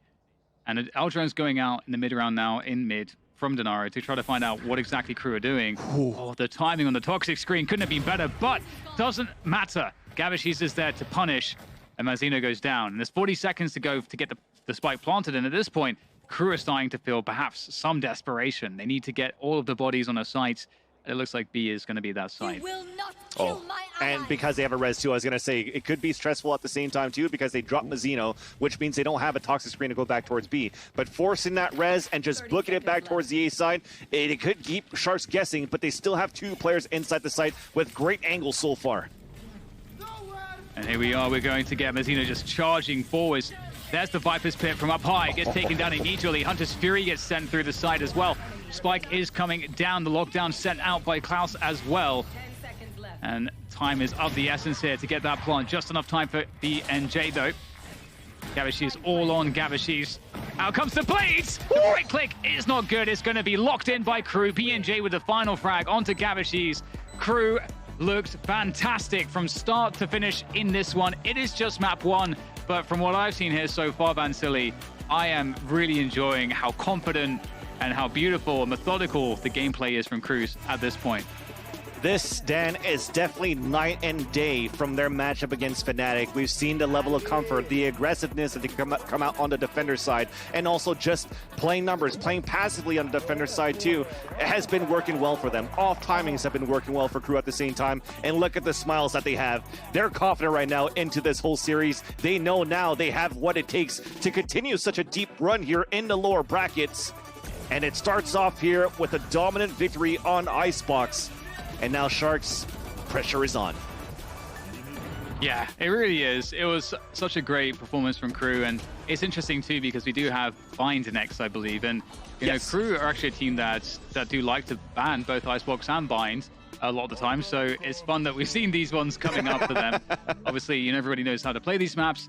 It really is just about your comfort in terms of your preparation, and sometimes other things too. Sometimes, you know, teams will they'll be feeling it, you know, that they've just had a few good scrims perhaps, and they're like, you know what, we actually feel really good on this map, and things can change pretty quickly in that sense. So it's gonna be interesting to see if this bodes well for Sharks. I feel like their style, Vansili, that they're a less default centric team. So maybe they'll find more love on Bind with a more set piece oriented approach. Yeah, no, definitely. I think for Sharks' end, as we talked about how their map pool wasn't that deep, right? And it's only really around the Icebox, the Bind, and the Haven. Bind itself, when they first came in here, they actually had a couple of changes in their composition. We'll have to see if they stick around to that at the same time. But when you look at Crew's side, again, studying the demos coming out from North America, from Europe, adopting a little bit more of that European playstyle, going with double initiator, putting a Brimstone right now in the composition too, which is something that Sharks has switched over at the same time going into this tournament. It could be a very good matchup in the end for this second map. This, for me, honestly, Dan, could be a toss-up on that second map between these two teams just because of how they could evolve by simply changing into a Brimstone instead of playing an Omen. I still find that Brimstone is very good on this map. The smokes that you could put up towards that A side on both sides of triple instead of playing dark covers, right? We've seen how difficult it was for playing dark covers for Sharks because you had players on Crew that were able to swing out and just surprise them at the same time.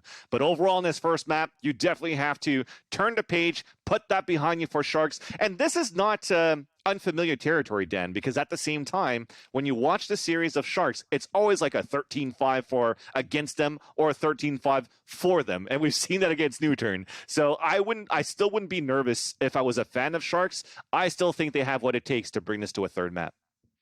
And with that said, it is time to toss it to a quick break. We'll go to the analysts and then we'll be back right in the action.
Look at the street, look at that girl. She like to dance, what a mad world. You could be you could be free. You like to dance, yeah, so do we. Look at the street, look at that girl. She like to dance, what a mad world. You could be you could be free. You like to dance, do it on me.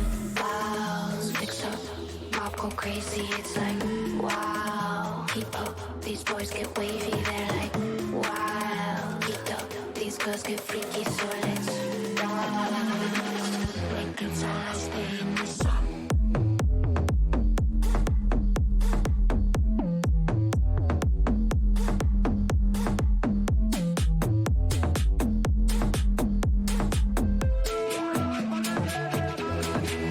Let's get them hands up, I can feel love.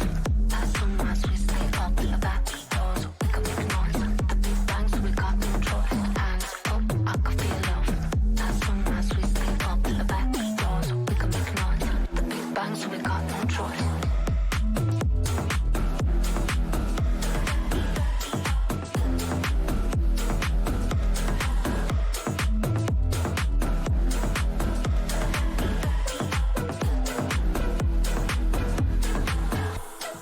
string, look at that girl. She like to dance, what a mad world. You could be you could be free. You like to dance, that's so do we. Look at the string, look at that girl. She like to dance, what a mad world. You could be you could be free. You like to dance, do it on me.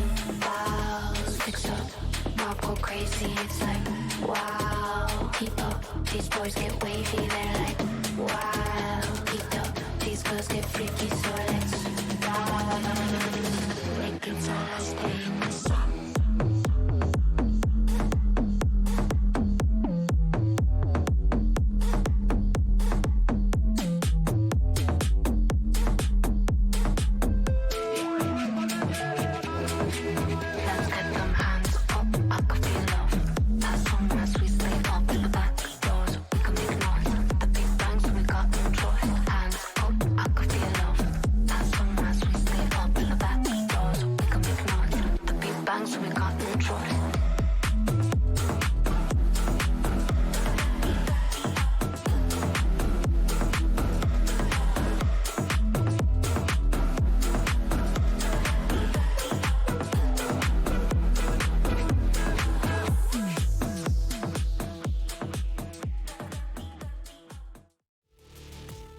Join Riot and the LGBTQ plus community in celebrating Pride Month. Inclusive games mean a better experience for everyone. And while we cannot march this year, we can certainly celebrate in-game. All of our games will, obviously including League of Legends and Valorant, will have Pride content such as emotes, player cards, and more. Make sure you equip your content and show your support for the LGBTQ plus players everywhere. Thank you so much for the support. And that stuff looks awesome, by the way, so you should just go ahead and check it out. But, if you're Crew, though, you're saying, que bueno, because that was a nasty display from them on Icebox. They walk away with a dominating 13-5 performance. And Potter, I'm throwing this to you, but not for the reason you think I am, because apparently, according to what you just said, every game that they've played has ended 13-5 or 5-13. So clearly these guys really like these numbers. What's going on here?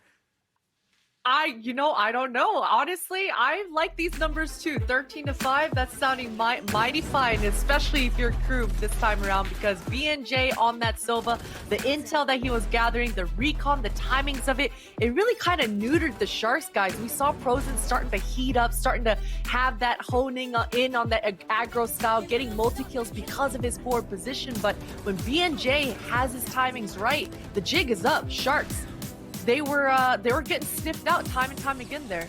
Oh, I mean, look at that there. I mean, everything that could go right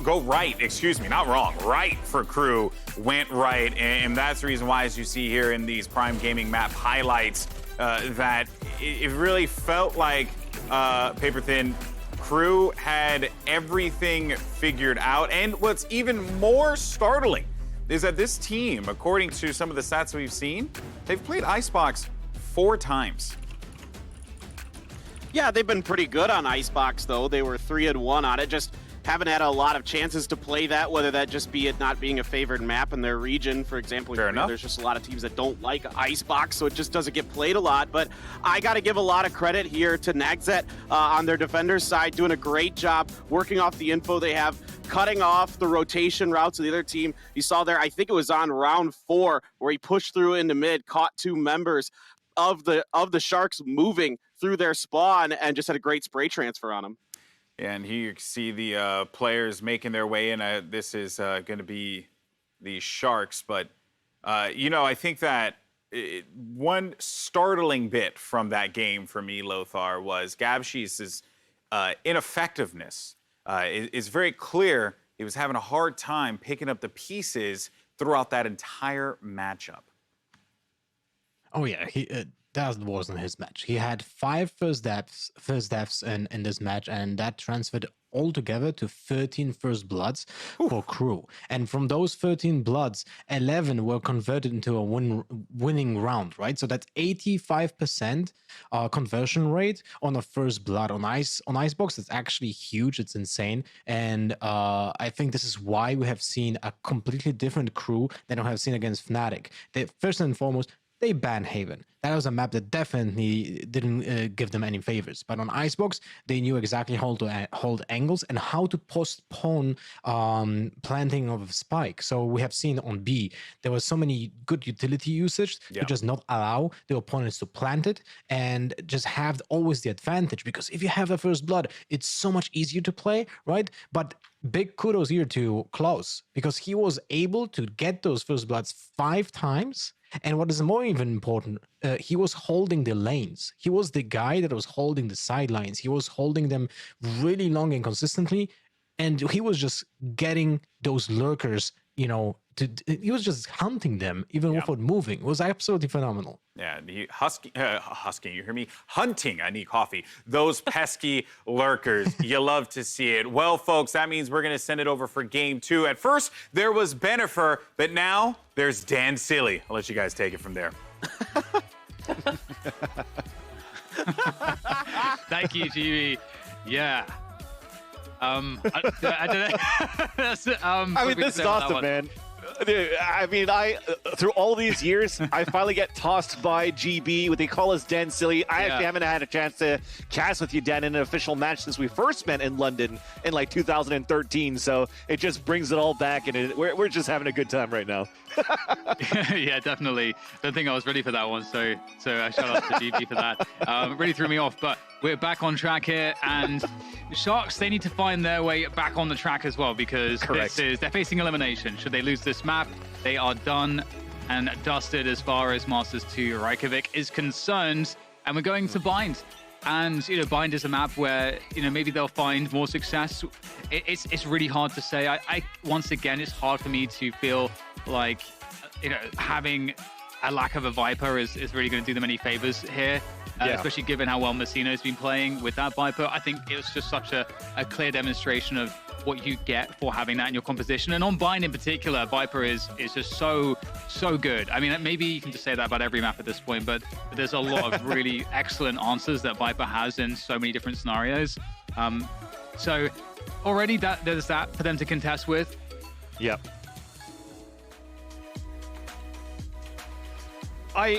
I still find this interesting, though, Dan, because I think this is where we talked about a no Viper on for Sharks from time to time, but this time Sharks, it is a map that they're comfortable in with using a Viper. So Gabishus has been like one of those players that's been pretty good for Sharks on this map, and also one of their biggest opposition, and one of the teams that have been playing Bind very well in their region in Brazil has been Vikings. So you definitely could see a little bit more of that Viking playstyle into this lineup for Sharks. And I'm also a huge fan of the double initiator. And at that point, there's going to be a mirror composition or mirror matchup between these two teams, because Lich used to play an Omen, now going to a Brimstone, and now we're also live in a pistol round with Crew starting things off here on the defender side. Yeah, we actually see the wall dropped immediately to get control of the ult orb. That's actually really interesting. I wonder if this is you know, any read, any knowledge that's coming through here from Crew. Yeah, trying to do a blind counter. And I'm actually mistaken, too. I thought it was going to be a mirror matchup because Crew usually plays a double initiator at this part, but they actually switched things out, right? They have a Sage coming out. We saw the wall come out for the orb, and they're also taken away from the Sova. So this is going to be something new that our Sharks are not going to be accustomed to, Dan. Yeah, this is going to be really fun to watch, and really happy to see Gavish is on the Viper here. Very slow opening pistol as these two teams exchange utility just at the early stages. But Sharks need to start to get a move on here. They don't have too much time remaining. There's an information play down long here from Klaus. He's going to spot the rotation. So that's a beautiful timing for Crew, because they're going to get that rotation into B, maybe just in the nick of time here. And it's going to be a push straight forwards. Not many bullets left there for Klaus, but just enough to get the kill and hold on to the position. He is in so much trouble. I don't even understand how Klaus is alive. Gavish is able to take down B and J. So still fighting hard here, but time is also against them. Maybe time is the greater enemy at this point here for Sharks. Crew will finish off the push. And Sharks, I mean, it felt like they were in a good position until that info play came from Klaus. What a just series of heroics from Klaus.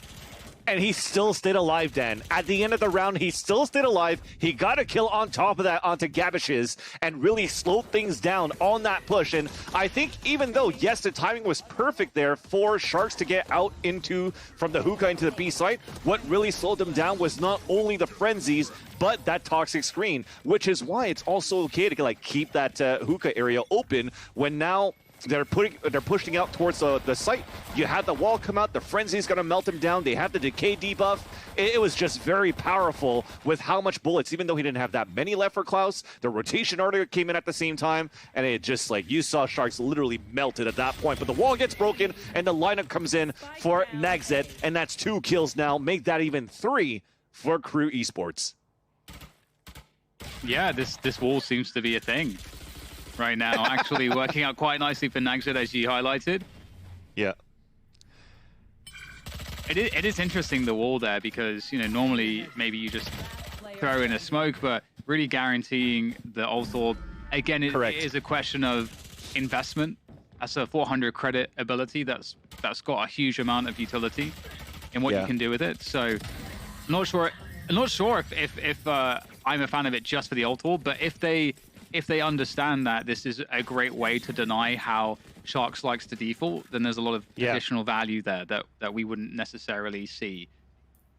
I do like the play, though. I find that this is something very similar as like the 4-block wall that you have on Tube, on Icebox, or even a 4-block wall that Scream, for example, does into sewers of the A side of Haven. So, yes, if it's getting spammed, you know that there's pressure going on there. If it's not being spammed, you could take the orb, rotate out, stack up more towards that B side, get their early rotates, and once the wall falls up and breaks, I wouldn't be surprised if you throw like a Brimstone smoke right after, just again, as how Liquid plays it on short A Haven side. With that, though, we do have those smokes that I was talking about from Brimstone, something that has changed here from Sharks, bringing that in. The toxic screen comes up at the same time, and you saw how beautiful that was for them to get in, and a passive retake play for Crew does not work out for their bonus round so far.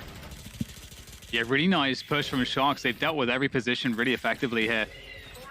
Oh, there comes a very quick B&J. Satcheling forward, Prozin.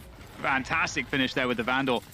And that was a nice set piece. You know, it's such a great punish too, because again, we've seen that heavier presence right at the beginning of the round towards Showers. So for the Prime Gaming Flawless, what we're seeing here is, hey, you know, you guys are going to play mostly Showers on the defense. Well, we're just going to take short for free. And that worked out really nicely. And I think the Frost Orbs that came out there from the Sage was a little bit too deep, where he actually punished them, where he couldn't really fall back out of it. So even if you're giving away that short side for the attackers to take, for you to still be able to take Showers control and play that deep is still going to be very strong for the retake play. Because as you throw those Frost Orbs on the ground, you're actually disrupting right now the pulse plant situations for the attack that allows a rotate to come back from the A side, where again, you have 3 flashes potentially from Klaus coming in from B side to A side that could really disrupt Sharks, on the pulse plant. That said, though, it was a perfect execution for Sharks, a flawless from Prime Gaming, and at the same time, that builds the economy, builds the momentum, and builds what they need, Sharks, to try to bring this to a third map. Yeah, I'm liking that we see Nagzet switched up to Uka there. Completely different approach in the defense. And they've picked off Leitch and fallen off, and that's a huge pick to get, especially as, you know, without Brimstone, making these executes onto the site with the lack of smokes is going to be difficult. That said, Sharks are just maneuvering their way forward, contacting into the A site with great success, able to get the opening kills that they need. A 3v3. Crew will have players here on the rotation in time, but they need to be cautious. Make sure they can coordinate this attacking effort. And with the Seekers, they'll do just that, pushing forwards. But Prozin might just take the fight straight to them. Swinging out from U-Haul. B&J with a great defense, leaving just Brazan left. Over by U-Haul, catches one. He surely knows there's a stick happening right now. Nagzet is never coming off of this one, and he's going to just see it to completion. Crew will pick up the round. Again, it felt like Sharks had a good punish, understanding that they could just, you know, walk up the short position, given how the defense was playing. But Crew are they're just too good, man. The Seekers are perfect as well too, right, to get that information. And I definitely saw that the key winning round, the key winning factor there, even though they lost a player, was that Nagzet still had that res. So they really had to try to find a way to maybe shut him out to prevent him from getting any res moving forward. But as you saw, as soon as that came back up, it was a 3 versus 1. They lost that Seeker play from Claus before he died, but it was still good enough to gain that information too for a crew to retake that round and get this. At least as we're talking about the cabbages, the Seekers, it's available for Fra on the attacker side here for Sharks. They could put good use to it so far, and it's actually going to be the showstopper to start things off, and it connects onto Nagzet and weakens up the B site. Great early pick here.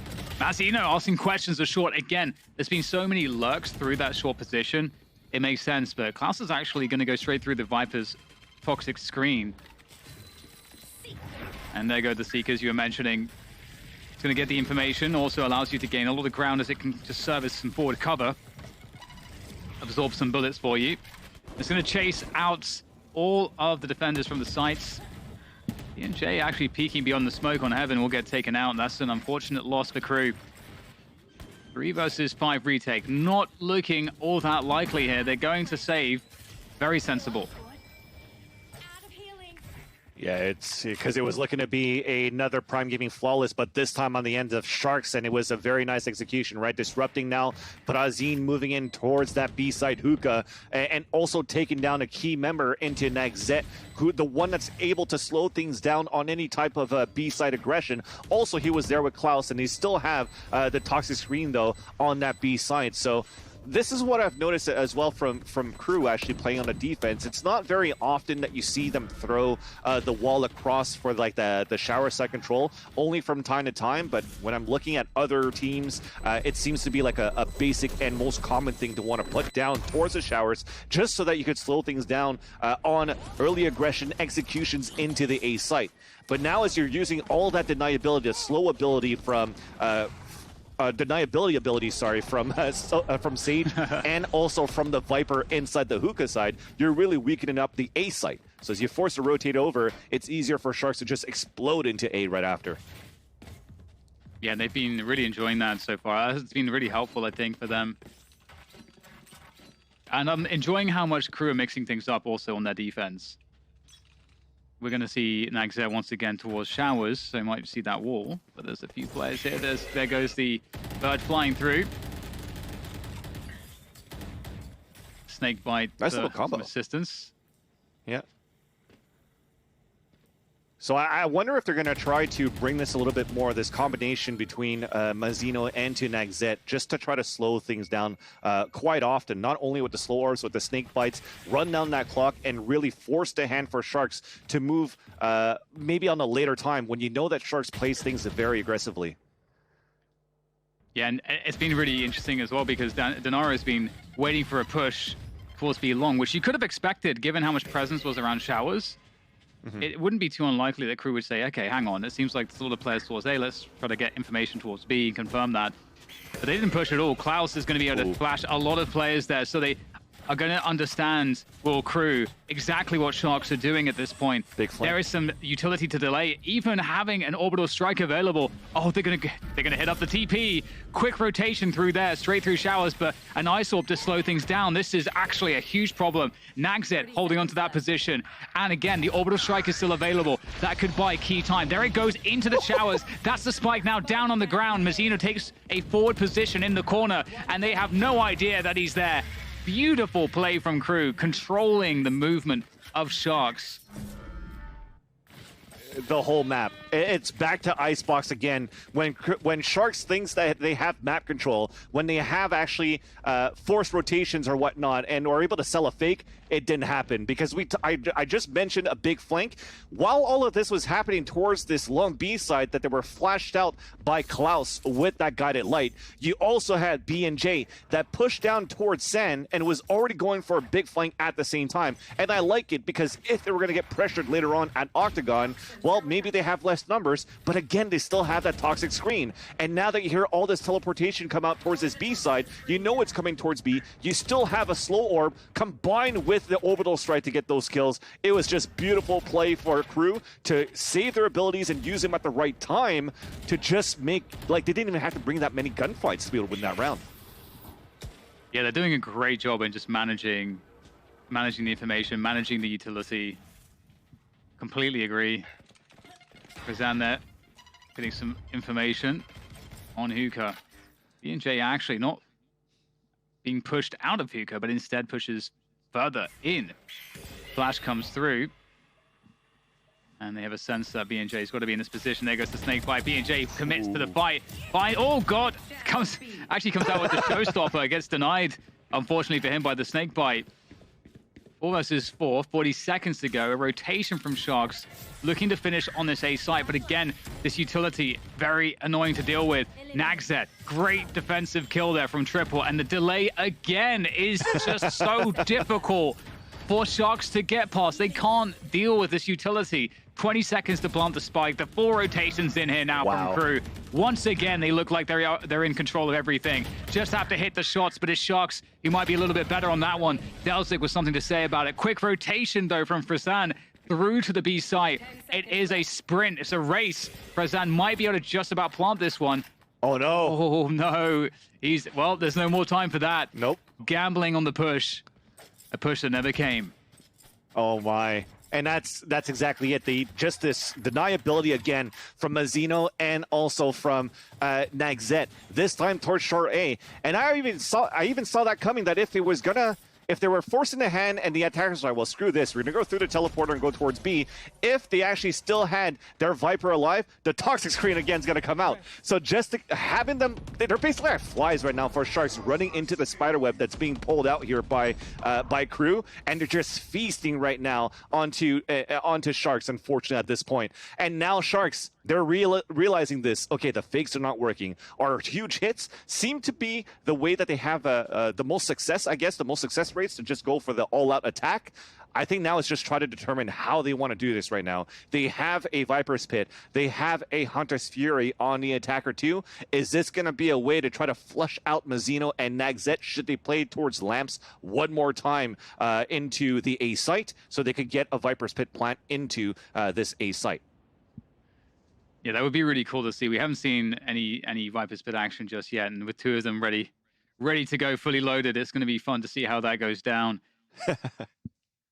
It has been really cool to see the dynamic around Showers, I've got to say. It feels like Crew, tactically speaking, seem to have this like extra layer to them, and that's been so very helpful. Just the level of delay that they have with their composition, it seems to be very difficult for Sharks, because even when Sharks, start out the round trying to deplete some of this utility by, getting rid of the ice orbs and getting rid of the brim smokes and so on, it still seems like somehow we're having Crew holding on to enough that they're still able to kind of effectively win the timings with their delay by having that utility still left in the tank by the end of the round. So whatever Crew are doing here, it's working out really well. Definitely, and I haven't even seen where the Viper Cloud could have been that useful too for Crew. Even at that point, maybe I think it was on the double stack at short A from their position right now on that defense. So if they run out of abilities to slow things down and deny, they could always pull that back up so that when the attackers are running through, you're already getting the decay debuff. You're already losing 30 HP, and it's just going to be easier for the defenders to melt you down, basically. And speaking about melting, we see some toxic screen coming, or should I say a snake bite going through the teleporter into Hookah, and also a Viper's Pit into the A site, denying any type of vision in that area, and that's some big pain shells that's going to push Brazin back. Yeah, this is always a really difficult spot to be in when the defenders have used the Viper's Pit like this, because what you have to think, okay, well, what will my opponents do once they use the Viper's Pit like that? Will they use it to play less players on the site, thinking that we're never going to go there so they can stack the B site in this case? Do we call that bluff? Or maybe they're not even stacking the B site. There's a lot in the way of mind games that happens in a scenario like this. Yeah. And you can see that Sharks are just keeping it simple for going for the B hit. Exactly, but I was gonna say they have the Naru and they have Fra 2 initiators that can get that information too. On top of the Hunter's Fury, it could help a lot, but they're still going into a crossfire setup in the B site then. Yeah, Crew have players backside to deal with this. Delzik last one standing here for the time being, but Light able to deal with him. And that should be now the side open for the plant. You get some snake bites coming through. I'm not sure if that's going to bounce and deny. Doesn't look like it will. Denaro with that plant for Sharks. Sharks looking good here. 3 versus 2 advantage with that spike on planted. 3 ults. There's no way you lose this round now for Sharks. Oh, you just said it, didn't you? Is the Jinx gonna come through here from Vansili? Crew are gonna creep their way forwards. Great crossbar setup. Mazzino will indeed get taken down by that crossbar. So no ults even needed to be used, and that's great. That's so fantastic because you definitely would look at Sharks now and you know, peg them in the advantage going to this round just off of the ultimate economy alone. I love, Dan, how you just said, is this going to be a Jinx bite? And you had to say my name just in case, so you don't go down under the bus with me, right? So thanks for that. I thought you had my back the whole time, bro. No, but nonetheless, even though they had a 3-player crossfire set up inside that B site for Crew, just the amount of utility that was thrown out, the shock darts that I saw coming out at the same time, the satchel charge to allow Prazin to get into sight, and also being the bait for the rest to come out and get these kills has been huge at the same time. So a very nice execution for Sharks, saving those 3 ultimates into this round. And look at that. Even though it took so many rounds for them to get a victory here for Sharks, you're already seeing Crew at a half buy, so low on the economy already. We've got that U-Haul control coming through with the satchel straight away. Really nice opening from Sharks, again, using those ults to their advantage. And yeah, Crew on the struggle bus here. Delzik isolated in showers. Might wrap around, possibly. But Sharks, yeah, they're in a commanding position. They have time and position to do whatever they want here. They go for the teleporter rotation with Prozin in U-Haul still. So this is looking great. Okay, well, 1 player now is known. The Crew, and now the 2nd player is known as well. So they can pick up a judge, but Spike planted. That's about it. Yeah, and now as you basically half bot, right? Wow, okay. Didn't check for that with the dog. Interesting. Yeah. I was gonna say, like, now that you had a half buy, you wanted to try to push a bit, looking for those exits at the same time, just to hurt the econ, because technically you should still be able to buy here for the next round for Crew. So I like the fact that he still went through the teleporter to try to get a frag. And speaking about frag, it's gonna be Fra instead. It's gonna get the last kill onto Klaus. It's gonna be a little bit of Sky on Sky, where you have the attacker side taking the upper hand, and 2 very needed rounds here for Sharks, because yes, this is their map pick at the same time, Dan, but when I look back at their records, the last 4 times that they've played it in their region, qualifying into this event, they've never won it.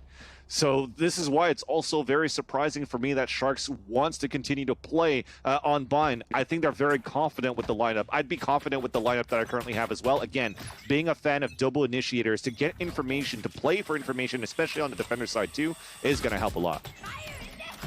Yeah, definitely. Ooh, nice open over the showstopper there from Prozin. And now we've got Klaus trying to get back into safety, just about able to dodge around elbow. Great shots though. Prozin is looking fantastic. Klaus is able to hold on to things here on elbow at the very least. Out comes the Seekers. And it looks like actually Crew have control of this site. We see that there is a rotation now from Sharks straight to the A site after pulling all of the rotation there from Crew. As you know, he's caught the spike on the cross. This is a problem. Gonna have to take the fight here is Gavashis, and unfortunately, the spike now, once again, is down on the ground. Oh, it looked promising initially. Yeah. And just from the cabbages, though, unfortunately, I love saying cabbages. I got to give credit to Taylor and yourself that pulled that out on your show. And I was like, yeah, I'm going to call these cabbages from now on. But just those seekers that came out that allowed Mazzino to know where the attackers are rotating. So he holds the off angle. He's able to get the kill and drop the spike carrier onto Leitch. And not only that, throws on top of that the snake bite on the ground. And mechanically, what I also like is, yes, he's maybe wasting down bullets in this face-to-face battle, trying to spray through the wall, but he's just trying to run down the time so that his teammates can rotate from Spice, because once he dies, it's an immediate trade. It was a guaranteed round, and the chemistry that comes in for Crew right now, despite them losing a couple of rounds, the last 2 rounds, they picked it back up right away once they have the economy working back in their favor. Oh dear, nice opening by Leitch. Able to find a kill off of the spam through the smoke. Maybe that's why the wall's been going down there as well. Yeah. In previous rounds, the crew. Nagzet on that hookah position is going to be falling off. So in the early round, we are seeing Sharks doing a pretty good job here on their default. Pushing back hookah control, getting that pick towards Showers. Now they reset back towards A. Got your trail. Or they're going to push him back at the same time too from that dart. But at least Delzig still has the orbital strike. So this could be very good right now as he's still holding Showers. He has great crossfire from his teammates. So he doesn't have to worry about getting pushed from the back. He does get the first kill, looks back towards the Showers, but loses the fight to Donato, unfortunately. Nice shot by Leitch as well. Mazino is in such a good position. It's down to Nagzet here on the flank. Is he going to be able to find anything here?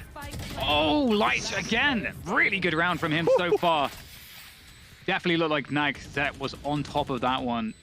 Now Klaus in the 1v3. He's been spotted as well. So that is not going to happen. Klaus will fall back and save.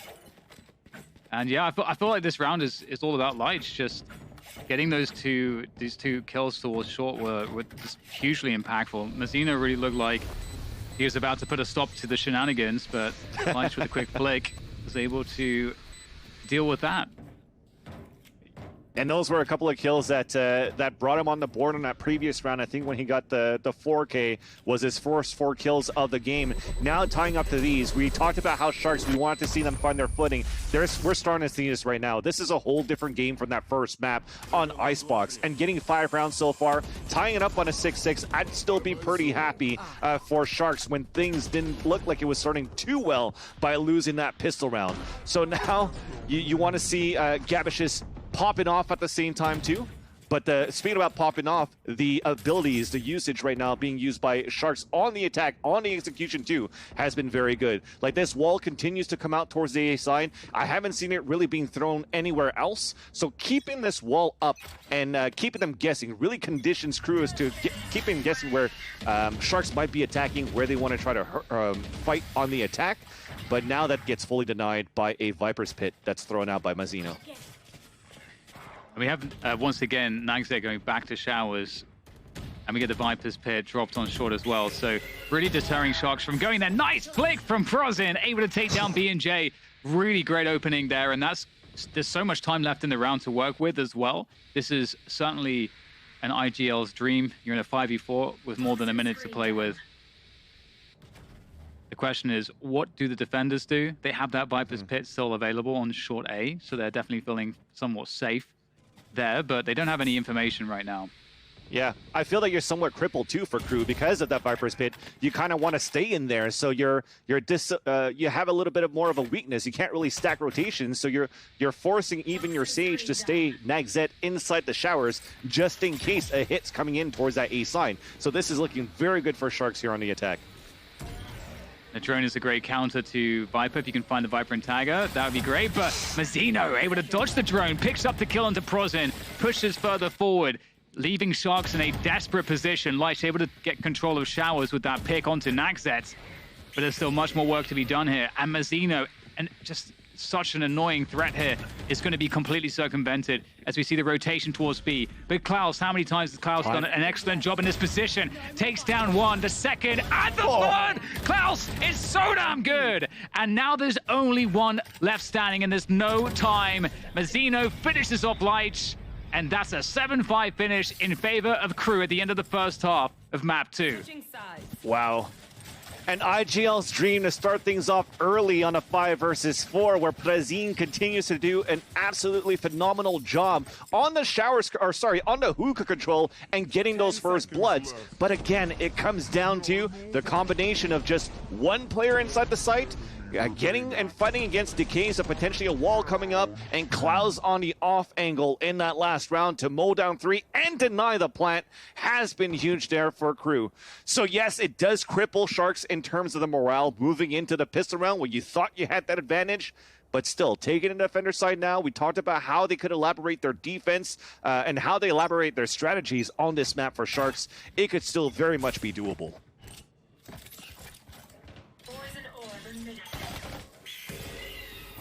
Flashing control through onto Hookah, forcing back the defenders of Sharks. It's a good way to start things off here. So you can see that's going to force up the Viper's toxic screen. Definitely good to keep, or keep control of the fuel on that one. It's pretty much the same setup too. But the thing is, you have double initiator, right? So with this wall, you can see you got a lot of information with the Silva and the Sky now for Crew's side, and you're also playing with double frenzy inside the site. This is very scary for you to try to take. Oh, Frazan gets caught on the jiggle. And Crew now are in a really good position to try to barrel into this B site, but the toxic screen, do they respect it? It's very dangerous to push past it, but they're going to make it work. Nice jump straight through the screen, and Crew are looking really good on this coordinated push. Fantastic stuff from them. Looking very, very comfortable and coordinated. Really nice spacing. Oh man, definitely some nice spacing because they exploded off the guided light.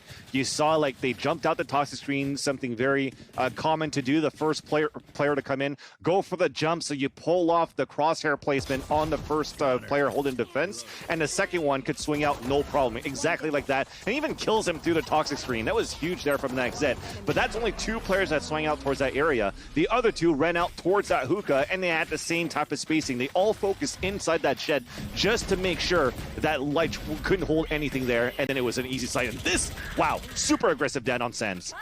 Yeah, going straight through the TP there to try to get some early pressure in on B short. Not happening though. Crew gonna just lock it down straight away, and he loses a single player. They're happy with that one. So, well, eco round, that was a very short-lived one. Yeah, I'd like to see it. And now we move into the buy round. So. It's been a tough start to this half for Sharks. Mm-hmm. Question is what they have here to show us. Oh wow. Okay, so we are able to go with pretty much everything here. We're going for the full buy. We have a full kit. I'm okay with that previous round. I think crunching into teleporter on Sands is something that could catch some teams off guard, but Crew seemed to be ready for that. This round, though, we saw how aggressive Crew was actually on that first round. They're doing the same thing on the third, but it gets denied here from a teammate flash, and BNG couldn't really get in with that satchel and the judge. Yeah, liking the control play here. Klaus almost gets caught. In fact, it's going to be BNJ that gets caught with the judge. So, huge win for Crew, holding on to Hookah control. And for the likes of Crew, had they taken Hookah control, I think they were looking to finish A, rotate back with the spy through market, get it onto the A site. And Sharks actually going for the push here. They're so aggressive. Present force back. And at this point, Vansilli, it really could be either site, but it looks like Crew exactly that B site. That flash was huge because that killed all noise. You have to now try to re-peek out. You have nothing left in terms of guided light or a trailblazer to get information. So they go aggressive and they play the angle. They're trying to go. I thought it was going to be a double swing, but now Frazan gets caught, and this is going to be even harder here for Frazan. And unfortunately, he's only good for 1.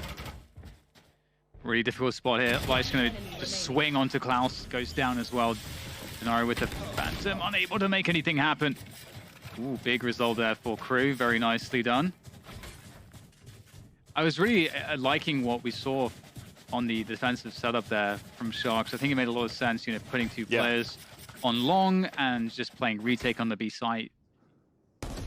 But they got a little bit unlucky in that first engagement. We're going to see it here, actually, on the left side. Frazan just slightly off with the timing. And Crew looking really good still.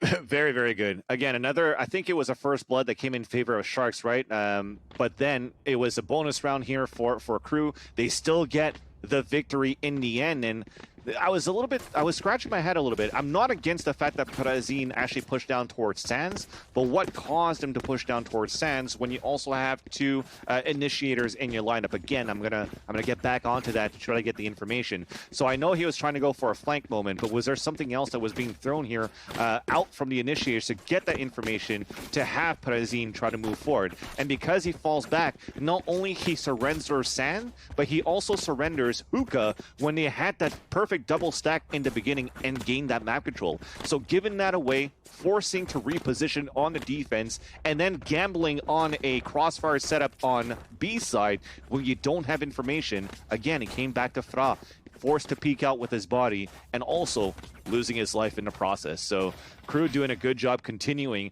to maintain the pace and control the pace of this whole series so far.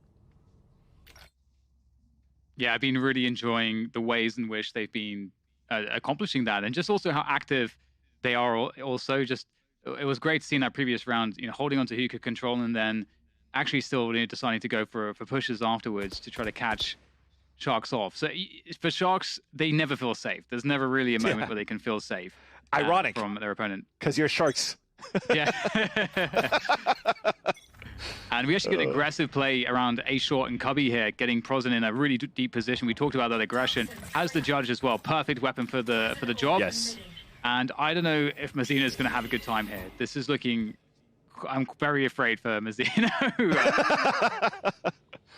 At least it's a default, right? So if he dies, at least it's information that it's close. They're creeping up slowly at the same time and also at showers. It's looking to be a hit towards the A side at the beginning, but it really comes down to this first fight at short A.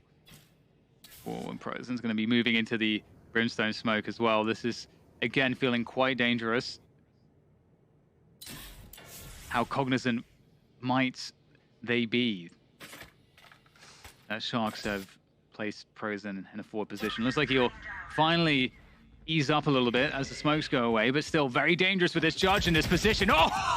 Wow. Mazina, I don't think he knew anything about that one. Just jiggling with the Phantom takes him down, and that's going to be a free A site to take full advantage of. The Viper's Pit is down as well, and this would be a 2 versus 5 retake. I don't think the Sharks want anything to do with this, but see if they can get any damage in here.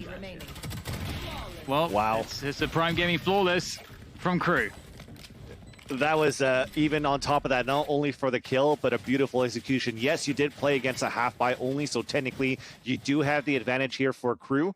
But to see, again, those 2 smokes coming in from both sides of triple, the Viper wall, but not only that, the pain shells just to make sure you clear out towards the back of the APC that was combined with the slow orb, and also allowing Raze to get on top of the APC. Just the map control in the execution itself for Crew was beautiful in itself. And with that, it shows that not only Sharks have been comfortable playing on this map, but definitely Crew in the end. And so far, you're looking at the scoreboard here, Dan. You've gotten Sharks at 5 rounds. And if it continues to what Potter was saying on the analyst desk, potentially this could be it as well. But you hope that it's going to be the other way around and that Sharks can come back and bring this potentially in a closer game and hopefully win the second map. Yeah, we'll see what they're able to do. They are holding on to Buka currently, Sharks. And the question is if Crew are going to be able to force them out. I like what Gabashis is doing, just showing presence here, but you've got to be so careful. He's been good for it, though. He's actually going forward. He knows his angles. Beautiful stuff. The distance advantage there for Gabashis is used to perfect effect.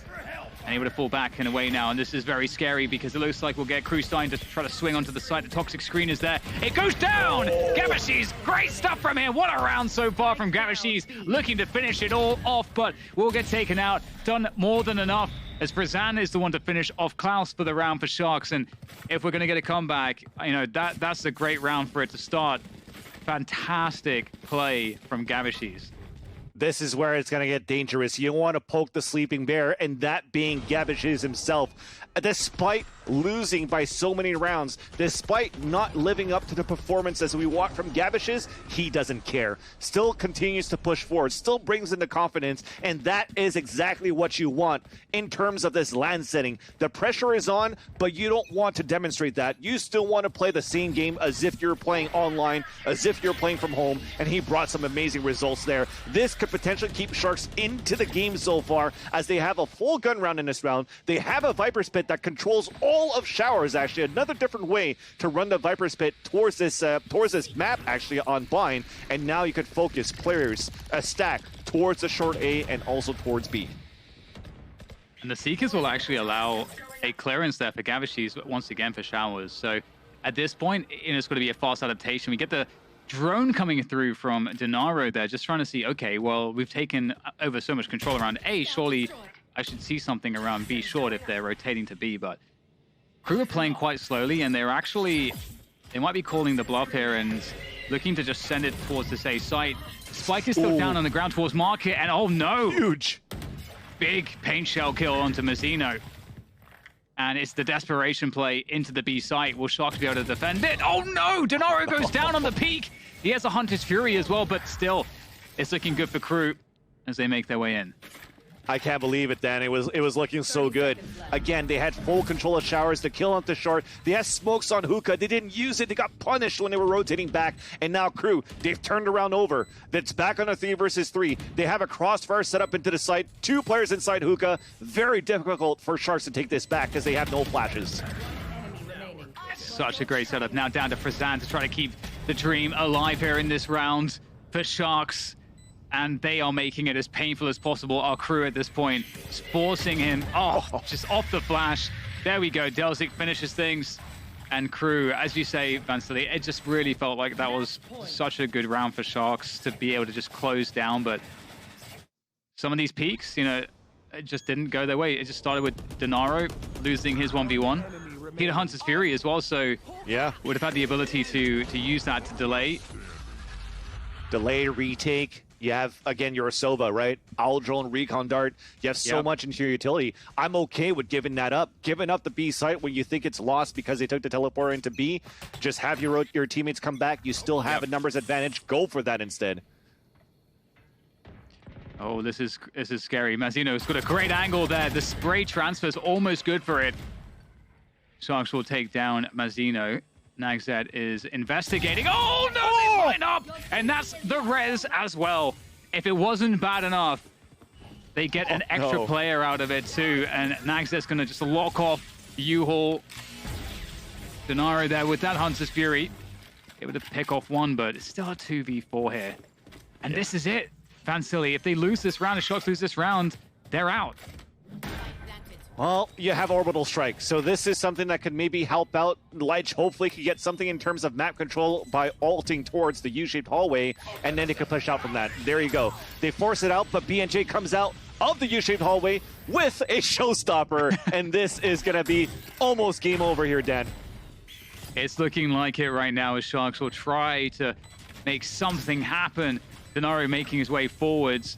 The Crew, they are playing disciplined here. The spray comes through, and Crew will finish it. A decisive victory over their opposition in Sharks. It really felt like Crew were a level above in this series, and they will move forward in the tournament.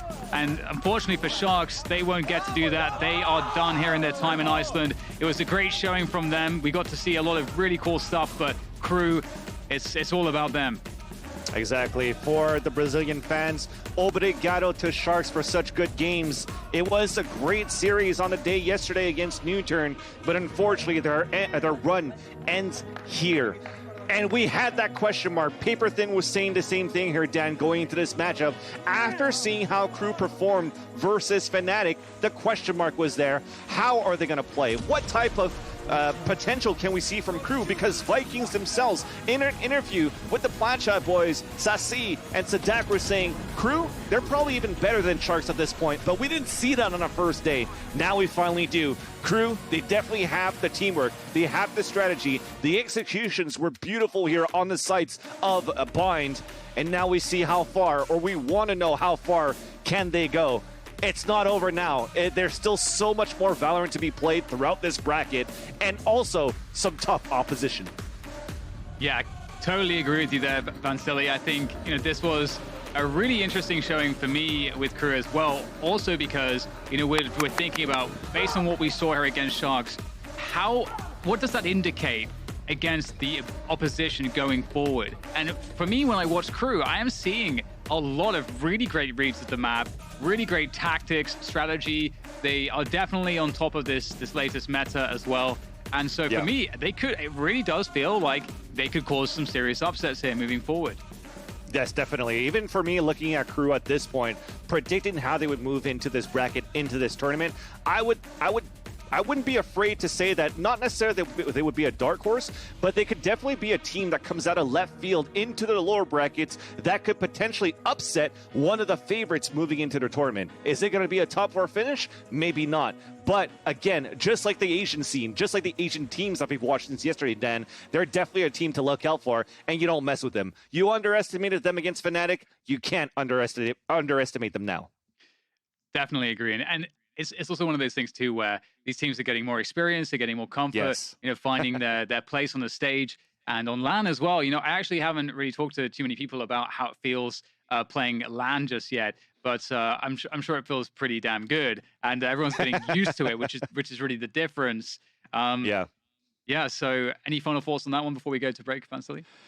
Again, just a nice try here from Sharks. I think you definitely walk out of this event with your head high, right? Yes, despite the results not being what you wanted for this team, to still make it this far. Right? You're looking at the region and how they qualify going into this. When you're looking at the favorites of potentially Gamelanders or Furia or Pain Gaming even trying to make it into the Masters 2, you've surpassed all of that. And you've mentioned it before here, Dan, the experience that you're going to get coming into Iceland, going back home, you're definitely still going to be one of the clear favorites of your region in Brazil.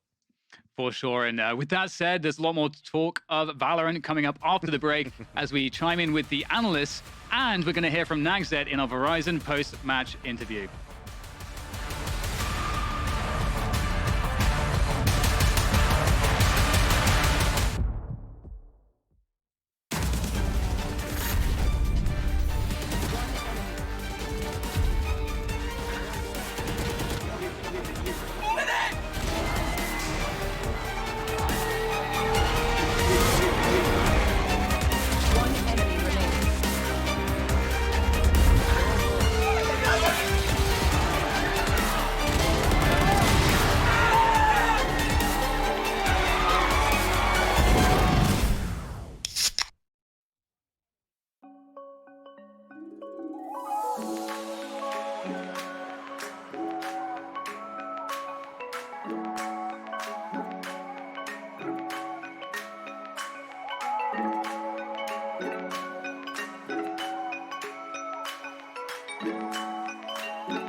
Que lo que. Crew takes this series and sends the Sharks home. Now, we'll go ahead and take a look at what happened in that match with our post-match highlights, courtesy of Prime Gaming. But Potter, we were so close to the 13-5 meme living on, but Crew just had to give Sharks one extra round. Let's jump into those map highlights. But overall, Potter, I think this was a very impressive performance from Crew.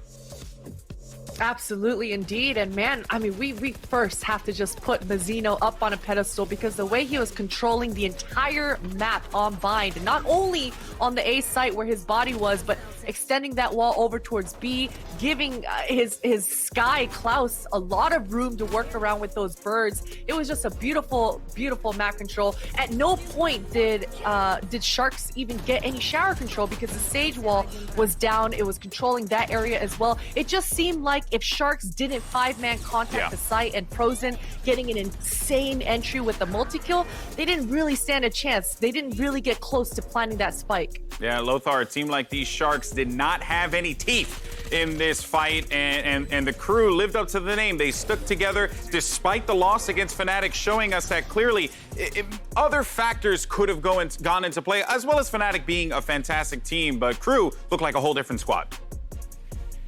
Oh yeah, Crew looked absolutely phenomenal and they executed their win condition perfectly. They played a variation of a Fnatic composition on Bind that is basically like a stall disruption model when it comes to the composition, and round 6 was one of the best examples of that. But in general, like the entire idea is, oh, we're gonna use our mollies, which by the way, this is why they play Brimstone, right? There's a molly for 20 seconds, sorry, for 12 seconds stall, but also every single smoke is the longest one in the game, right? So for 20 seconds, you can stall one passage.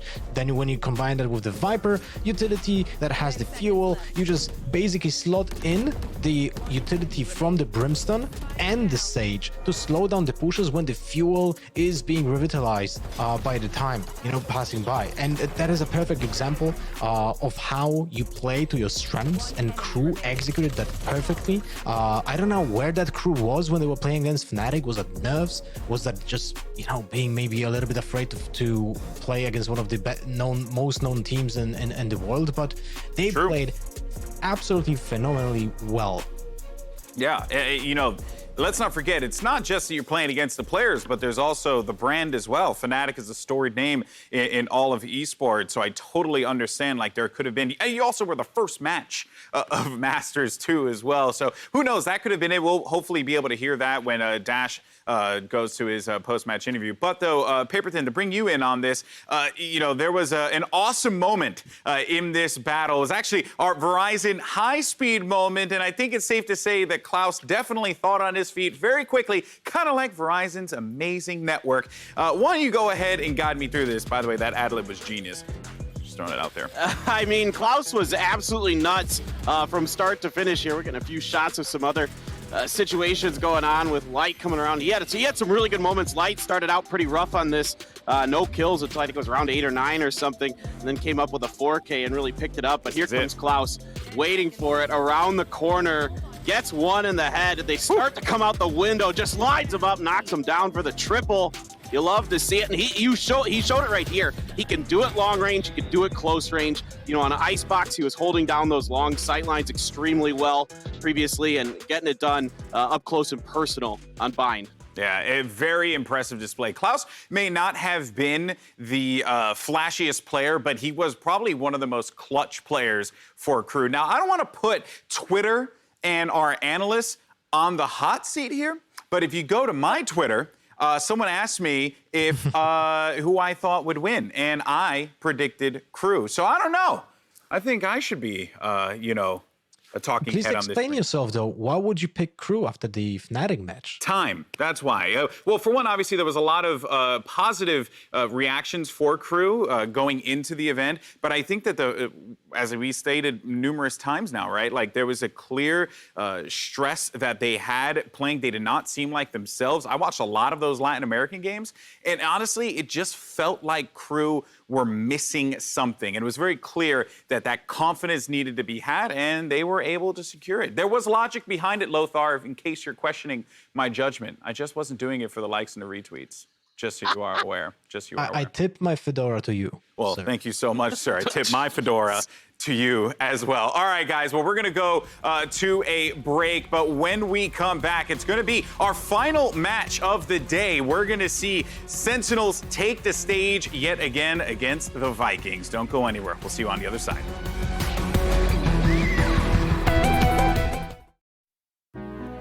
How could you say this every time? This is the new world, you told me lightly.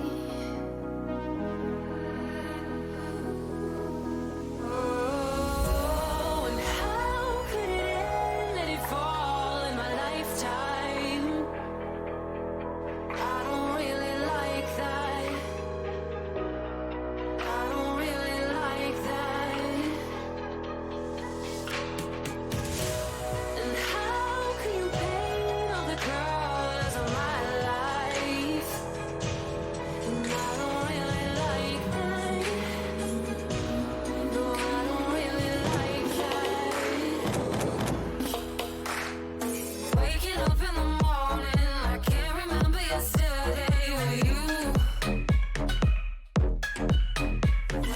Tear myself in the silence. Who knows if I'll even remember you? Waking up in the morning, I can't remember yesterday with you.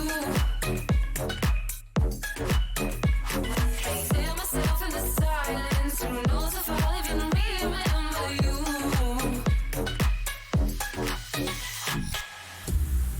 Is there a place to get away, where I can be myself, for better or for worse? I know there's a place, a secret getaway, where I can be myself, where I can be myself. Oh, and how could it end? Let it fall in my lifetime. I don't really like that. I don't really like that. And how can you paint all the colors of my life? And I don't really like that. No, I don't really like that. Waking up in the morning, I can't remember yesterday with you. Tear myself in the silence. Who knows if I'll even remember you? Waking up in the morning, I can't remember yesterday with you. Hola, mi amigos. We got one more game to end our broadcast as the mighty Sentinels will take on Brazil's team Vikings. Now, Sentinels are one of the favorites to win this entire competition, and they look pretty damn good. Wouldn't you agree, Lothar? Oh yeah, they look absolutely phenomenal, and they looked great against Fnatic, and that wasn't a close. I mean, it didn't look as close as it was, right? It was a 2-0 for Sentinels, but when you look at the match, when you just take a look at the VOD, it could have gone either way. But one of the shining stars was that just Shazam and Tens were playing out of their minds.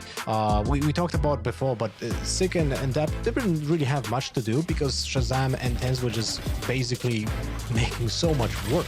And that was great to see. But I wanted to point out that from the tactical point of view, Sentinels played very conservative. They didn't push really too much on defense. They just controlled the space in which they started in, and Fnatic didn't really do much with that. And I feel like that's one of the reasons why Sentinels had found so much success on defense, because on both maps, if you take a look at the heat maps, they basically never go over the starting line. And I'm curious if they're gonna go into the same strategy and with the same mindset against the next team, because it might not work that great against, an explosive team like they were gonna face now. Yeah, that's right. And we are going to touch a little bit on that, as a matter of fact, Paper Thin, because there are some interesting matchups here, right? What did you say? So Shazam was certainly the talk of the town yesterday, but also, out of the Vikings game, everyone was also discussing Saucy, right? Like, he was playing very, very well, and this is going to be one of the matchups that we're looking out for here today.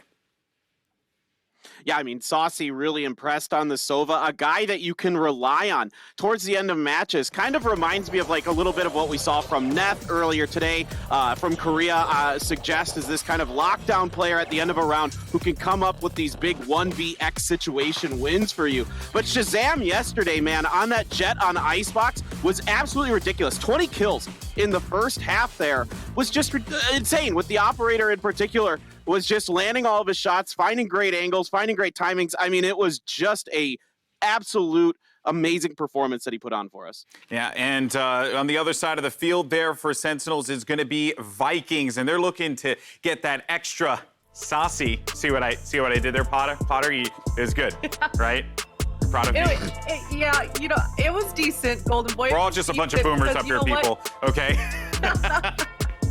They are going to have to get extra saucy, though, because saucy, you saw it on the stats line, right? 3 multi-kills. And in this game right now, it is so damn challenging to actually be able to produce those kinds of multi-kills. And, Saucy was wielding that bulldog a lot of the times. And with that weapon, sure, the ADS, it can be pretty fire. But, man, it is really tough to get those multi-kills. So impressive mechanics coming out from this youngster. And you absolutely saw it.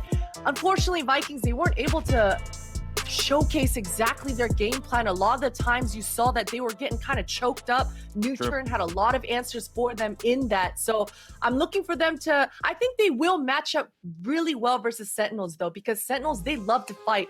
Tens, he's not going to back down. And I think that first confrontation along the walls, that's going to help Shark Vikings get something going for themselves. Yeah, Paper Thin, Vikings are going to have a lot to deal with here, considering the prowess of some of the players on Sentinels, and the fact that at any point in time, a member of Sentinels can go off. It's certainly something we got to keep our eye on. Yeah, I mean, the Vikings kind of got a taste of it yesterday with Patipon, but I think in general what I'm looking here for the Vikings is a little bit more variation in some of their early game plays. Really, X10 had a really good read on some of their pistol rounds, particularly on Ascent. They knew exactly what they're going to do. They set up perfectly for it, really shut them down early, put them on the back foot. If you get behind against the Sentinels like that, I'm really concerned for them as this series progresses. The Sentinels looked unbelievable yesterday, and they looked like they can go toe-to-toe with anybody in the world. Yeah, but at the same time, when it comes to Vikings, I'm a little bit worried about the big picture, the macro level. When it comes to Brazilian teams, Vikings on Icebox, an example, they play still with that, let's say, old style lineup. Well, I know. Valorant is not even, a little bit over 1 year old, but they play with Jet, with Killjoy, Omen, Raze, and Sova, right? There's no Viper. We don't see really much Astra. And coming from an entire region, we have seen that also in the Sharks, there's not much adaptation made, I feel like, so far, at least, in this tournament from this region. And it might end up hurting them, right? We know that how it ended up for Sharks. And I just hope it will not be the same for Vikings. It will be just a shame. But it is a big problem for maps like Icebox when they don't even have something that I touched upon, I feel like 3 times already. The teams coming up to Icebox without a set plan on how do we want to execute are just being tunneled into one side. No Sage, no Viper. We're gonna be probably just gonna force going to A every single round, and Sentinels were gonna read that, so they're gonna just set them up. And because of that, Shazam and Tense again might just have the time of their life, because on A they were on a tear when they were playing against Fnatic. There were just free frags everywhere, and this might be the same story here. Well, Potter, to that point, though, and Lothar brings up something that I think is worth talking about. In the Crazy Raccoon matchup that we saw earlier today, right, X10, Crazy Raccoon, they were changing things up. And in fact, I think Crazy Raccoon were changing things up a little too much, incorporating things that they were just not very comfortable with. And Lothar is saying they need to adapt. But do you feel like potentially Vikings need to play their game and do what brought them to the dance to begin with? Because, there's not a lot of time to adapt between opponent to opponent in this tournament. Yeah, you're absolutely right. You know, you've got to find that fine balance, right? Of being able to adapt and call those audibles on the fly, but at the same time, you've got to stick to your strengths. You've got to stick to what got you to this point so far. And, you know, it's kind of weird because Vikings, we've seen some amazing rounds coming out of Saucy, and even Sudicus, their Omen, he was an absolute anchor. But I do think that this team has a lot of room to grow because the Duelists, and FRZ, and GTNZ, these guys were a little bit more quiet in that server. So I think if they are able to kind of all get on the same page, be able to solidify their game plan, they should have a little bit more room to showcase exactly what they're made of here in this series. You can see the players there in Iceland getting prepared and set up, ensuring that everything is up to par, up to their standard, of course, as we await the final confirmation that the game is going to begin. Paper thin, though, there is a lot of talk about Sentinels being the favorites, the clear favorites to walk away from this, especially after yesterday. The NA banter has been on an all-time craze. The amount of Reddit threads that I've seen. There's like one thread right now talking about how our armchair analysis with Shazam saying that people say they had a Puggy style back in the day. I was just laughing reading the whole thing. And I think like now it's safe to say like Sentinels, they've established their dominance in North America and they're looking to establish their dominance globally. Do you think that this is the tournament for them to do so? I think they have a really good shot with what I've seen so far. I mean, I like the way Lothar put it when they were on Haven. They were very patient. They were very methodical, getting good lineups, getting good setups and those kind of things. On Icebox, they were particularly destructive. I think for the Vikings here, if they try the same kind of stuff they did against X10 on Icebox, where they're just kind of blind walking into Viper's pits and things like that, they're going to find themselves really falling apart. Zoms is doing a great job on the Viper, holding things down. Everything looks so good for the Sentinels right now that top to bottom, there's not a bad player on this team in any sense. I mean, they're all just fragging out of their minds at times. And what are you going to do? In a tournament like this, sometimes players can just take over. They just catch fire and they can just run over other teams. Yeah, now, Lothar, I know it may have appeared like I called you out for the adaptation comment, because I always like to get the both sides of the conversation. Now, Vikings, though, they are the best out of Brazil, right? They're coming into this as the top seed. Clearly, these guys are no slouches whatsoever. Who are the players that you need to that we all need to pay attention to as we get ready for this matchup? I think it has to be Saucy, right? Has to be Saucy. How does that meme go? For the blind is the bold. For the hungry is the bold. For the sick is the bold. For the loner is the bold. I think that is how it goes. I think the chat knows it. But the guy is nuts, you know? Yeah. And I hope that he's gonna be showing up in this match, because he's those type of players that I also like to just watch even when I don't see the gameplay. He's like Boaster, you know? He's like the Brazilian Boaster. He's very energetic. He's very positive, something that I feel like in Valorant and in esports in general is very appreciated when you have players that you can bond with. And this event was, well, okay, very eventful when it comes to showcasing that, right? We have so many cool personalities here in the scene, so I'm very happy to see players like that. Yeah. And he can frag out, so that's pretty cool. That's pretty cool. All right, well, for those of you guys who are at home, make sure you follow us on Twitter and Instagram at Valorant Esports so that you know exactly what's going down here at Masters 2. And the fans have spoken, and 62% say that Sentinels will walk away with the win. 62%, quite interesting. Potter, your thoughts and your predictions. I'm going to go with Sentinels here. I think this is going to be a very brawly series, but I got to go with my boys over at Sentinels. All right, Paper Thin, what about for you? Well, I'm 0-2, so I've gone from balding to balding, but I'm picking the Sentinels this time around. All right, Lothar, quickly, who do you got?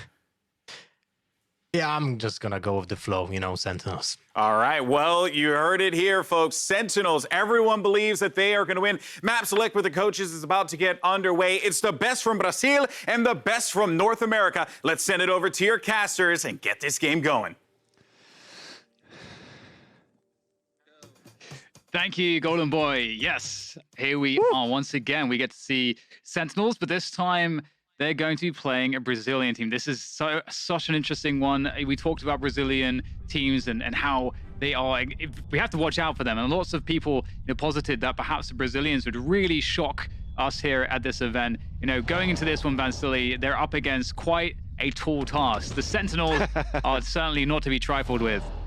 100%. And if you've actually listened, chat and fans of Valorant, yesterday in a post-game interview from Sasi and Dash, I think he was trolling at some point because he said, hey, we've been practicing so far with an Omen. We got wrecked here towards the scrim times. We're just going to play our own game and figure out how things will work. But I think that they definitely have some hidden things under their sleeve that could potentially upset Sentinels in the series. But again, Sentinels top in North America, big test going into this event for Masters 2, a big test versus Fnatic, and they did quite well. Yeah, certainly did. And as we see the teams, facing each other here, it's just so beautiful to see just a North American team against a Brazilian team. How long have we been waiting for this? And again, this game, exactly. And in this game, anything can happen. Truly, it really can. And I can't wait to see the kinds of setups that we're going to be seeing here out of both sides. I think, we've seen that Vikings have proven themselves, so far, obviously, to get to this point, to, of course, within their region, respectively, to be very good. But, objectively, just in terms of how we have seen, Valorant played, this is a pretty solid team, like, all around. It's they have their own style, and some of the setups might be readable if Sentinels have put the work in, but I don't know if Sentinels is that kind of team even to like overstudy their opponents and really try to take that approach where you're trying to anti-strat. To me, Sentinels is not quite that team, and they're not really equipped that way either, not a team with a coach either. So it's going to be interesting to see how this one pans out as we get to see our maps.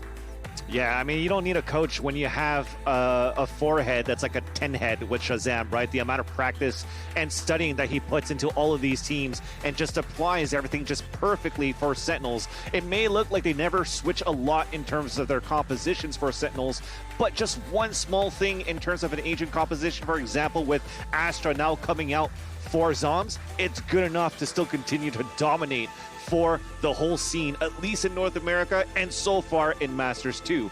For Vikings, for me, definitely going into this event, there were the dark horses of this event along with Newturn. They do have upset potential. They do have raw aim and good aim. They do have a great Sova player and Sase, where a lot of players or a lot of fans in Brazil would probably even them up to like a Zeta into Cloud9 or into Hiko in terms of the clutch factor in Brazil. So there's going to be a lot going on, resting on to Sase, but also on to Sadak as the IGL. They study the teams a lot too. So now they all have to come in together for Vikings, because now you're trying to figure out, okay, where's Shazam going to opt, for example, on the first map being Icebox? How can we actually counter that right now? What can we use? What agent composition can we have?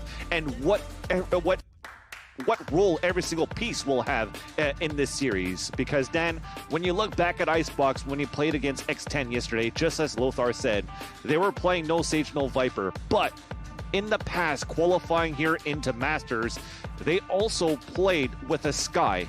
And I'm pretty sure they played with a Sova at the same time too, so double initiator. And I think if they go back to that type of composition, it would actually be really nice against Sentinels, who like to play like the trade style, that play style that comes very aggressive on his retakes because they're so good for trading. But as you see the agent composition, nothing will change for Vikings. Yeah, it's. I was wondering if we would see that Viper, as you mentioned, that is an agent that Sadaki does actually go to on some maps like Bind, but here we're seeing the Killjoy coming through instead, actually going for a double duelist there with GTN on the Raze and FRZ on the Jet as well. And in terms of what Sentinels are running, we are so well accustomed to it. I think we've spoken to Shazam many times in terms of how he kind of runs shop with the team, and I feel like Shazam, figured out very early on, even being someone from CS, that this is a game where you have to really understand. Firstly, you have to have good chemistry on the team. Everyone has to mesh really well in terms of how they play the game. But I think Shazam figured out how to make small adaptations based on his players and still keeping things loose and still keeping everyone very, very comfortable. because you've got to give a lot of flexibility to your individuals in this game. And we're straight into it. This is map 1 between Sentinels and Vikings. Best of 3 here in the upper bracket. We'll see exactly how this one goes down. Vikings on the offense to begin with. So excited for this one, Dan. This might be the first time where Sentinels could finally taste this whole W from Brazil. What is it going to look like? But it's going to be Shazam that does that instead. An updraft onto Belt. Oh, the timing off that. He might still be able to catch some players on the fast flank, but that means it's an A side that's open. Yeah, Sassy's going to get caught, and this is quite confusing on the call for Vikings. Like, how did he... I don't, but we have a spike plant, so that's fine. Shazam looking to get his pistol on. Known for his pistol aim, but Sudicast will be able to take him down. Again, forward apologies for any mispronunciations. We'll try our best. Oh, you nailed that one. You nailed that one, Dan. Sentinels will that retake. Recon Dart goes forward. Sentinels getting closer now. Just diving through that dark cover. No fear at all from Sick. Trace coming through now as Sentinels starting to gain more ground. We'll be able to actually start pressuring this spike. The tap comes through from TenZ and just sliding along the zip line. Not a care in the world. It's up to Zoms to try to finish this one off, but I don't know they will have time for this one. Well done. Sadaki is just going to be chilling up there in the attacker nest, and well, there it is. Zoms is going to go down as well. And that'll be Vikings picking up the piss around. Lovely stuff. All thanks to good timing, right? Because when you looked at the retake and the battle coming in from Sentinels, like Potter said, it was going to be a bloodbath. And what I'm most looking forward to in terms of the gunfights, then, is later on, once we finally had the rifles come in. Again, I'm going to have to go back to the double bullets here. That's coined by the way that the Brazil plays their rifles, the Vandals, and especially even sometimes the Phantom too, just going for those 2 taps very consistently and dancing around with the 30% forgiveness that you have in terms of mobility, because when you're strafing and counter-strafing, there's still more forgiveness into this game than there is, for example, in Counter-Strike. So Vikings have developed their own firing style, but on LAN, is it going to be good enough versus Sentinels, who, look at the roster themselves, have great firepower throughout the roster. Certainly. It's definitely, you have to be able to meet them on that field first and be able to hold your own. That's the first test. Making their way, our Vikings, towards this B site. And that toxic screen is set up nicely here for Sentinels on the defense for retakes, and also just to delay the effort onto the site. Very annoying. And the rotation's in. TenZ has a Marshall. We've seen this yesterday, so you got to be careful if you're Vikings. Yeah, looking for the moment to collapse here. It doesn't look like it's going to be an easy one. In fact, with that said, you called it. TenZ able to take down one, and that's the spike not being planted. I think it was denied just in the nick of time here, which creates a lot of issues because now they have to go. Vikings have to push back onto the site to get the spike, and they've managed to get the spike. And in fact, FLZ is going to take that straight to the A site. Okay, might be able to catch it on the cross. Will Six see it? I don't think Six saw that in time. And I know that GTN was still stuck at yellow, so it's going to be an easy, 3v1 into... Oh, there you go. The round's over. That's TenZ with the Marshall here, Dan. Yeah, that was a really nice movement there across to the A side from B. I think it was really unlucky that TenZ was able to find that kill, because TenZ denying the spike there created way too many problems. And you can see this is through the smoke. Oh, actually, well, there you go. That is unfortunate. We've all been there. The dark cover just going down just at the wrong time. That made all the difference. I think if the spike goes down, it's still a very winnable round for Vikings. Correct. And with that, though, that disruption that was created by TenZ at that point, and again, a little bit of a disadvantage by not having somebody like an agent, like a Viper, to continuously put that wall up, because once that dissipates and you're not able to get that plant down, it's just you're open now trying to cross over to get these plants in a sight. And another Marshall kill here from TenZ onto Sadak, as we do have a hero buy coming in there. Sassy, actually no, Sassy still has that Bulldog from the previous round. The rest are going to be on an Eco, and they're just getting melted away way, this should be an easy round for Sentinels to make it a 2-1. So after the eco, you're going to right now just turn the page here for Vikings, and then you're just going to try to bring it back. Although I may be speaking too soon, it's a 2 versus 1, but he also only has 1 HP. 1 HP. That's nasty. Very difficult situation for Sassy. The Bulldog as well. And Sentinels are not going to give anything for free here. They are just playing it completely safe, giving a lot of respect to Sassy. Trying to play this one correct. And as far as Sentinels are concerned, they can allow the spike to be picked up, because once the spike is planted or that they start to hear the planting sound, that then gives them the information as to where Sassy is. And then that allows them to know precisely how to play together to get the kill and guarantee it. So yeah. With that said, though, Sassy's had to make so much noise here, and there's such little time left. It looks like it will be a gentleman's agreement. Sassy will be saving, 10 seconds left. and Sentinels will not pursue.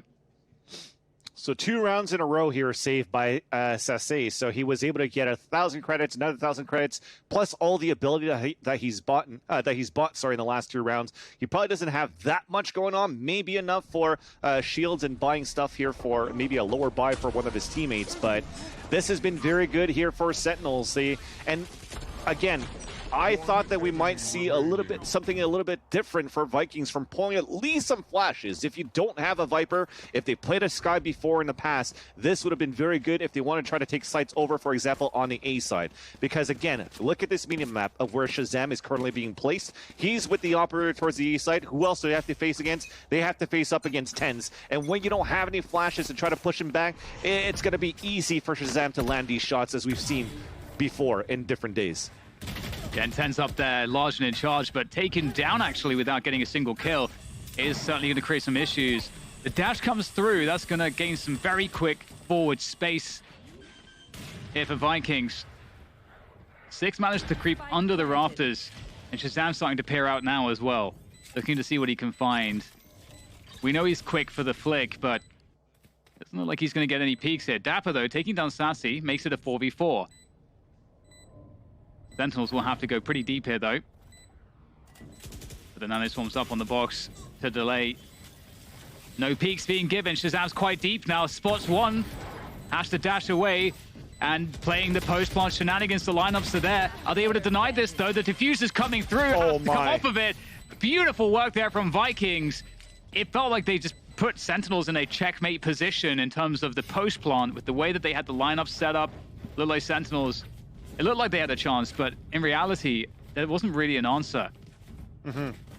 And I guess this is a great way to actually push back the operator from Shazam as well. So they didn't have any flashes, as we mentioned before, but how they do it is they actually do have the cloud burst being thrown at the beginning from their jet, and at the same time, the owl drone comes out from Sassy to tag Shazam and force him out of his spot. Yes, you would have expected maybe a couple of kills here to even up the tally when they were pushing up against Tens, but that's just a great push coming in from Vikings. What I do find very interesting as well, though, is Vikings are consistently planning on top of the A tower so far of the A site. So no default spots, very dangerous when you don't have, like, again, the Viper or anything to try to help out the plant, not a stage wall to try to cover the plant too, but it's been perfect so far for the pulse plant with the utility from the nanoswarms and the snake bite combined with the Viper cloud.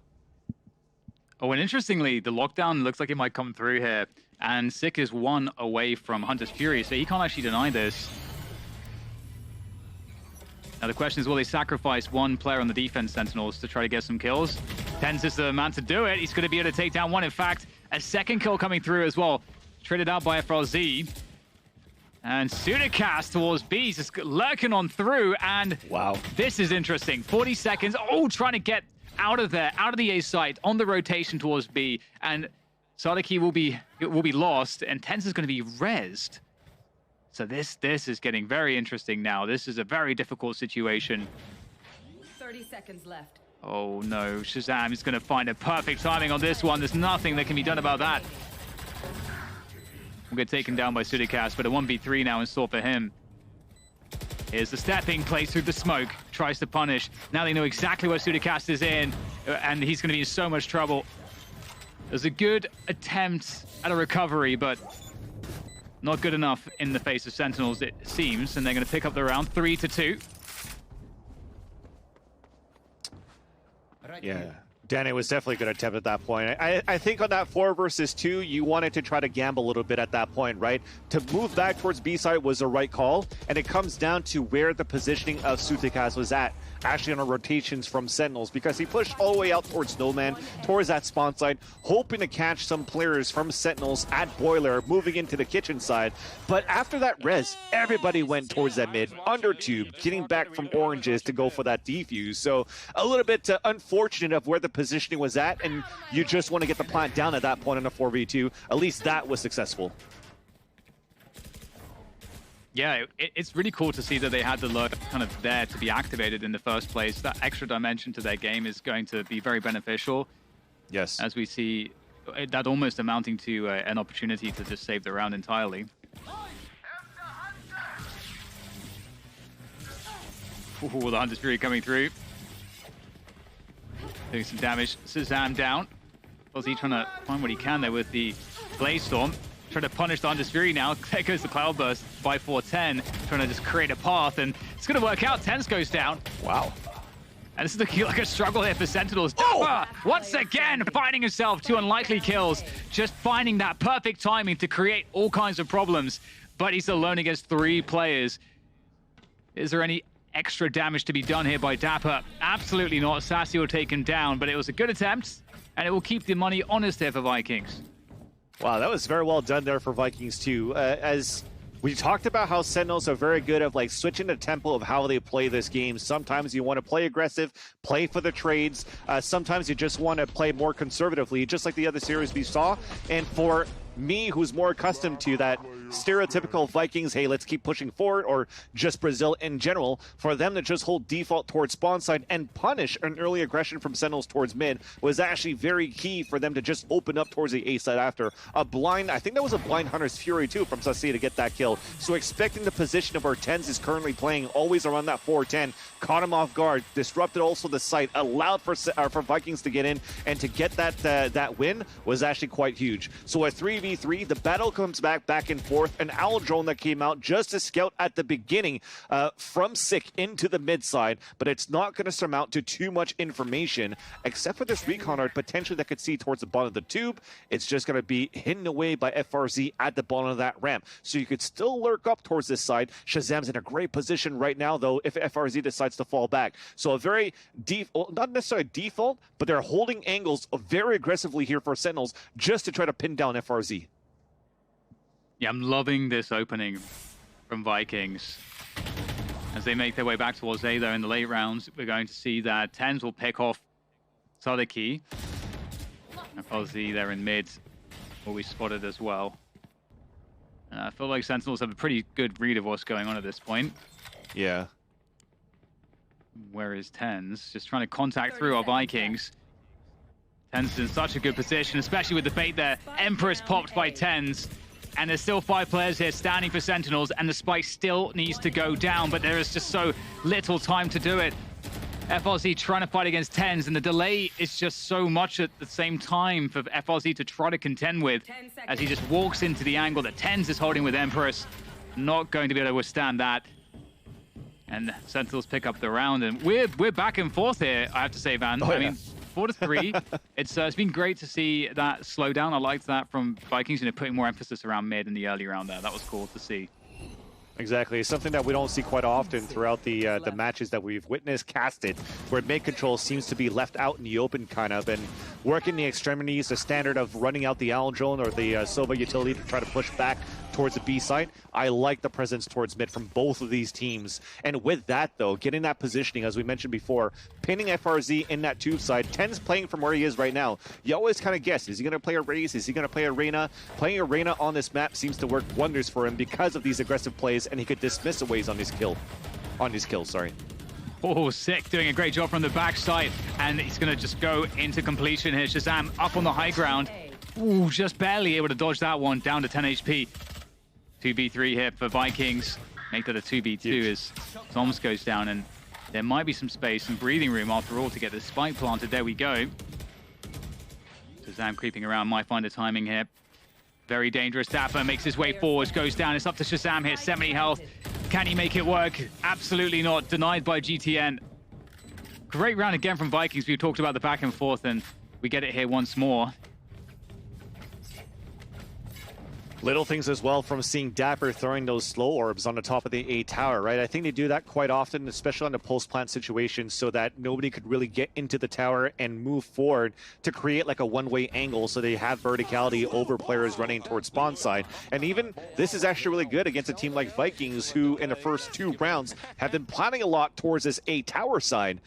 So now they force them on the ground. You fight on even angle and even maybe take the upper hand because you're rotating through spawn side on that raptor. But aim seemed a little bit more shaky this time for Sentinels in that retake. Vikings on point for that, winning that round. But this round here, we have an early ult coming out from Zombs. He's just trying to deny visibility from how they're playing towards this orb side. And are they trying to fight for the orb too to give it to Shazam? There is still a drone available here for Sassy, as we can see.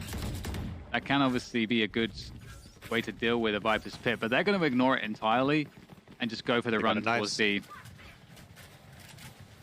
you can see the rotation. Shazam picked up the orbs. You should run. And there's the lockdown as well, clear on any sneaky players in any close positions. Gives a lot of space to work with post-plant as well. Shazam, oh, over the top, he gets 2! Shazam again!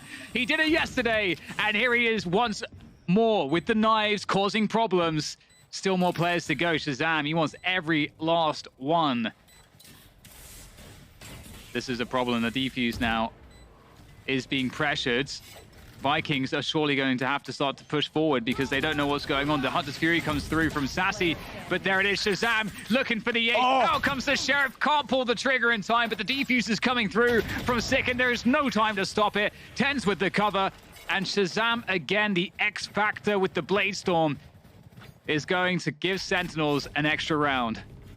That is how you deny momentum for sure. So the ult, yes, it was a half buy coming in for Sentinels. They ulted not only to deny visibility into the A site, but also to allow Shazam, who is 1 point away from getting the Blade Storm, picks it up, and this is the result to it, right?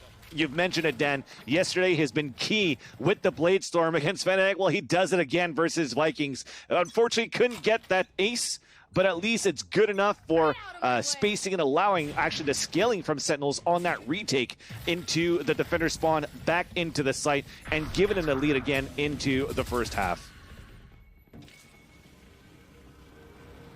And more pressure coming through to A this round. We got a Blaze out here for FRZ. Is Todeki is able to take down Shazam. Rez coming through. Chaos now as Sentinels try to hold on to the backside. That wall allows Sick to have position here, and he's going to be able to take down the spike for free. Todeki is going to be out of the round now, and FRZ still with the knives ready to go, but this round is slowed down and it's looking good for Sentinels. How'd that showstopper miss? I don't understand. I simply don't understand. And now it's down to Sassy, looking pretty desperate here. Shazam will take him down, and it really felt like the momentum going into the site was so good for Vikings, and then there was just a certain point where they just couldn't go any further. Yeah. Just a missed clearing, I think, because at that point, somehow, getting into sight, getting that wall up for Vikings, and looking for basically a default plan to play the retake, this is an angle that wasn't checked. Sick to be able to allow him to creep down towards low Raptors and get that kill. Not only that, but onto the spike carrier. And, dude, he's down at 12 HP. He swallowed the rocket. I don't know what was going on there for Sick, but he's got the blessing of Valorant for that time to survive that one. So 6-4, I gotta say, you're right, Dan. The momentum was there for Vikings to take that site, but just not clearing or double clearing back into the truck side of the back of the A site allow for Sick and Sentinels to regain momentum of the round. Yeah, definitely. And we'll go back to that point more because there's some important stuff there. But once again, Vikings are going for this A site, and this time they're going to go into a more committed fashion, trying to get that backside control. That Cloudburst does prevent that backside peak, but Sentinels still have these positions to peak from, the high and low ground to work off of, and it might be quite beneficial. But no, Vikings able to find the kills this time, and it's going to leave Sentinels down to just 2 players. And it seems like we've had so many rounds like this. Vikings will get shut out, but then just almost doing the same thing. The next round will have a significantly better result. And there it is, for the Prime Gaming flawless, no less. I'm actually really liking their attacker side here, Dan, for Vikings, because that was my biggest question mark again against Shazam. What do you do? How do you get him off of his position from the operator on that A site? And the amount of times that Vikings have been pushing towards the A site, but they're working the left side of the site instead of swinging towards the right, unless there's like a wall that comes up. If they are able to get Shazam out of his position on the left side of the site by truck, then they work towards the right side of screens and they pressure up into the A site that way, and don't really allow Sentinels to have an easier retake on their end. So Sentinels, to be able to win this round, they have to be on point. They have to be cohesive in terms of the chemistry for the retake plays, which is why it continues to be back and forth right now. Vikings are definitely putting up a good fight. And Shazam on those knives at the end of the round, or sorry, at the end of the half, is certainly a scary prospect.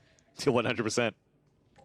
Hunter's Fury is available for Sassy, and Sadiki is an ultimate orb away from a lockdown. So you see that control will be gained here towards the A site. I'm sure they'll want to get Sadiki onto that orb. Tens deals with the drone. Up by the pipe, sees a problem.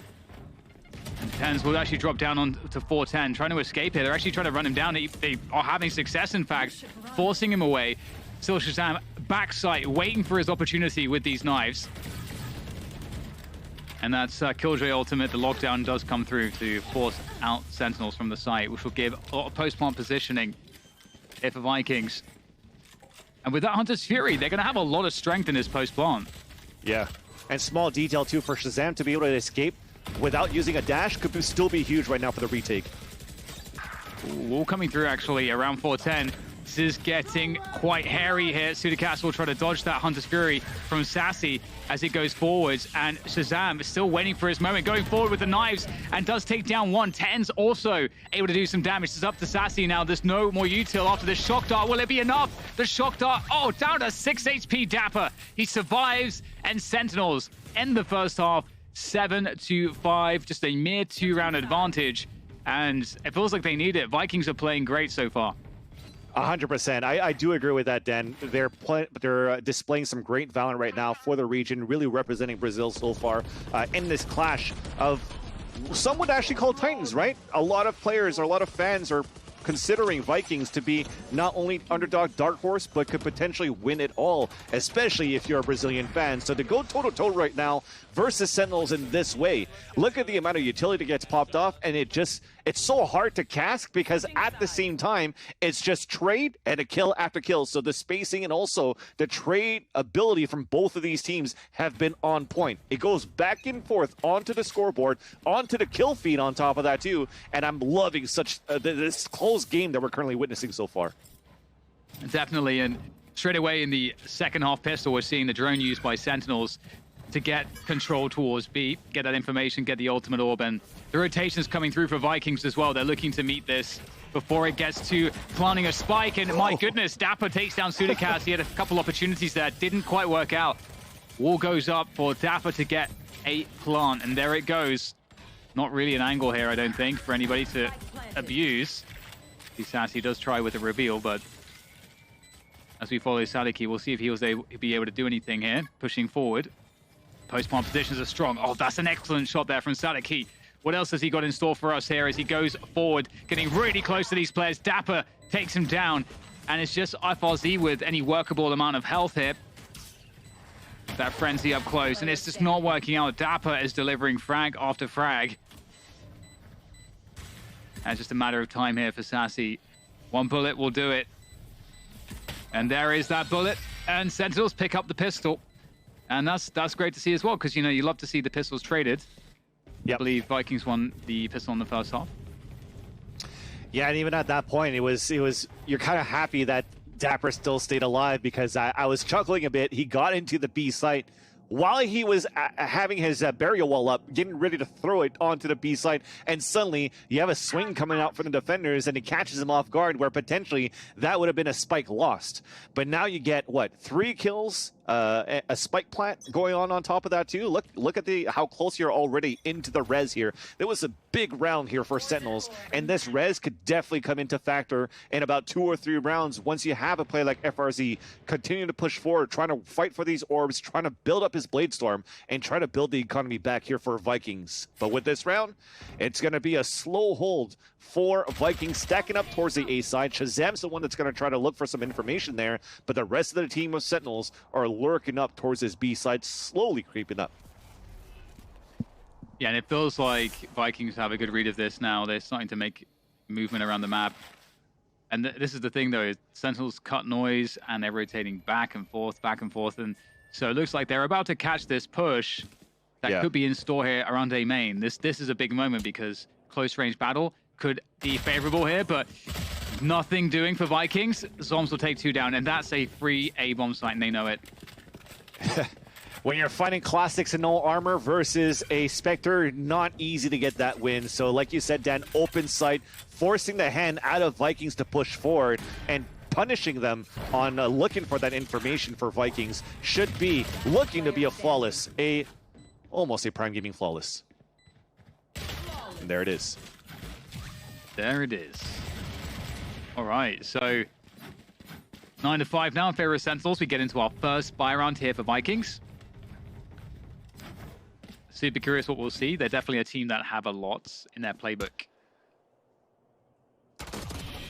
I want that knife so badly, Dan.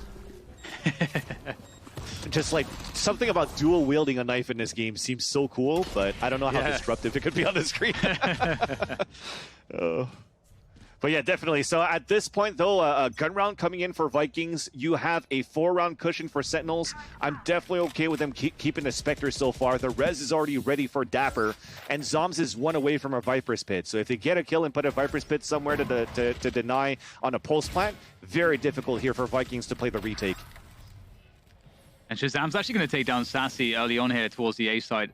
And with all this pressure towards B as well, Sentinels could reset in the mid-round here, which it looks like they might be considering. Just cut the noise and force Vikings to play 2 to a site or play info somewhere. And it looks like actually Sentinels are just going to hold. And so again, you know, if you wait long enough, it's likely that the defenders are thinking to themselves, well, they could have rotated back, so we're going to have to rotate some players off. And you can see on the minimap, that's exactly what's happening. Just by waiting, Sentinels have made their attack on B stronger. Yeah, and Sutakas is going to be on his own now inside this B site. He's going to have to be on point with potentially a quadruple swing onto this B site. This wall is going to come up. Should be an easier plant now that they have the wall to come up at the same time as well. And there you go. So Sentinels are going to come in for a plant. You're going to have to play a retake once again for Vikings with a man disadvantage, but also Sassi dying early means they have no recon for the retake inside this Viper's Pit. There's so much utility all over the place. It's so confusing to see exactly if you were in that smoke where players are going to be coming from. But looks like there's a good sense of it here for Sentinels, especially for Zoms as he lurks around inside that Viper's Pit looking for any oncoming assailants. No way. Goodness, GTN knows those angles. Takes down 10s from a distance, and with that, maybe there's a chance here. But time is an issue. They've got to move, and it looks like the movement will be to retreat and to hold on to these weapons. Makes a lot of sense. Very close one. It looked pretty good, though. I'm not going to lie.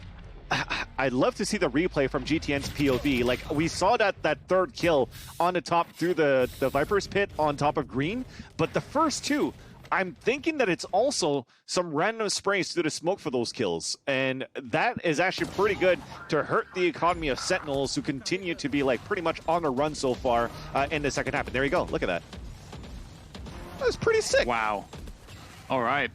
And that's the 2-bullet dance. The 2-bullet dance. Pop, pop, pop. And he lands those shots. So they're practicing this so far, despite having a composition that, you know, we said it, no Viper, no Sage, blah, blah, blah, blah. It's like, hey, we're comfortable with our composition. We know how to play this, and they're playing it almost to perfection, where it's been a very difficult half for Sentinels on the defender side. But the attacker side so far has been a whole different story here, Dan. Yeah, it really has.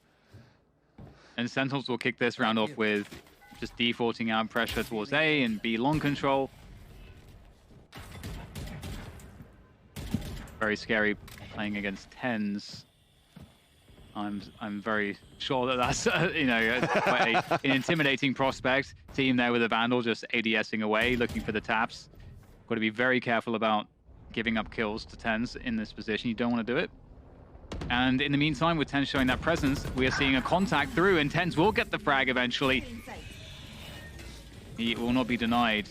Vikings in for some trouble. It could be decent paint shells. You can see Dapper just barely escapes that one. It does delay the spike plant for the time being. Buy some extra time for the rotation. Oh, the shock dart missing there. I think again, in fact. Yeah. That's so unfortunate. And they have nothing left here, Fancilly. They've been completely annihilated for yet another Prime Gaming flawless. The idea was there. I think maybe losing FRZ early like that was a detriment for sure, especially when you're playing a Jet that you could try to dash away if Tennis is trying to shoot at you. But the way that they threw the recon dart just to combine it with the paint shells to deny the plant was huge, because off that, you're even able to throw the Sancho charges onto the wall from GTN, potentially break that wall.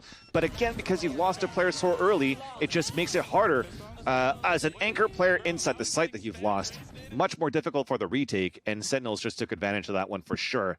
And now they're forcing VKS, the Vikings, on an eco, and VKS are looking for the timeout to figure out what to do, potentially in the further rounds, right? You have a showstopper at this point. Do you want to try to fight for orbs too for Sadak so he could have a Killjoy ult into the next round should they not win this eco round, and try to figure out what to do? And it looks to be a hero buy so far for GTN. Yeah, and interestingly, I think, was it from Masters when we had that statistic showing that hero buys had like a 38% win rate or something like that? Yeah. Like significantly higher than just, a Sheriff save round, for example. I think that was from Masters 1. And we'll see if there can be any success here from Vikings with this hero buy. I'm definitely a big fan of it. I think in CSGO it became, much more popular in the recent years. Yeah.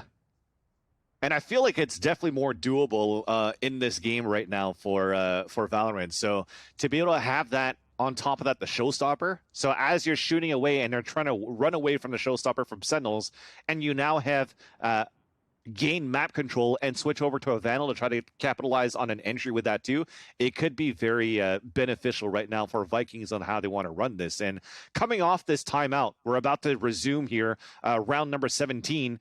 It seems as though right now for Vikings, it's sticking things up towards the A side and potentially just going for the aim battle from the boxes of 410 into A belt. And it makes sense, Sentinels have shown presence here in many rounds, and we've got the same approaches. Shazam's the most forward player because he has a dash, but can't dash away from that one. Great shot, and that's the opening kill. Sentinels know that they've been peak sticking players there on the defaults and on the anti-eco, that it's Shazam. He has the dash, he can be safer than his teammates. And Vikings knew it too, and they actually found the kill this time around. So yeah, with that and with the Blade Storm, this gets scary. Definitely a nice little variation of fighting the A orb. We talked about Sentinels on the attacker side before, defender side, sorry, before. It was Zoms ulting with the Viper's Pit and then Shazam picking up the orb. This time, it's FRZ moving forward with GTN with the rifle so that potentially if GTN dies, you could trade, pick up the orb, and then you'll still be on your Blade Storm. So I like that. He landed that kill into Shazam, picked up the orb, and now it's winnable. And Ten's managing to snipe one in middle though, so that's going to even up the numbers. And it's triggering a rotation here as well towards this B side of the map. Throwing in some last bits of utility there, Dapper onto A, maybe to keep the rotation at bay from the defenders of Vikings. But we'll see that I'm sure that they will hear the Leer there. They do have Sudicast in position. He's going to play into the smoke here. This is a risky maneuver, but will it pay off? No, it doesn't. Tens will take him down, and the spike will go down onto the B sites. GTN, there it is. There's the dance you were talking about.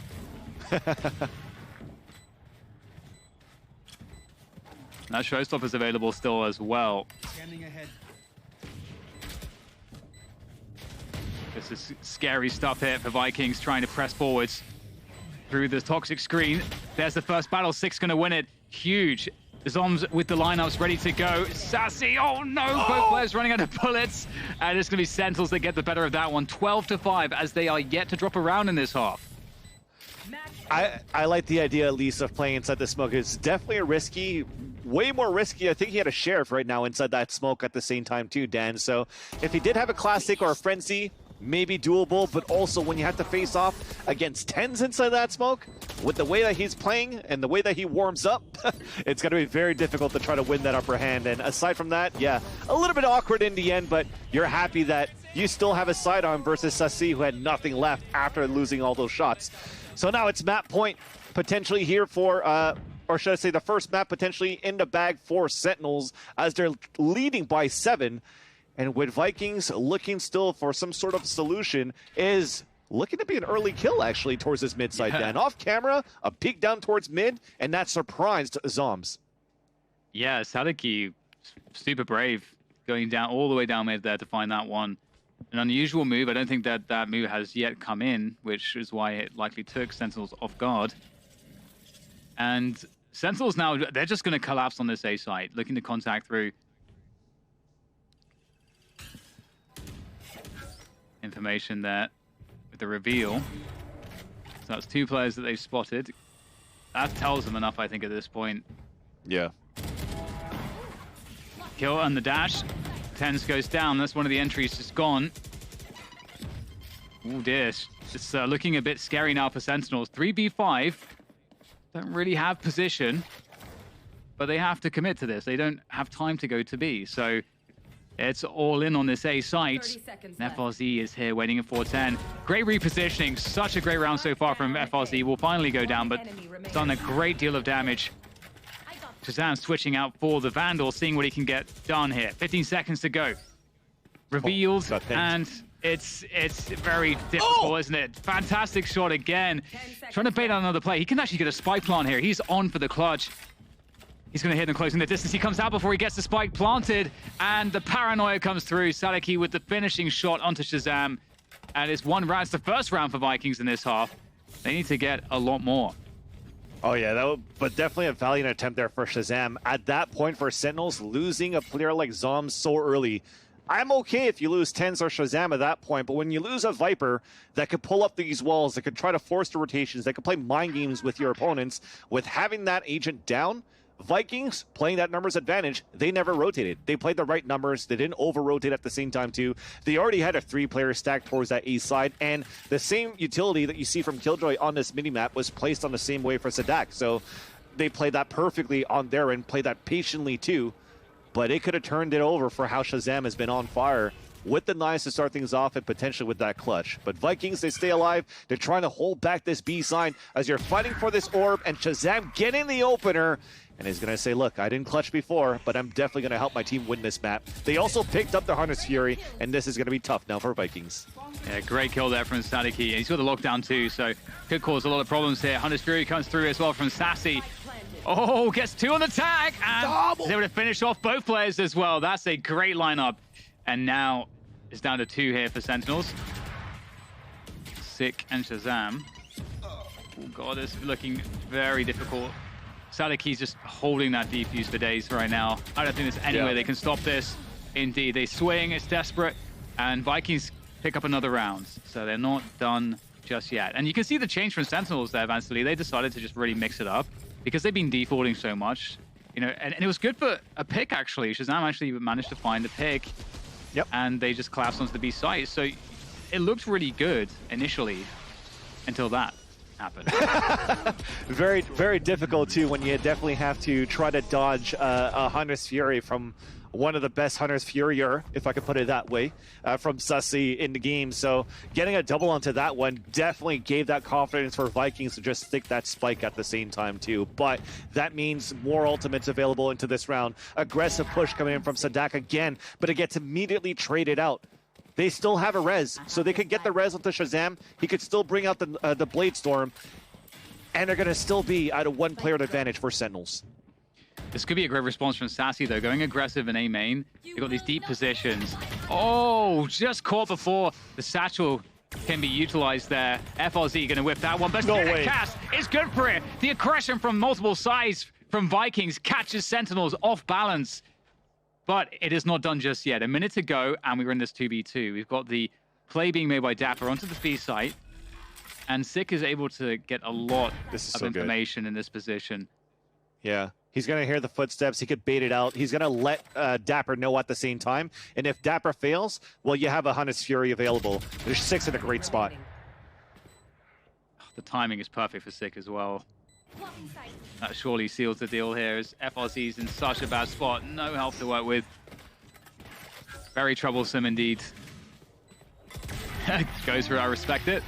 And that's going to be it. Sick is going to close it down for Sentinels. Map 1 in the bag. The Brazilians put up a hell of a fight, though. That really looks very competitive. They were struggling on that second half, but it really felt like a super competitive game, and I'm really excited to see which way the series is going to go after that. I do agree with you, Dan. Looking at how they played, their attacker side for Vikings looked very promising. A little bit flat-footed, though, on the defender side, too. Again, not having that utility to be able to play for those retakes of how Sentinels were playing before, but I like how they actually adapted to not having that type of utility. That push that they had towards that A main, not only for one player, but you expect 2 players from pushing into A main while they're also crunching on the top of the boiler side.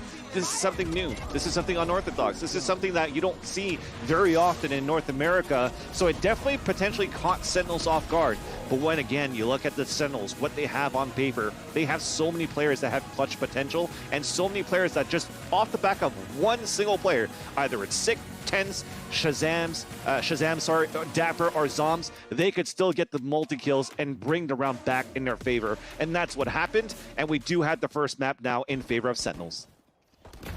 Yeah, definitely a great game to start things off with between these two teams. And I love the point that you brought up there about what they did when they were down to 4 players, Vikings, because it's so cool to see the communication and the teamwork to make a situation like that happen. Just It's got to be a call. You've got to be able to play outside of a structure. You have to be able to adapt to the situation, and for them to show that they are thinking like that, I think bodes very well for their chances to maybe make this a 3-mapper. Again, Sentinels are the team to beat right now in this tournament, but Vikings are looking good. The only thing right now is that Icebox was the map here picked by Vikings, if not mistaken, because we're going into the second map, which is going to be Haven. And Haven, if I'm not mistaken as well, Vikings have brought in an Astra a little bit more into their composition in their region. It works pretty well, but it works well in their region. How is this going to fare against Sentinels right now, who have been dominant so far on Haven in North America and also now on the world stage? So that is going to be my biggest question mark here for Vikings. They got the one map out of the way, maybe not in their favor, but I think they still have a very tough task ahead in the second map on Haven. They definitely do, and it's time for them to go and regroup. We're going to be headed for a quick break, but when we come back, the analysts will be with you, breaking down that Sentinels win. Don't go anywhere.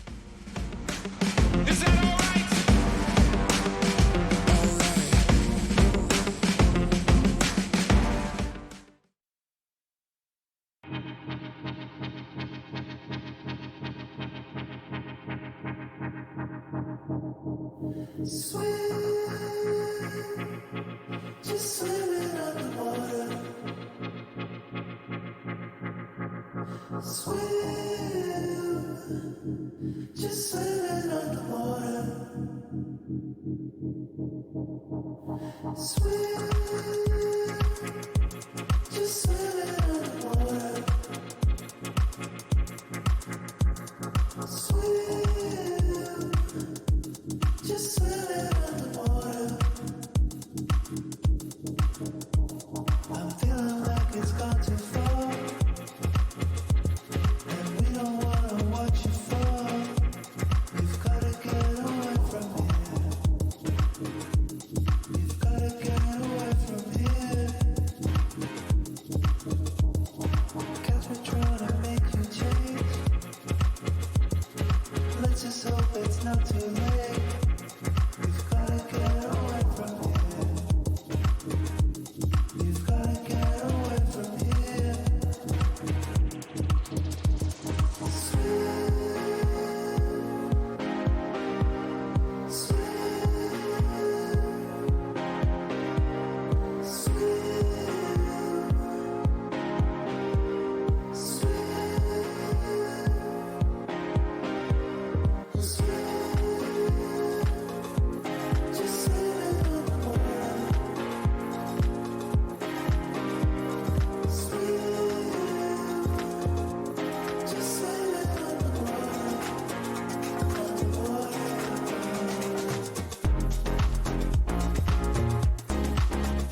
Sentinels take the lead against the Vikings in this best-of-3 series. And Lothar, as we take a look at the Prime Gaming highlights from Map 1, it seems like compositions was the name of the game here.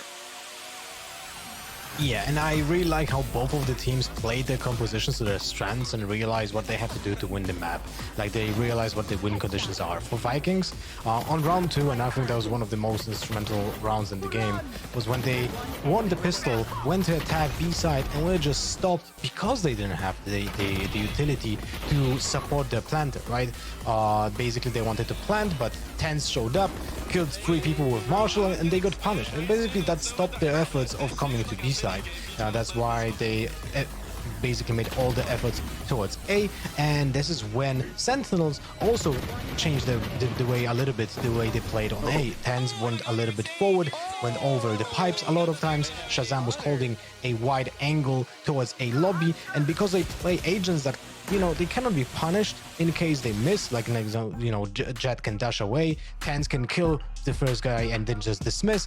They weren't able to get traded, and I think that was a great showcase of how teams can just use their compositions and their strengths, the utility, to shape the pace of the round. And well, you know, I think just Sentinels had a stronger meta composition that was just better in this case. Yeah, and you know, Paper Thin, I think it's safe to say, like, you know, Vikings fought back, but it was clear that, you know, as Lothar had noted eloquently there, like the compositions, that was the struggle here. They didn't have the utility that would be necessary to be able to come out on top of this game, and it can come with maybe a little bit of unfamiliarity with some of the agents and also just a comfort level, right, on that stage.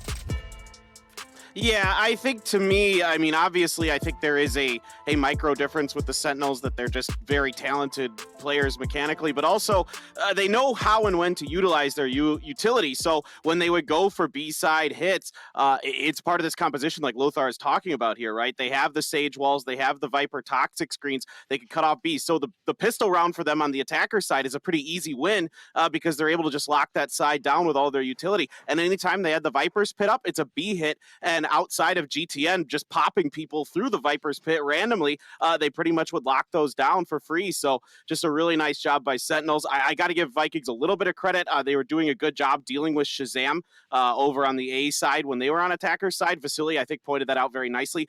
But other than that, it was just a very well played, well thought out game for the Sentinels.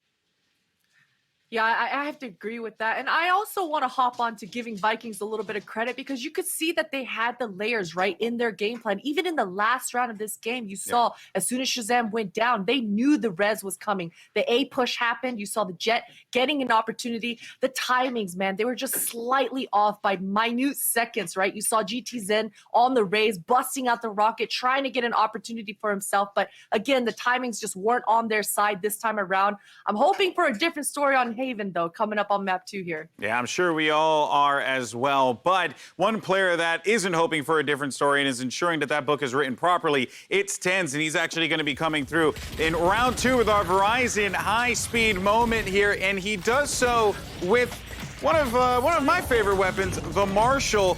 It was a really clinical showing from him. He did manage to identify a player over by yellow, hits one, that's a whammy, gets another one. So many whammies, it's like I'm Champ Kind, and I'm just gonna keep saying whammy. Look at this, whammy. He's gonna maybe look for another one. Around the corner, whammy. There it is, nailed it, no, whammy. I mean, really, it just writes itself. The man is a human highlight reel. He's a human highlight reel, that's right. Give me the premium gas, no baby. doubt. Give me the premium gas. I think on that moment, Well done. we're just gonna go ahead and send it back over to our casters. Let's see if Vikings can turn this thing around. And on the prompter, it says Dan Silly, so I guess it's a thing. Take it away. Webby! GB. all right. Van Silly. What is gonna happen right now? What's gonna happen? Are we gonna go to a third map? Please. Give me the win conditions here for Vikings. I really want to see it. I want to see more from the Brazilians. They look good. They struggled on the attack there, but otherwise they looked pretty good. Definitely. I think the attacker side, they have to continue what they were doing on Icebox and carry it over here on the map of Haven. And when you're playing against a team like Sentinels for me, for example, though, Dan, you see Zoms, I think he's grown into such a phenomenal player when Astra came in to the lineup. So Zoms, we always talked about him as like, yeah, maybe he's not able to frag as much, but the utility that he has as Omen, how he could shut down positions with the paranoia and the smoke has always been huge in terms of deniability for Sentinels. Now as Astra, when you have 5 stars, 2 Nebulas, Cosmic Divides, the Gravity Wells, and even the Nova Pulses, there's a lot of deniability where he could anchor on his own. And if you're playing a team as Sentinels and the way that you could play very aggressively, find ways to get through those Gravity Wells, find ways to punish that as well from Zoms, because after that, final bosses is that you're going to have to play against the clutch players of Dapper, the entry fraggers of Sick and Shazam. So I think Zoms is probably the agent to exploit, not the player, but getting rid of Astra out of the lineup early is definitely going to help Vikings win these pulse plant situations on the attack. Yeah, and here we are with the Prime Gaming Agent Select, and we will be having indeed the Vikings on the attack to begin with, and I'm quite curious to see exactly how they'll approach this. You know, they're definitely a team that likes to go towards, you know, some of those heavier burst kind of style of play, and so that's always a lot of fun. So I think we're going to see a lot of action towards C with the, you know, typical kind of A lobby kind of approach, you know, with the Cypher, but ultimately I think we're going to see a lot of C from them, and this is something that we saw yesterday as well against Sentinels from Fnatic, and Sentinels actually managed that super well, so that's not a good premonition for Vikings and likely the playstyle that we're going to see from them. But let's see if they have something else prepared here as we get into map 2, Vikings versus Sentinels. And Vikings, they have looked pretty damn good, and I think they have what it takes here to take us to a third map. I can't wait to see what they have here on this attack. I'm definitely hoping for that one, Den, for sure. And them taking the attack to start things off here, and you see the standard double stars from the defenders of Zoms at the entrance of that A site in the choke. Even the recon dart to find information. It's clear, early rotate right now, and it's looking to be fairly quick inside the garage, and they're adapting already. Look at that, FRC's already up B.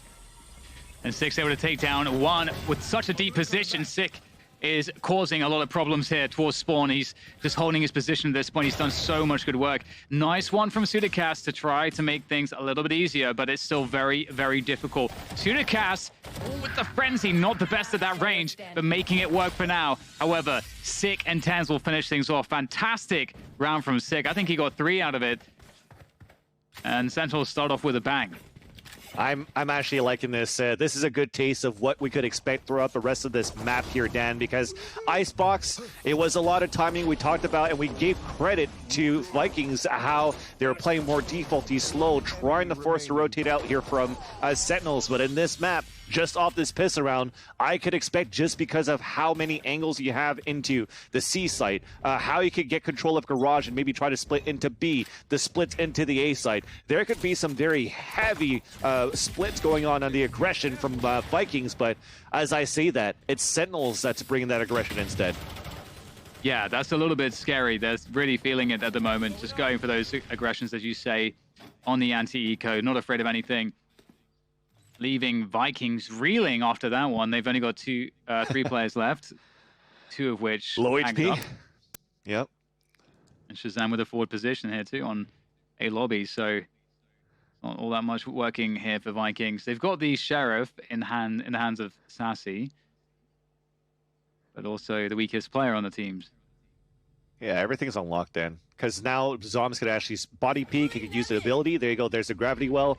They're pushing towards the A side. They have a trap art towards Garage. It just got broken. They have all the information in the world for Sentinels now. Yeah, Sick is just holding a really safe position. 1 by 1. And Sick will take down Sassy as well. This is a really bad prospect as well, because Sick already has the run it back available.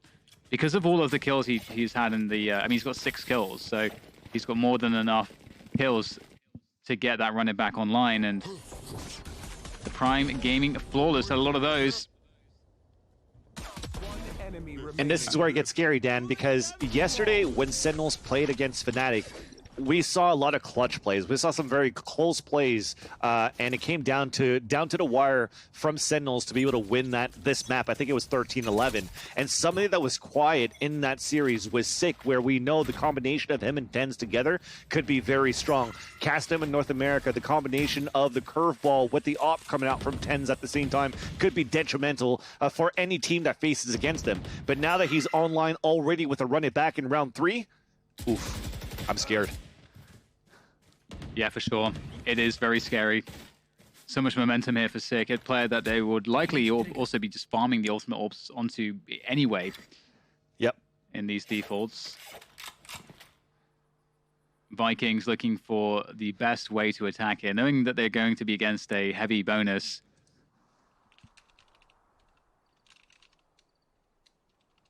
Rotation through to A. Spotted by Shazam. Scanning ahead. And that's even deniability. The recon's good enough to get information. Yep. To slow things down, you can see that this is forced a rotation on the minimap. And we're actually getting Vikings pulling out, but they might reset back in. The thing is that they don't have much time here to mess around at this point. 30 seconds left. And Sentinels, 4 players towards C, so they're somewhat convinced that this will be a C play. Dapper with the cam. He's going to spot it.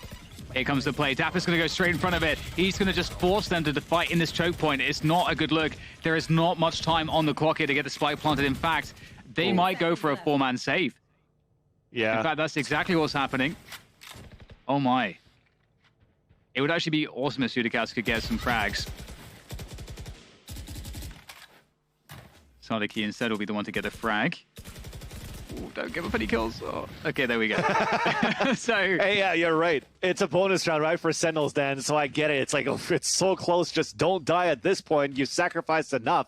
And even then, even if you don't sacrifice kills, don't get damaged by the long-range chip damage that you can get from the Spectres, because now, if you're going to force to buy armor, just like we see right now from FRZ, then you're going to be low on money no matter what into the next round, right? Because you're forcing the full buy. That said, though, for Sentinels, you could see how annoying it could be playing against an Astra. You're trying to run a last-second play into the C site. They didn't even need to come into contact at first. A camera to spot things up, a second camera to come back up here from Dapper, and then you have the gravity well, and nobody's able to come in for a plant. This time, though, just trying to play aggressive into the B site. We're trying to get an early plant for Vikings. Sick there with the curveballs, just like so much good defensive utility coming through, and Tens there with the push from the back as well. Sick is closing distance with these attackers, and he's doing so much damage. They're pinned in the corner. There's nowhere to go. Just Sudicast left now, coming from spawn. 1v3. Spike down in no man's land. Ooh, almost spammed down completely.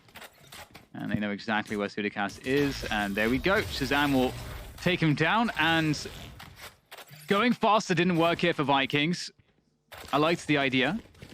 Barreling into the B site, but Sentinels are quite ready for that. You know, just the point you were making with the utility from Astra and so on. It's very good at helping with these very fast plays. Oh my god. Shock darts. That's beautiful. I'd love to see that. Geometry from Shazam coming in here with the shock darts for double damage too on top of that, and he comes out a window for the kill. But I gotta say, it brings me back, Dan, to the days where Sentinel Shazam came in from an interview. It's like, hey, if North America teams want to play aggressive against us, we could do the same thing. And they're doing exactly the same type of play style that Vikings or any Brazilian team would do currently, is just bring the fight to them. And even on the Fender side, pushing aggressively for map control is definitely a detriment right now for Vikings, because now they're forced to play default, they're forced to play slow, they're forced to play spread off across the map, where even a 2 versus 1 push, it's an even trade, and it's still a victory for Sentinels because you want to take those on your side on defenders. Down a player already. Snodiki sits on the bench watching over his team as they try to take some garage control, and a reload was heard. 6 reload. There's the curveball though. That's going to confirm some information. Shazam's walked out mid as well. I don't know that they would expect that. Ooh, Six gonna get challenged. Trying to escape, actually. I think he is not exactly sure where he was going, but Shazam is going to be able to get a huge timing on this flank. Dapper, the master of delay, in the site. Shazam is going to isolate the garage players. And now Dapper spotted the remaining two in C long, and it doesn't seem like they can just really combine their forces whatsoever. Everybody's picked apart in this round for Vikings. They just can't quite seem to find their footing, Vansili. Like, they can't play their game. Yeah, the only thing that worked pretty much at the beginning of that round was kind of like a 6 versus 4, because when Sick got actually blinded and tried to fall back, I think he jumped into Zom's gravity well. So I kind of sucked him out of position for him to get picked off there by GTN, sorry. And yes, like you said here, Dan, nothing seems to be working because they're losing a lot of map control on mid side. Yes, they're gaining garage, but they're losing then again from B side pushes down to under window. And they need a little bit more coming out of that, I think, from Sadak, where maybe he could start throwing those cameras up towards the grass side, towards the B entrance, just to try to prevent these pushes, or at least getting that information. Oh my god, it's a huge Hunter's Fury from Shazam. Oh, that's absolutely huge, taking down 2 players at the beginning of the rounds. Ooh. It's hard to watch. Desperation right now here, Dan. It's you got a question mark right now, right? Or question marks are above your head, just trying to figure out what answer can we actually bring here against Sentinels. Now, not only do they have to think about like map control and all that too, but also now utility ultimates that are available for Sentinels that they had to be wary of on these aggressive pushes. Yeah, it's kind of like we talked about before with regards to how Fnatic, sort of struggled to make their attacking side work. It was the C splits that worked out for Fnatic, but we'll get back into that in a moment as we have Sentinels here defending the B side and able to get so many kills through smokes here as well. Such a good read of the situation from Sentinels. Sadiki left in a terrible spot. 30 seconds Dapper, the master of the jiggle. And GTN will go down for the Prime Gaming Flawless, and yeah, it seems like, so it's the similar issues as to what Fnatic had with Sentinels, whereby they couldn't really win a lobby against Shazam and or TenZ. Yeah. And then at the same time, like, we had such good retakes on the C site if the C splits actually won the C site. But even then, sometimes just winning garage control was very difficult. And the retakes that Sentinels had into the B site when the attackers were going for the B side option was also very good. So it doesn't really seem like there is a clear weakness. It seems to be more the case that you have to have very good tactics and coordination around some of these positions, a garage, a lobby, to be able to just legit win those spots from the likes of TenZ and Shazam and Sick and so on. You have to have that in your playbook. Agreed. And even when you're looking at this now, GTN going for potentially another hero blood, but definitely a lot weaker. And I feel like if it's not this round, potentially the next round, Vikings has a lot of chances to get the first point on the board, simply due to the fact of the amount of ultimates they currently have. This is why I'm debating if this timeout is going to be a debate to see, hey, should we actually go for some sort of a buy? How can we use our ultimates right now and capitalize on currently where Sentinels are currently being placed? Because Zoms doesn't have a Cosmic Divide for a retake. TenZ also is one away from Bladestorm. This is like a small window of opportunity for them to maybe capitalize on their own ultimates, get that first point on the board, and if they do have some sort of force buy coming in, then they add 3,000 credits into their victory to even add more into the bank later on. But it seems as though it's just going to be, okay, we have a chef. Yeah, they're going for the force buy, so let's see what happens.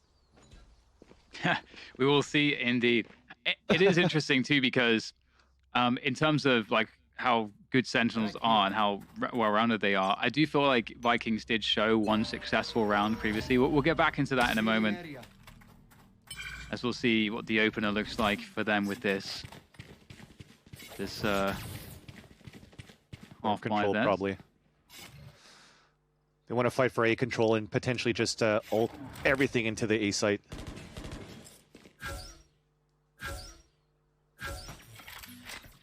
So many ultimates indeed. Sentinels can play retake very effectively. Soms and TenZ both won away from their ultimates respectively. Vikings trying to also, I like that they're playing this slower, you know, making sure that, you know, were Sentinels to try to run a play for information in the early to mid round, that they would be able to catch it, Vikings. Pressuring Garage here, so might start to convince Sentinels that this is going to start to feel like a C play once the Garage pressure comes through. And that's a pick on an A-long, so maybe scratch that entirely because they will go off of the back of that one. TenZ, though, is holding the site still.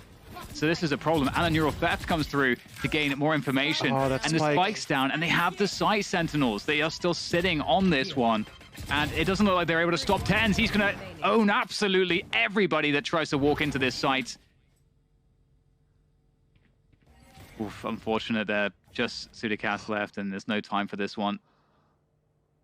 Yeah, only with a Sheriff and armor, I mean, you want to try to go for it, you know. You've invested enough. Bringing that on to the next round is not going to do much. And I'm actually quite surprised here, Dan, because that was a perfect entry and a first blood, actually, to take Shazam down. They threw the Neural Theft to get information, and that's FRZ getting into the site without popping the run it back. And I guess it was the off angle there from TenZ. You're probably going to try to throw it from the pop the run it back from the corner of the sewers. But unfortunately, just TenZ gets the upper hand, just foils every single plan that Vikings had off that first blood kill. So very well done here for Sentinels to maintain their composure. They're up 7-0. Yeah, and this time we're going to see TenZ actually working along also with Shazam. Oh, the flash comes through, caught out in the open. Huge. Great conversion there from Vikings, looking to send some of that action straight through to Long. Don't have to commit to anything here. They have a lot of time. You can see Shazam, he wants to know, are they doubling back off of this, or are they grouping up around this? And they will try to hide from the drone, and beautifully done. Only showing GTN there taking down the drone. And just look at the mini-map. Look what this is doing to Sentinels. Yeah, I mean, they're still guessing so far. They're starting to jiggle peek to try to get a bit of information at the same time, too, because they are one player behind. And this forces the hand of Dapper trying to push forward, and they're trying to push down towards Long, too, and it works out. 6 gets the headshot, and it's tied up 4-4. And there comes the drone here from Viking. Sentinels will be able to slow things down. Sick is doing a great job slowing things down. He kept hold of a curveball as well to have that additional delay possible. Vikings looking to force the action. Sitting in the cage now, Sick. Waiting for his next chance. There goes the flash. Board delay. Still holding on to position. Holding on to time. Sentinels have that rotation in. It's going to be a hell of a fight here for Vikings. They're going to pop it through the showstopper. GTN is going to get traded out, though. And Sadaki and Sudicast doing a great job in converting all of these frags. The spike will be planted. Dapper in a 1 versus 3 as he makes his way through spawn. It is a hell of a job to find an opening here. Something has to be given. Gets tagged, and that's the frag. Great stuff there. What a round from Vikings. That was so close. See, if only he knew the information of where the third player was there for Dapper, right? But definitely a great round for Vikings. Getting that first blood, killing Noise, and trying to figure things out more slowly. Yes, they got caught off guard from the curveball that came out from Sick, but even despite that, they kept their cool. They kept lurking up towards the A side, and opening with that showstopper allowed for Vikings to get into the site. So that was very much needed. We have, ironically enough, the Brazil scoreline now, 7-1 for Sentinels, but that was a round that they won with confidence here for the Vikings, and they could definitely run off this. Maybe not. TenZ denies it right away with 2 op kills onto FRZ and Sase. That's the problem for sure, and you just don't want to see that. TenZ doing such a good job holding onto that position. He is so dangerous. He wants those peaks, and Sudicast actually able to jump over the trip here into the C site. Now, it feels like everything really leans on what he's able to accomplish from this. Dapper's going to just tag him with the camera. At least Sudicast is able to kill the cam, but Dapper knows what's going on here, and he's going to try to hold on to the backside position. With the Odin, it's not going to work out. And with that, there is a chance here. Sick's going to go through. The Cosmic Divide's in. Sick over the top of Lock. Able to take down GTN. And that's down the Spike. Carrier killed. Sick is doing all kinds of shenanigans here on the site. And with that, this is a lot of Cosmic Divide. Yep. With that, the Spike is it's going to be tough to get this planted. It's a 1v3 for Sadaki. I'm surprised that they gave this up because I guess they didn't see that the spike was actually down. So everybody falls back to like default spots, but they could still play a retake on a 3v1. This is going to be still very difficult for Sadak to win. Yeah, I think Sentinels must have assumed that he picked up the spike already. Yeah. But there we go. Zoms at the back of the site is going to just create an impossible situation for Sadiki. Well played by Sentinels once again, and they'll convert the rounds. One of the points I was going to make earlier is that, you know, this is a huge issue. You know, TenZ having free reign here, doing a great job hitting those shots, and you want to see them find a way to deal with TenZ to take a lobby control, because when they were able to do that, they were able to play. Vikings were able to play with the Sentinels rotations. They just did it a little bit too slowly. In one of those rounds, they got beaten out because they didn't have enough time. But I felt like they were really onto something. I agree. I feel that they have a good composition to do that as well, although we'll talk about it later because we're looking for a split from Vikings inside the C site then. Yeah, it's certainly, and Sassy is able to open up with the Hunter's Fury, so starts off pretty well here. Six still has that running back ready for the retake, and there we go. Running back comes through. Ooh, okay. Oh, Sadaki's just going to walk straight into him. He gets taken down by the pace. Okay. TenZ has the blades out. FRC with the lineup. Coming through from window. Doing the damage. And now Shazam, he's got nobody left to support him. He's alone in this retake. 4 players to find. They know precisely where he is. The swing comes through. Sudicast does not care. Just takes him out. 1v1. And Vikings convert the round. And so it's one of those examples, just like on Icebox, when there's just so much utility going on here for both of these teams that it just becomes so messy to try to take the play, take the site, or even retake here for either of these teams. Thankfully, Vikings took the upper hand. But just to get back as we have time here, Dan, I feel that the composition for Vikings, they do have a good comp to try to push back TenZ on such aggressive peaks here on the A side. They got JTN with the Boombot or Paint Shells. They could curveball outside of A long. They could shock dart or recon dart towards long A as well to push him back. And then that will force Sentinels to surrender the A site. The thing is, if they use that much, then they don't have too much to take the site over, and TenZ continues to go to work. Yeah, he does. 2 kills on the board already before they've even gotten to the site. And, it just doesn't stop here. Sentinels, another Prime Gaming flawless for them. It's been so many in this half. Again, it just seems so difficult for Vikings to win the information battle. And on some of the individual plays, TenZ has free reign. How many times are we seeing TenZ get the fights that he wants? Yeah. Very, very often right now in these battles towards long A, Dan. And at the same time, it's, again, a lack of utility, unfortunately, that for these battle for control towards A side. Yes, they're able to avoid the recon dart that gets thrown into the choke point, but outside of that, where's their curveball to come out to continue to take control of A long, or the Owl drone to continue to push them back? And Shazam, you just saw in that replay, he puts his hands up. He's like, what's going on here? It's a little bit too easy for me right now to hold up the A side. So it feels like a reverse of how they were playing Icebox, where I'm like, okay, well, they don't have that much utility to try to push Shazam back, and they play that perfectly for Vikings. Now it's lackluster for their attack, unfortunately, here against Sentinels on this map of Haven. Double up, by the way, Dan. And why not? It's definitely going to be a surprise, because it frees up TenZ to roam here. He's on that top of the C site with his operator. Vikings in a desperately bad position overall so far in this half. Looking to contact through to the B sites. Might actually be great here. Retaking with the operators might be difficult. Flash comes through. Dapper looking to go for the challenges here. Has that Astra smoke to work from. Neural Theft out as well to get the extra information in. They've been gifted. The spike is on the site there for Sentinels just to sit on top of. It's under their control. Locked away by the Astra smoke. Locked away by the entire team at this point. Oh man, this is not a good look here for Vikings. They are well and truly on the struggle bus. Oh no, no, don't do it to him, Dapper, no! Oh, the humanity. Dapper denied, thank goodness. Dapper bringing a North American flair onto the global stage here, Dan, just showing how when they're comfortable or when they're just falling behind or when they don't care, that's the type of Sentinels that you can see sometimes, and it shows a little bit. Like at the same time as it's fun in games, it also shows and it adds a little bit more onto Vikings. It's like, oh crap, these guys are like on fire. They're super confident. What can we do right now to try to regain control of this map? And so far, like I said, I feel it's a lack of utility that's currently being used by Vikings, but toe-to-toe, when they're able to avoid the operator of 10s and try to fight a little bit more out of like bring this 1-versus-1 fights, they've had good flanks actually at the same time too, from Garage side when they're splitting MTC. So there are some weaknesses into how Sentinels were setting up.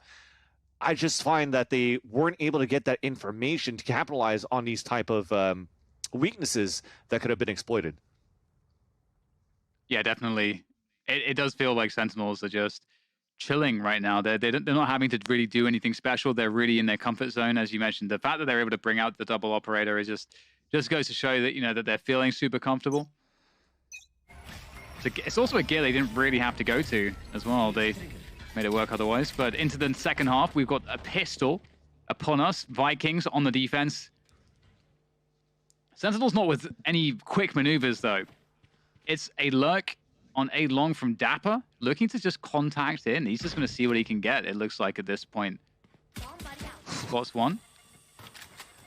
Oh, he's actually forced out the paint shells. That's a big win. And Boobot.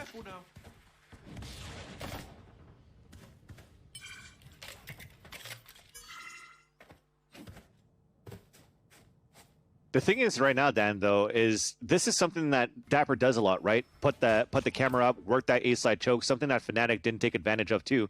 But look at Vikings. They never really rotated players out after using the initial utility from Raze. They still have great utility and positioning for any type of push happening towards this C-side that seems to be happening. Yeah, and now Sentinels have that garage control, working towards the C splits, and there's actually a good amount of players here for Vikings trying to hold on to the backside. 10, so up high, able to look over all of these smokes with that Ghost doing damage. 3 players, 2 players now left here. It's looking grim for Vikings as they fight tooth and nail, but it's not looking all that good. GTN is the last of it here for Vikings. Frenzy outs 10s from the side. And that's a wrap. 11-2, Vikings. Really struggling here against Sentinels.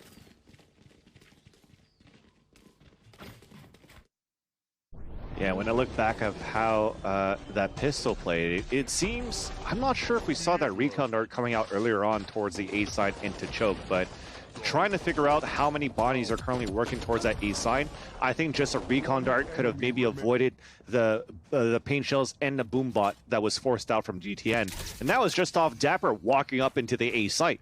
So lack of information one more time. Here's the recon dart that's going to come this time too. And on top of that, a tactical timeout for Sentinels. I'm liking this. I'm liking this also from the point of view of Vikings. Because if they ran out of timeouts currently playing into this map versus Sentinels, this gives them more time to figure out how they want to play this. And you could see right off the bat, right off the rip, they went for a Bulldog buy and a Stinger buy, as well as shields and shares. So they were ready to play for the victory so far, Dan. So allowing this extra minute, they could regain their composure and really try to figure out how they can actually punish Sentinels on their attacker side. But the only information that they got was barely nothing, unfortunately, based off that pistol. Yeah, it's definitely a tough world for Vikings to be living in at the moment. I think one of the difficult aspects to it as well is that, Sentinels is such a strong team individually that you also have to be able to compete there first before we can talk about the tactical and strategical game. And I'm hoping for Vikings that they're going to have an easier time of it here on this defense because there's less, like, they don't have to worry about working the map as much. It's you don't have to worry about defaulting as much, trying to play the rotation game. It's more about reacting and then using the information you get from how Sentinels are playing their attack to understand the kinds of responses that you need to make. It's definitely a little bit more simplistic.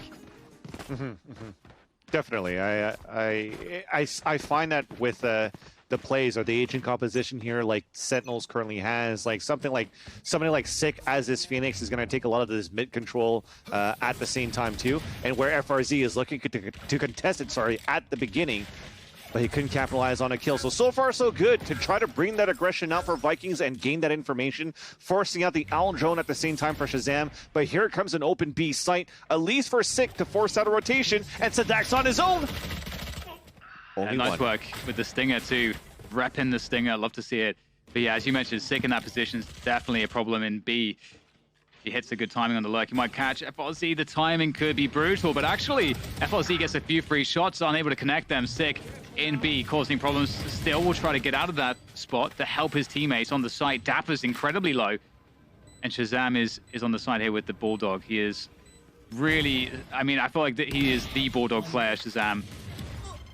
We'll see what he can get with it on the ADS. It's just down to him now, and he's going to clutch it. Beautiful. Shazam with the Bulldog. That is a wonderful combination, and that's going to be game point.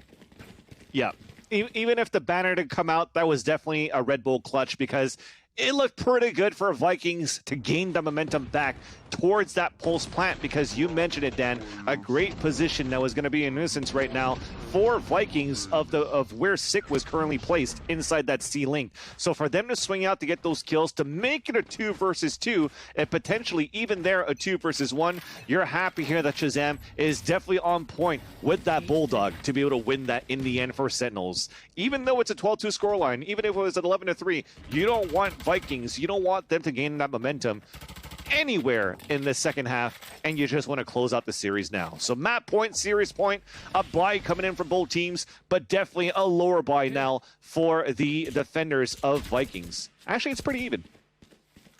Yeah, we're pretty far away from any ults as well, so yeah, that's not going to come into play to take sites or to retake sites. Sentinels just creating presence across the map, looking for any possible flanking actions from C-Long and making sure they have a good understanding if anyone's pushing Garage, and at the same time they're taking control here, meeting GTN Sick, winning that battle, and they're going to fall back. And this is so awful. Imagine being on the receiving end of this. You're afraid of the A hit, but at the same time they could be anywhere. They reset. FRZ has to come up huge right now, especially now that he's pinged in. This is going to be very difficult. I think he's going to have to play this passively and wait for his teammates to come back. Ooh, good timing, though, found with the Stinger from Sadaki. That's going to even things up into a 4v4. Shazam, though, with that ADS on the Bulldog, is always good for it. FRZ still causing some issues there on the B sites. And here comes that flank. If there's distraction here for Sudicast to work off of, might be able to get 2 free ones. Knows where the second player is. Priest up there for Sudicast. Gets the dink onto Dapper. 20 health left. Finished off. Vikings. Great discipline on that one. Great patience. And they will be rewarded. They'll stay in this. But my God, looking at the journey ahead of them, it's a scary one. But we taught that out before, maybe not on a different half. There was some weaknesses here on Sentinels on how they were playing the defense, but this time you were able to exploit one when Sentinels were playing on the attack. So very nice here for Vikings to not be afraid of the lurk that Dapper always plays with the camera down towards that A choke. So for Sudicast to be able to come out and get that flank, even getting a dink onto the third player, phenomenal job for Sudicast at the same time too. It was a much needed round, a round that they won with only 2 players alive, so technically the buy should still be okay right now for Vikings, especially when Sentinels are going to be on an eco. Uh-oh. Sudicast is going to go down for free, and that's, I mean, he does 22 damage. Well, first one's down to 22 health, and Sassy's going to be able to finish that one off. But this is definitely an issue here. Sentinel straight into the Hunter's Fury going forward as well. Tens with that Blaze Storm, good for the entry. And there's just 2 players left here for Vikings. This pace from Sentinels has been devastating. At least Sadaki is going to be able to get something here. FRZ with the run it back. Can there be a trade off of that? No. Tens with the jumping knives. And FRZ not in a position to do a lot here. Well, hands to eliminate some positions. Actually, nice. gets it. Zom's just stuck in that position, very low on HP. And with that said, now, oh my god, there's a chance here. FRZ against Shazam. Now he knows exactly where he is, Shazam with the peaks. Can he find a shot here? There goes the hot hands. Oh, he forces him forward. Great stuff there from FRZ. The clutch is going to be coming through surely. There is just about enough time here for this defuse. Amazing stuff for the Red Bull clutch. FRZ keeping his team alive in this one. I did not expect them to be able to actually pull this one back. That's when you're actually overextending, when you're that confident, it can come back and bite you. Not necessary for TenZ to jump up and to go for the peak. Everything prior to that, in terms of Sentinels getting into the site, has been superb. The gravity well onto the frenzy kill that he got into sewers to punish Sutikaz, going in with the Blade Storm combined with the Recon Dart and also the Hunter's Fury. But the Pulse Plant retake from FRZ, thankfully that they did a lot of damage onto Sentinels on that Pulse Plant, allows them to win that 3 versus 1. Just again, on an overextension from TenZ on that 2 versus 1 that allows Vikings to stay alive. FLC with nerves of steel, but Sentinel's going really fast into the C site right now. And once again, TenZ on that high ground on the Radionite boxes. And it's looking a lot better here. Vikings still have the backside control. Zom's going to try to push the issue. Goes down. And there's no presence here now for Sentinel's backside. They may have to give this one up, but I don't think they can afford to. The spike is down in a forward position. Sentinels are committed to this C site. They just want to try to finish this right now, Dan, which is why they went so aggressively. But Sick does get the first kill. It's traded off, and on his 3-on-3, cornered is Sick, staying alive from the molly. And let's see if they can actually clutch it out. Oh god, this is so awkward here for Vikings, but they make it work! Another round for the Brazilians as they fight to keep themselves alive in this one. I mean, you have to have nerves of steel for this. And on this stage, thankfully, at least the pressure is not that far up now for Vikings because we're still in the upper bracket, right? So there's not that much pressure, but there's still the pressure to perform. Really wanted to perform well here for Vikings against Sentinels. This second map, getting 3 rounds in a row. You're building that confidence up, potentially for 4 in a row now, because you do have a smaller buy here for the attacker side, but you do have, once again, the Marshal of TenZ. Gotta be careful for that one, as Sentinels are looking to push aggressively again, this time towards the A site. Yeah, and they did this previously. You know, we had that FRZ clutch to save the day, but this previously worked quite well for Sentinels, but they're not quite as fast as before. They're not getting that opening kill that was offered up at the beginning of the round last time. Sudikas playing close around the Astra smoke. This feels quite scary indeed. TenZ on that Marshal. You are divided. There goes the Cosmic Divide. And Sick is going to open things up, takes down Sudikas as he starts to barrel up. And there's the showstopper, able to dodge that one. TenZ is still alive. The taps, the 2-bullet dance, as you called it, comes through here for Vikings, and they are holding onto the site. Magnificent stuff there. In fact, they survived with 3 players. A great result. Looks kind of scary for a moment, but they're still in this one.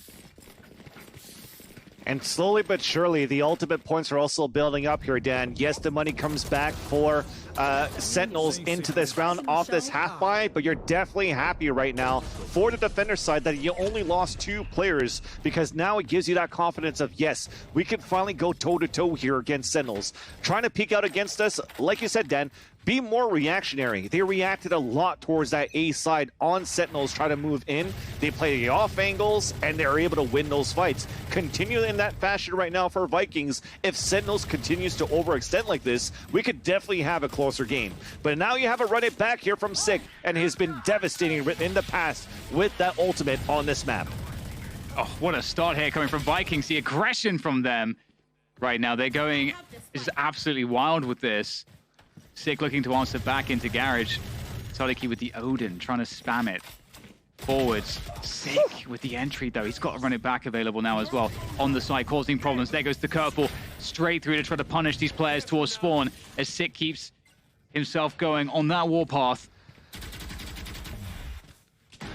And Sentinels get the spike down. This was looking really good for Vikings at one point. Goes Shazam, gets a freebie.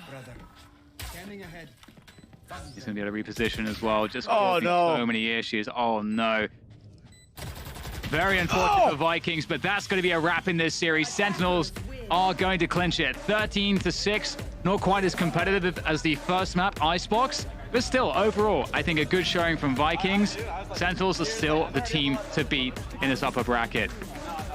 Definitely. And I got to give my my congratulations as well for sure, despite Vikings losing this series of it's not over for them yet, right? And we saw, look how happy they are. And that's what I was going to talk about too. Sutekas giving the surf, everything's cool, dude. Don't worry about it. We'll be back tomorrow, you know?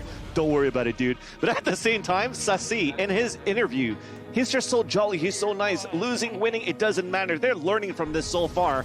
And after learning how Sentinels play, such an aggressive play style on the defense, and bring that flavor back to Brazil, who they should have that aggressive play style coined of their region, I think they're coming back in full force tomorrow. Vikings definitely got a lot of experience from this game.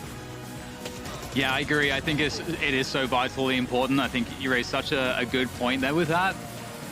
You know, again, they still have more games to play. They've learned a lot from this matchup, and they're probably going to feel like, hang on, there was a lot of opportunities that we actually had in this game to really push Sentinels to the limit here. If we changed a few things here, or this clutch went another way, and we saw that on Icebox. If they just had, if they were able to be a little bit more balanced as they moved into the second half, it took them a little bit too long to kind of figure out the answers they needed. So, yeah, I think there's a lot of promise coming out of this in terms of a learning experience for Vikings. So, impressive stuff overall. I'm really excited to see what they have coming into the next matchups, because I feel like any opponent they're going to run into will be easier than Sentinels at this point. Sentinels are really powering up.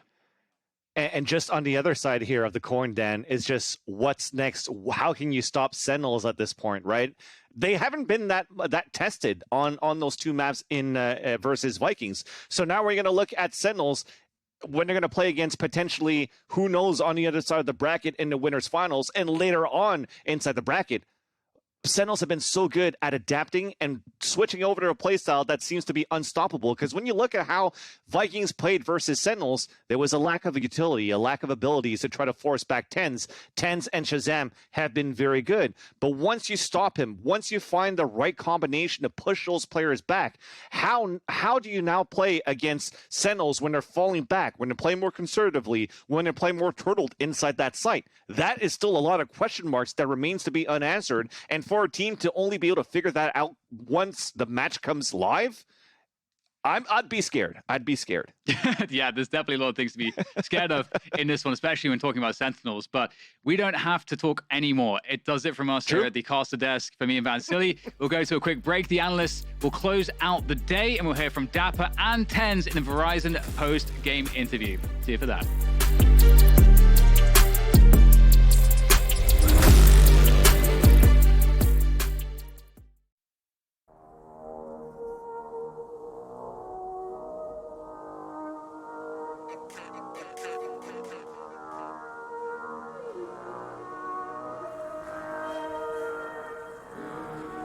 Rolls down my soul, save my life, give me time.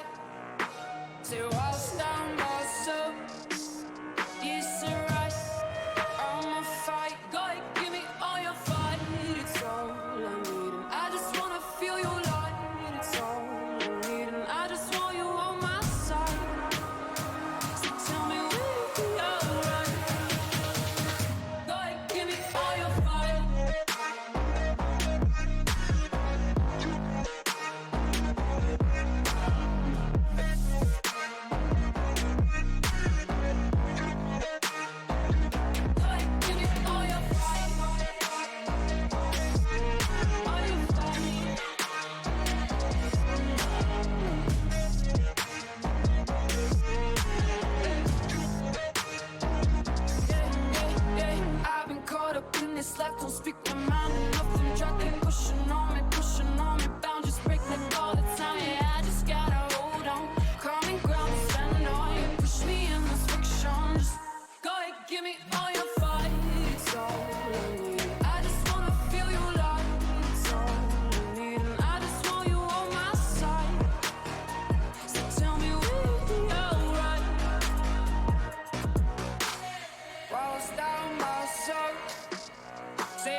minutes left, don't speak my mind enough. I'm trying to keep pushing on me, boundaries break like all the time. Yeah, I just gotta hold on. Common ground to stand on. You push me in this friction. Just go ahead, give me all your fight.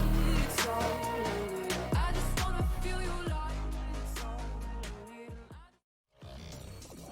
Welcome back, everyone, to the studio. And Sentinels came out victorious in that last series. And I have to say, they shellacked their opponents. That's the best possible word I could use. Welcome, everyone. Once again, Golden Boy here along with my amazing colleagues. We got Potter, Paperthin, as well as Lothar.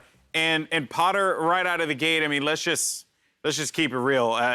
Yes, a molly-whopping was, in fact, had by Sentinels to Vikings. They could not seem to figure it out. They seemed to get something moving at the end, but this was all Sentinels the entire time. It really was. And man, when you're watching these players on Sentinels, you can feel it as well. At no point did they really feel flustered.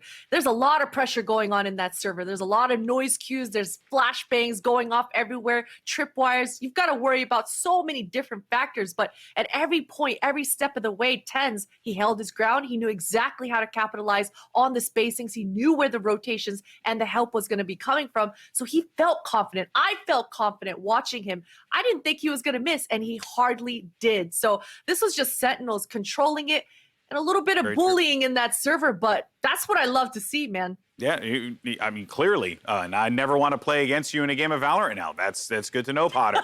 But, across the two maps, so we have our Prime Gaming map highlights. And Paperthin, just to kind of echo that from Potter, right? It just seemed like everything was going right for the juggernauts of North America. I mean, yeah, you could pretty much put a check mark in every possible category on the side of the Sentinels here. I mean, macro, micro, just decision-making, utility usage. It's impossible to have enough superlatives to describe this team with how well they're playing right now. I mean, they're just incredible. They're on another level, and, we talked about it earlier. I'm starting to feel like this might be the team that's going to take this event. Yeah, and Lothar, to that point, right, everything was clicking, right? The macro, the micro. But, there also was just a lot of decisions. As we highlighted earlier when we discussed map 1, from Vikings, they made choices in their compositions, which clearly shows a divide between the mentality of the game between the Brazilian region and North America. Yeah, there's a little bit of dissonance between the regions, but I feel like that's pretty cool because it's actually amazing if we have like different metagames coming from different regions. But at some point, there will be some choices that will be stronger, right? And now, the metagame that we see in Europe, the metagame that we see in NA, seems to be a little bit stronger. And one thing that I realized when I was watching Team Liquid and Vikings play against, against the teams that are having a prominent AWPer in the team, is that they seem to be lacking a response to it, or at least lack the confidence of making a proper choice. How do we get this guy out of his position? Because we have seen a lot of ego peaks. Like today on Haven, Hans was just holding an angle. There was nothing like being used to just flush him out. We have seen a Phoenix that was just not using his flashes. We have seen people just peek after a recon arrow, after a drone tag. It was kind of hilarious to see how many free frags Tens was getting, and for him, like, he hits the most difficult shots, right? So when there's something giving him for free, of course he's gonna take it. He's nuts. I think he had like 21-9 on Haven or something like that. It was pretty ridiculous. So absolutely Vikings, I feel they learned a lot from this one match that they had right now against Sentinels. Oh, yeah. I mean, there's a lot of learnings for all of the players that are coming from, all around the world here. They've been spending the last few weeks with one another in Reykjavik, Iceland, getting to know one another, but also competing and training against one another. And on top of that, also queuing in the ranks. So there's just a lot of things that you can really pick away from this. I mean, one thing that stood out to me was, you mentioned Phoenix and the use of curveballs, but also just not really really using that firewall effectively, right? There's so many times that happened where you'd see a prime opportunity for you, prime gaming opportunity. Ha, nailed it. But you would see, a nice opportunity for you to be able to use that firewall, maybe fake out your opponent. That just wasn't happening. It does seem like at times Vikings were approaching it in a very linear fashion when they should have been thinking about the broader picture. That said, though, I agree with you, Lothar. There is a lot of lessons to be taken away from this, and I think who better to be that teacher than the Sentinels, one of the teams that have dominated the conversation in competitive Valorant's history. Now, you heard it from DDK when he tossed it to the break. We actually do have a very special treat for you guys. We actually have Dash standing by with Sentinel's very own Dapper in our first Verizon post-match interview. Thank you so much, Golden Boy, here with Dapper after a crushing victory, 2-0 victory over Vikings. You guys are undefeated in the tournament, not just in the series, but in the maps as well from yesterday to today. So that's where I kind of want to start. Expectations, a lot of people calling you guys favorites coming in. But did you expect to be this dominant in a sense?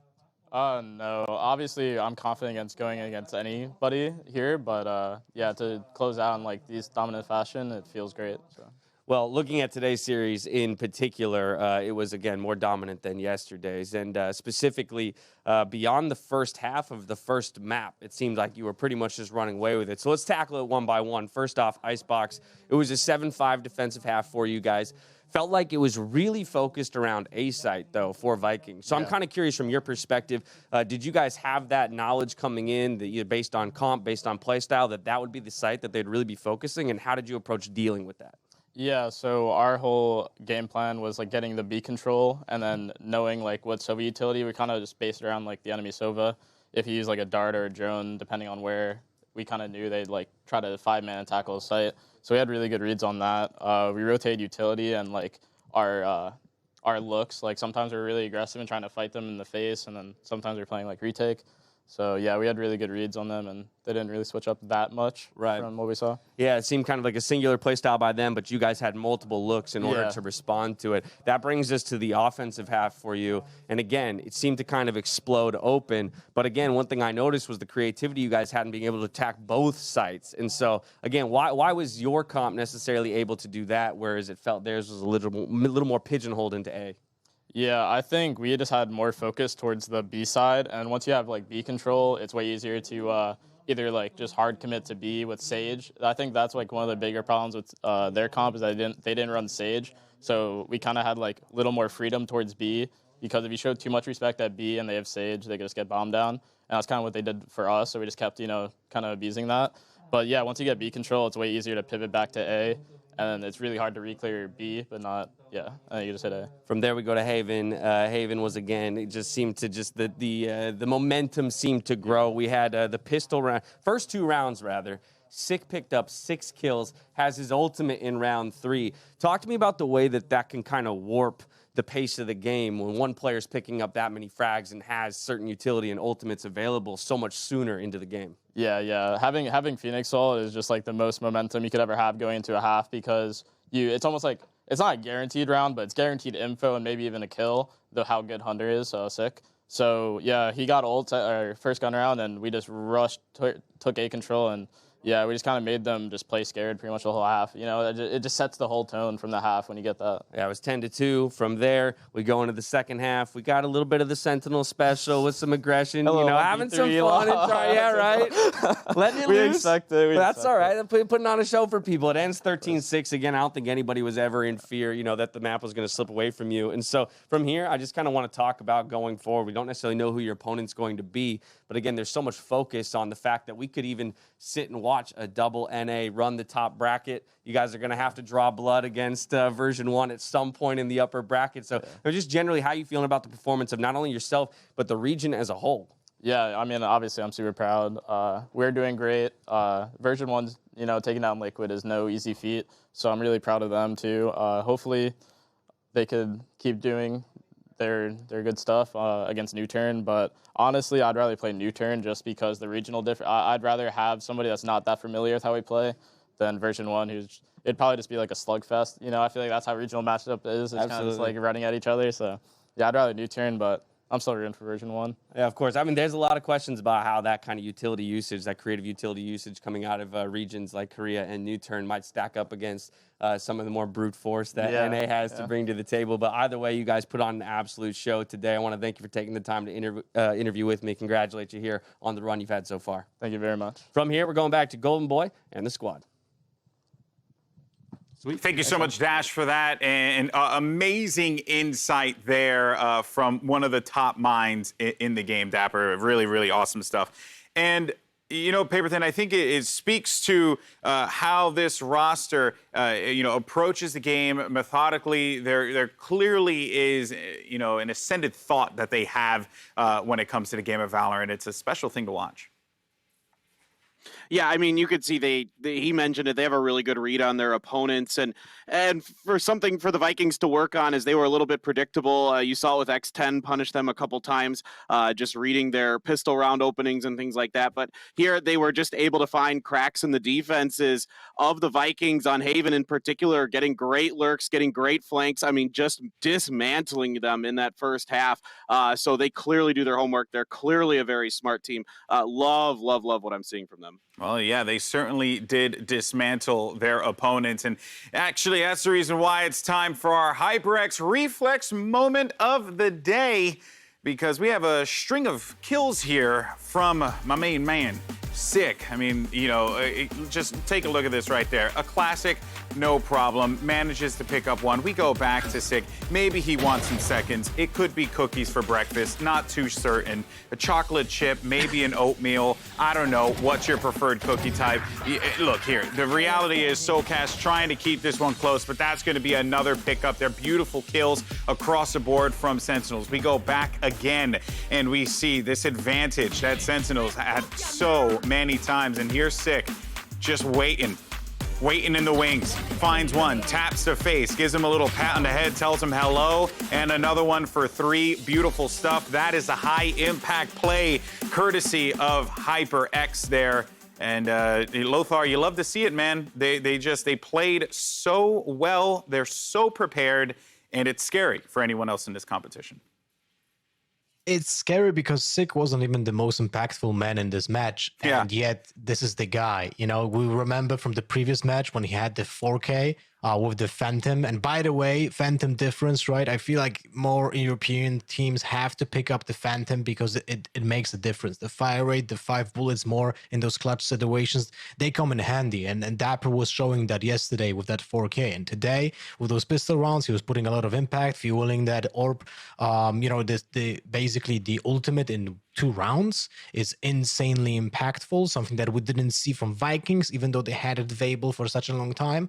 So this small difference are mounting up. And, this team still has Tens, Shazam, those guys are like in the forefront, they're spearheading that team. But when you have people like Sick in the backlines that can pick up the slack in case someone else doesn't get the kill, then that's insanely valuable. And Sentinels are just so dangerous. Yeah, well, I like how even right now you're still trying to help Europe continue to rise to the occasion and give them guidance. But who doesn't like a good classic right click, though? Am I right? It's everyone's favorite thing in the game besides, buffing the shorty. You heard it here first, Riot. Buff the shorty. Do me a favor. I heard something about Judge, though. No Bring Judge today. Bucky. No, Bring back the Bucky. No Bucky either. Just a shorty. That's all we care about. All right. Well, we said that we had 2 players from Sentinels to talk to, and yes, we do. Thankfully, we have Dash standing by with another Verizon post-match interview. This time with Tens. Sweet. Thank you so much, Golden Boy. They put on such a big show today, we had to talk to 2 of them. I got Tens here after another crushing victory from Sentinels.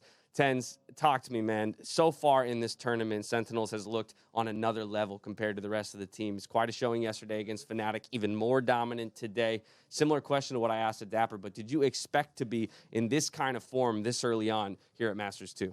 So one thing about our team is we're very momentum-based, and as I said, when we got our first matches out against Fnatic yesterday, I felt like going into this match, we were even more confident and we were pretty prepared. We did our work on them, and yeah.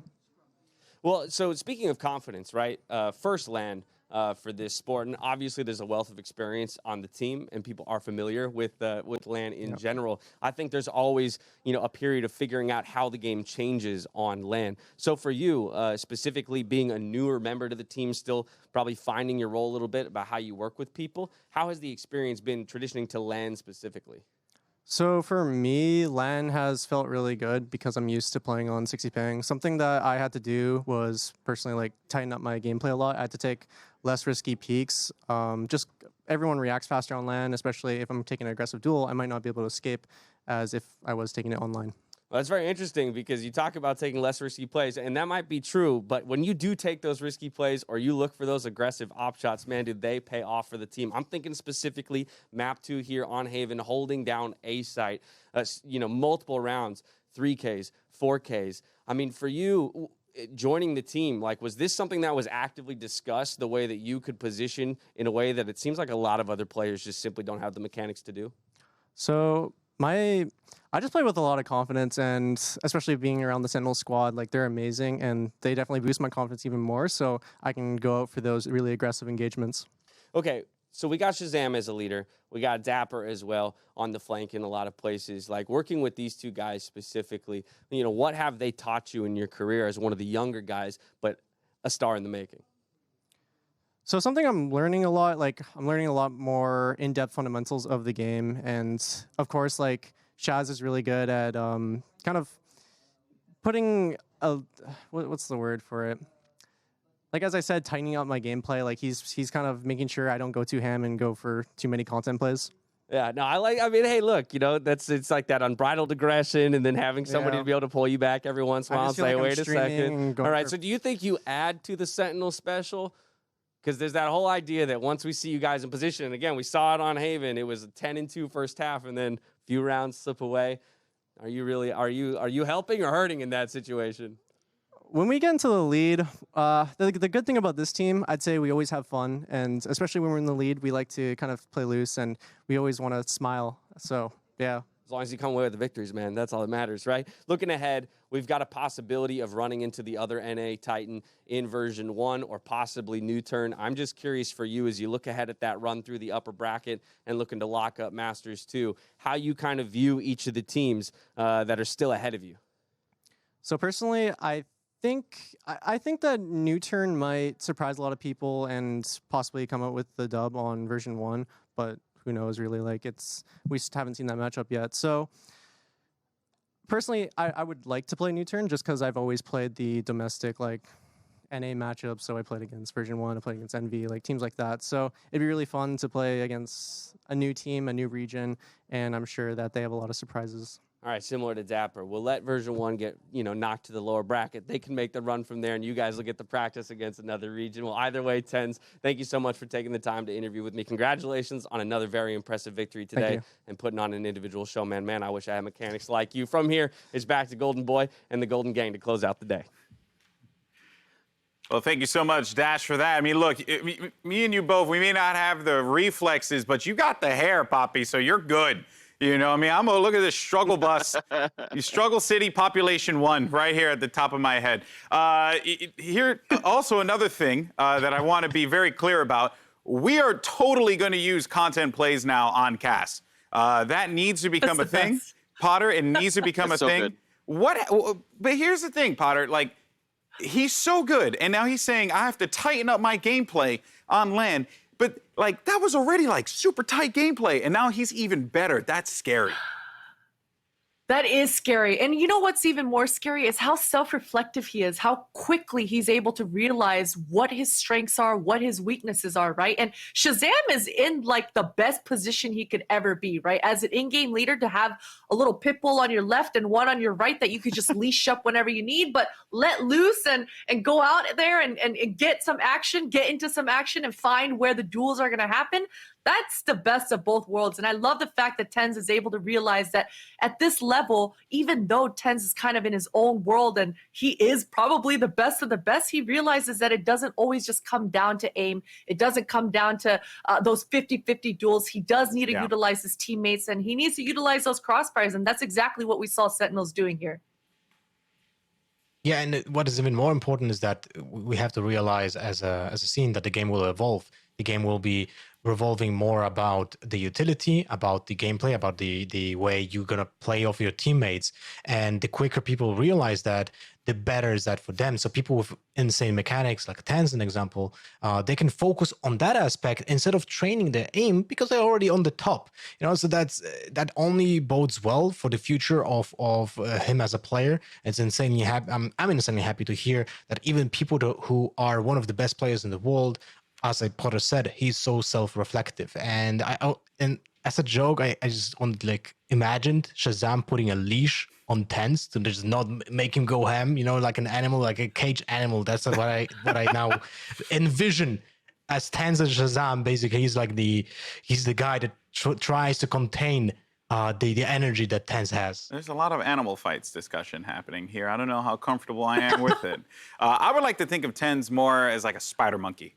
You know what I mean? I'm gonna get on you like a spider monkey. That's what I think. But while we'll go ahead and put that game to the side right now, Sentinels look incredible. So many players showed up today, and one rose above the rest to be our player of the day, and that is gonna be Patapan for his performance during our opening match. And Paper Thin, man, this guy, we gave it to him because, he brings with it not just the skills, not just the deep agent pool, but the personality as well.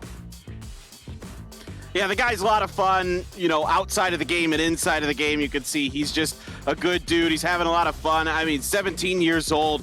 What a talent we have here in Thailand, and going forward for the future, this guy looking bright. I mean, he impressed the heck out of us today, and he did it against the Vikings as well. So this guy can get it done against multiple teams from multiple regions. He could do it on different agents. The sky's the limit for him. Yeah, but here's the thing.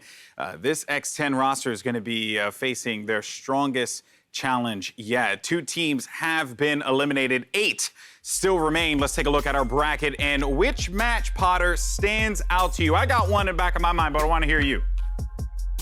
I think you already know which one I'm going for. I gotta go with New Turn here. They are the boomers, but they've got they're the boomers with something to prove, and we saw it right. Solo coming out with the Killjoy. He had some incredible plays, and just the entire game plan of New Turn, I want to see it facing up against NA, against version 1, especially because version 1, they just have so many clever little set pieces that they've showcased over these last 2 days. So I want to see what they've changed up. I want to see New Turn going head-to-head versus version 1 here. And in the lower bracket, Lothar, Fnatic will take on X10, and that is a huge challenge for X10. And Fnatic, they're going to be licking their wounds after that loss against Sentinels, and that they are out for revenge, and they want to get back and get a chance to take on North America's Giants. Yeah, fortunately, Fnatic isn't in a position where they know they played badly or something. I feel like they are in a good spot mentally. They could have played better, but they went toe-to-toe with Sentinels, and that's a pretty good feat. So I'm pretty happy for for the prospect of Fnatic, but it doesn't bode well for X10. Like, they played well today, but it might not be good enough for facing the Giants of Europe. But I'm biased. Yeah, and Potter, you're 100% right. By the way, I was looking forward to that V1 New Turn matchup. But the last match that you saw there, Paper Thin, Team Liquid versus Crew. Crew came online today. Team Liquid, on the other hand, might have to check their routers because it seems like they're having a little bit of a problem there. And I have no doubt in my mind that they'll correct whatever issues they have for the Latin American, beast that they're about to face off against. Yeah, man. I mean, Crew, they rock and roll today, right? Like, they were really good. So, I mean, I had a lot of fun watching them. I'm really happy to see them bounce back after that really just brutal loss to Fnatic. It seemed like that was really just jitters. They got it out of their system. They came through. They were dominant against the Sharks today. Definitely going forward to Team Liquid. I mean, Team Liquid's got to be ready. This is not going to be an easy matchup, I don't think. I think now that the Crew has some confidence, Scream and those other guys are really going to have to come online. And, I think now with Tens kind of setting the pace here, Scream's got something to prove. So I'm really excited to see how Team Liquid performs in that matchup. Yeah, I'm so used to us playing online. I made a reference about routers. I can't believe we're on LAN. This is what a time to be. be alive. It's been a long time. It has been a long time. Hey, we've been on land in Korea, okay? So okay, yeah, and Latin America was on land as well, right? On us, okay? Yeah, you want an award? No one has 40% loss, right? That's something. Oh, dude. Oh my God, we're in the same cities and relax. All right, so guys, thank you so much for being my panelists today. I really appreciate it. And that is going to do it for us here in the studio, for the crew over in Reykjavik, Iceland, and our team all across the world joining us here, and to you amazing people at home. We hope you had just as much fun as we did covering all of the action. But we're going to have plenty more Valorant to come, because day 4 of Masters Reykjavik happens bright and early. We'll see you then.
Restam 30 segundos. Mais missão, B.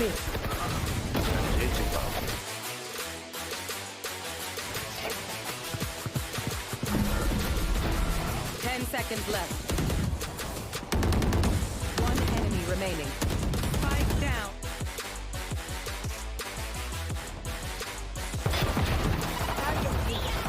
One enemy remaining. One enemy remaining. Flawless. Le salimos juntos, ¿Cabro?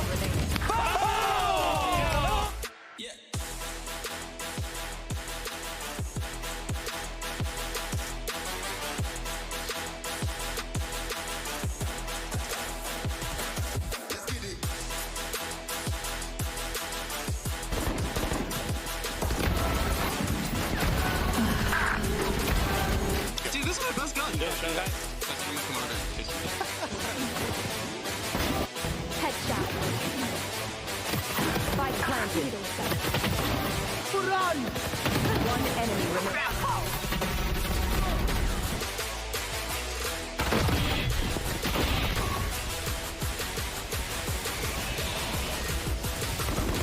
Wait, bro, I was getting spam wasted and so with that. Bro, this shit is like a mini game, me trying to play this one.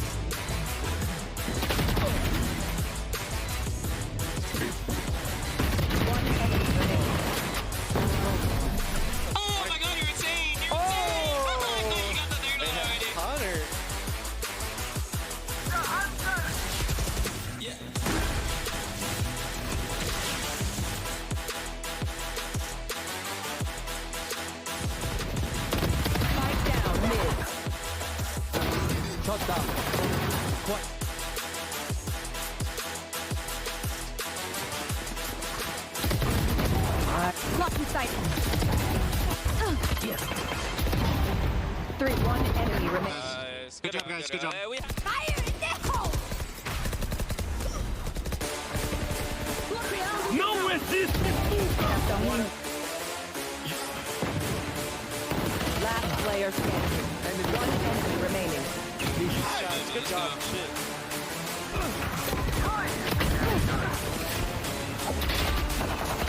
One enemy remaining.